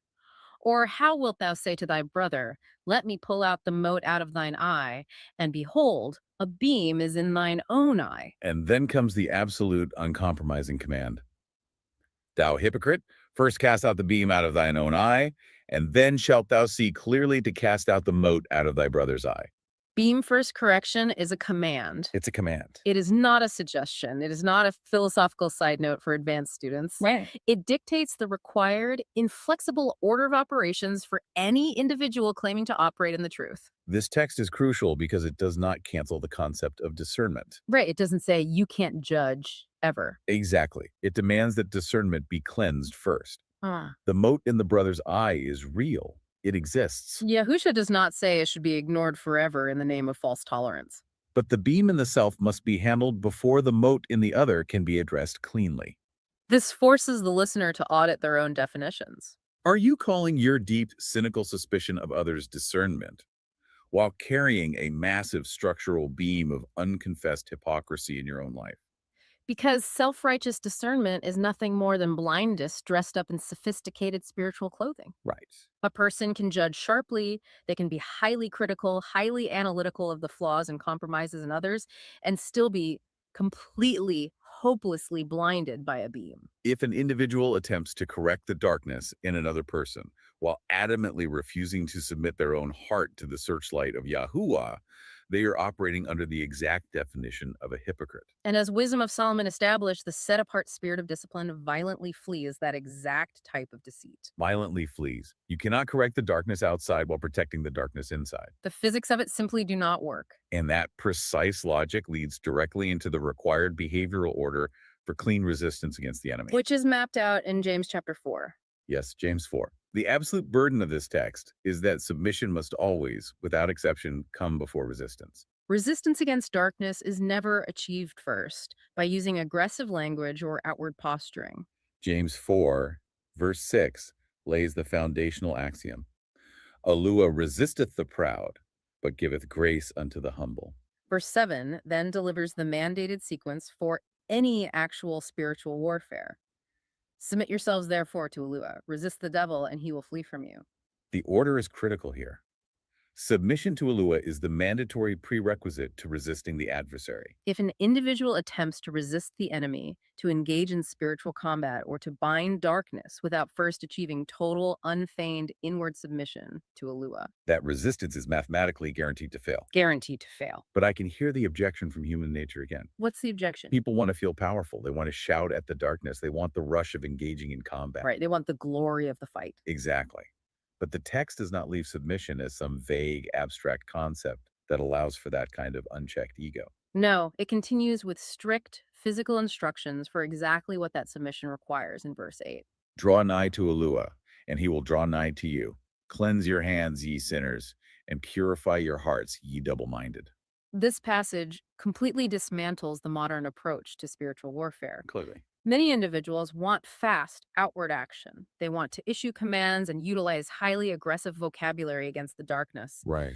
But they want to do all of that while actively resisting the painful process of inward change. A double-minded heart. A heart that wants victory over the enemy, but secretly still loves the corruption, the validation, and the pride of the world, cannot stand against darkness. It has no legal standing. Furthermore, the text demands visible, undeniable inward grief over personal corruption. Verse 9 commands, "Be afflicted and mourn and weep. Let your laughter be turned to mourning and your joy to heaviness." Let your laughter be turned to mourning.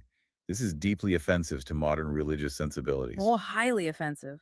Modern sensibilities demand constant positivity and instant painless victory. But there is a requirement of grief here that cannot be bypassed. Why is grief mandatory? Because you cannot have clean victory with a dirty heart, and a dirty heart is only cleansed through the affliction of true repentance. Verse 10 concludes the instruction. Humble yourselves in the sight of YAHUAH, and he shall lift you up. The behavioral order of clean resistance is fixed and unalterable. Submit, draw near, cleanse hands, purify hearts, be afflicted, mourn, weep, humble yourselves. Then and only then resist. An individual cannot bypass the mourning and the cleansing. They cannot skip the deep humility and jump straight to aggressive warfare tactics. A duty heart simply cannot host clean warfare. The infrastructure cannot support the power. So audit your own practices. Are you talking aggressively about resisting darkness, posting about your spiritual battles, but refusing to actually mourn over your own personal corruption? The command to cleanse hands and purify a double-minded heart aligns perfectly with Moses falling on his face, pleading for a clean heart and an upright Ruach. The inward work must happen first. When an individual attempts to bypass this required process, when they attempt to stage a flawless spiritual performance while maintaining hidden deceit, they step directly into the terrifying, fatal territory of Acts chapter 5. Acts 5 serves as the final warning and the ultimate fear anchor for this entire analysis. The ultimate fear anchor. Yes. This historical text proves, with devastating clarity, that false presentation before the Ruach is not a secondary issue, a minor character flaw, or a learning opportunity. It is a matter of life and death. The passage records the events concerning a man named Ananias and his wife, Sapphira. The text states that they sold a possession and kept back part of the price, his wife also being privy to the secret arrangement. Right. Ananias then brought a certain part of the money and laid it at the apostles' feet. Let's analyze the psychology of this moment. On the surface, the performance looks incredibly generous. Extremely generous. The outward presentation appears to be one of total submission, immense sacrifice, and deep spiritual commitment. They wanted the applause of the assembly. They wanted to be perceived as entirely devoted. The performance was meticulously designed to look correct. But the inward condition was consecrated deceit. Consecrated deceit. Wow, it was premeditated. Peter, operating not by human observation but by the Ruach, addresses Ananias and immediately exposes the hidden reality beneath the fortress. Exposes the sinkhole. He asks, "Why hath Satan filled thine heart to lie to the Ruach HaKodesh and to keep back part of the price of the land?" Peter makes it abundantly clear that this is not a lesson about financial management or mandatory tithing. Not at all. The money itself was never the issue. Peter states, "Whiles it remained, was it not thine own? And after it was sold, was it not in thine own power? Why hast thou conceived this thing in thine heart? Thou hast not lied unto men, but unto ALUAH." The crime was conceiving the lie in the secret counsels of the heart. And attempting to pass off a partial, managed surrender as a total, absolute surrender before the Spirit of truth. Ananias attempted to present himself as fully submitted and fully clean before the assembly, while deliberately harboring hidden deceit. And the judgment for this false presentation is immediate, absolute, and physical. Upon hearing Peter's words, Ananias falls down and gives up the ghost. He dies on the spot. The record states that great fear came on all them that heard these things. The physical collapse of his body is the ultimate manifestation of a structure built over a void. And the sheer horror of the text does not stop with Ananias. 3 hours later, his wife Sapphira comes in, completely unaware of what just happened to her husband. Think about those 3 hours. 3 hours where she could have repented. 3 hours where she could have audited her own heart. But she held to the public relations strategy. Right. Peter gives her an opportunity to speak the truth. He asks her to confirm if they sold the land for the specific price they claimed. She agrees to the lie, stating, "Yeah, for so much." Peter responds with a chilling final indictment of their combined hypocrisy. "How is it that ye have agreed together to tempt the Ruach of YAHUAH? Behold, the feet of them which have buried thy husband are at the door, and shall carry thee out." The concept of agreeing together to tempt the Ruach highlights the depth of the premeditation. They conspired to fake a spiritual reality. Sapphira falls down straightway to feet and yields up the ghost. Verse 11 concludes the account. "And great fear came upon all the assembly, and upon as many as heard these things." Are you trying to stage a performance for the Ruach? Acts 5 is the definitive, inescapable proof that lying to the Ruach brings fatal judgment. It is the ultimate demonstration that the set-apart spirit of discipline flees deceit. And when the spirit flees, only sudden collapse remains. False presentation before ALUAH is weighed, it is exposed, and it is dealt with severely. The chain of evidence from Genesis 3 all the way to Acts 5 leaves absolutely no room for human negotiation or confusion. None at all. Hiding from the voice in Eden, blaming others for personal failure, letting the countenance fall in anger when corrected. Harboring secret murmurings in the mind, judging with a massive structural beam in the eye, and lying to the Ruach for the sake of public presentation. All of these actions share the exact same root pathology. They all stem from a stubborn, prideful refusal to let the inward condition be searched and cleansed by the authority of ALUAH. The facts are on the table. The foundational burden of this deep dive is inward examination. It is not a manual for analyzing the enemy. It is not a guidebook for spotting demons and other people. It is absolutely not a permission slip to call out the flaws in others before executing a rigorous, painful self-search. The burden is to recognize the absolute unyielding standard. ALUAH weighs the secret counsels. He hears the tongue. The set-apart spirit of discipline will not abide when unrighteousness comes in. The required approach must mirror the models set in Jubilees 1 and James 4. It requires confession, mourning, purified hearts, and cleansed hands. Clean warfare requires an upright root. True discernment requires casting out the beam first. Effective resistance requires total, unfeigned submission to ALUAH beforehand. Search me first is not a soft opening. It is the absolute, unyielding standard required for engagement. A dirty heart cannot host clean warfare. This brings us to a final, necessary evaluation of the modern environment. Consider the digital era, where the human instinct to manufacture fig leaves have been weaponized through social media. Oh, absolutely weaponized. Platforms are saturated with individuals performing their spirituality, broadcasting their discernment, and aggressively calling out the motes in the eyes of others for the applause of an audience. They are agreeing together to project an image of righteous warfare, while the secret counsels of their hearts remain entirely unexamined. It is a mass replication of the crime of Ananias and Sapphira, digitized and celebrated. Do not participate in this illusion. Do not rush to analyze the enemy. Do not look for demons in other people. Before you utter another word of spiritual language, before you attempt to engage in any outward display of warfare, submit to the unyielding standard. Let the Ruach search your hidden parts. Address the void beneath the fortress. Search me first, then speak. BARAK YAHUAH, Mishpaka. BARAK YAHUAH. Mishpaka, I'm in Palal that somebody got some value. Y'all already know I always end by saying, my name is Elon. Pronounced like you're going to cut grass, like you're going to cut a lawn. It's not spelt that way, but it is pronounced that way. And I have two goals. First goal is to serve and give esteem to our Creator, Yahuwah. And the second is to add value to you. And I am in Palal that some people got value today. This is part 1 of our series, Pray Like the Forefathers. Tomorrow we're going to be hopping back into our last. We have one last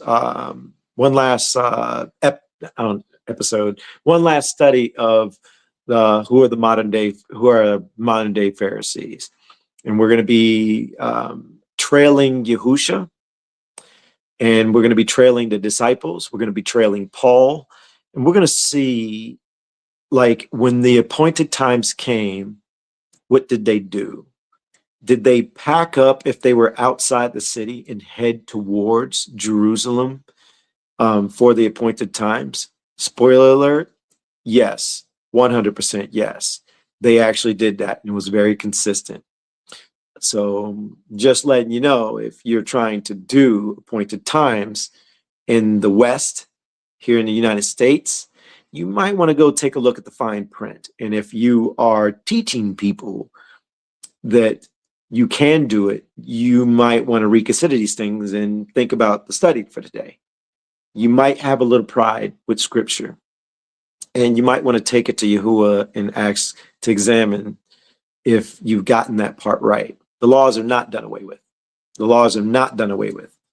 But there's more going on than what you probably haven't seen. A lot of us are just now seeing this.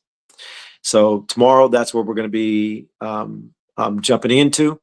Mishpaka, I think I'm going to hit the chauffeur tonight, but I think we need to end it in tonight's study with a Shabbat song. We might even pick up, hopefully the new Shabbat song will be processed by then. We'll see. Let me, wrong. There we go. This is one of the new songs, and it's a Shabbat song. I hope you guys enjoy it. Let me hit the chauffeur first. Oh, let me go back. Mishpaka, we'll see you tomorrow. I ain't gonna tell you what time, that because Frankie be annoying me when he be like, Aki, what time? I'd be like, I ain't telling you, Frankie. See when I get live.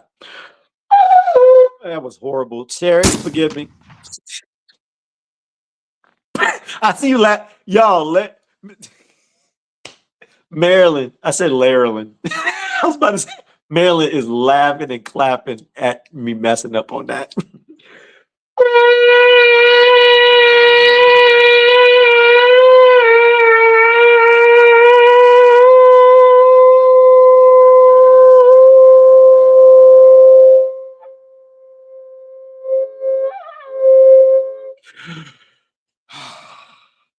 Okay, I try to go for a second win on that one, Miss Parker. Love y'all. I'll see y'all tomorrow. Can I get a Barak Yahuwah? Shabbat Shalom, by the way. 6 days running. Now the pressure off. YAHUAH BARAK this day and made it Kodesh. With the assembly, let's go!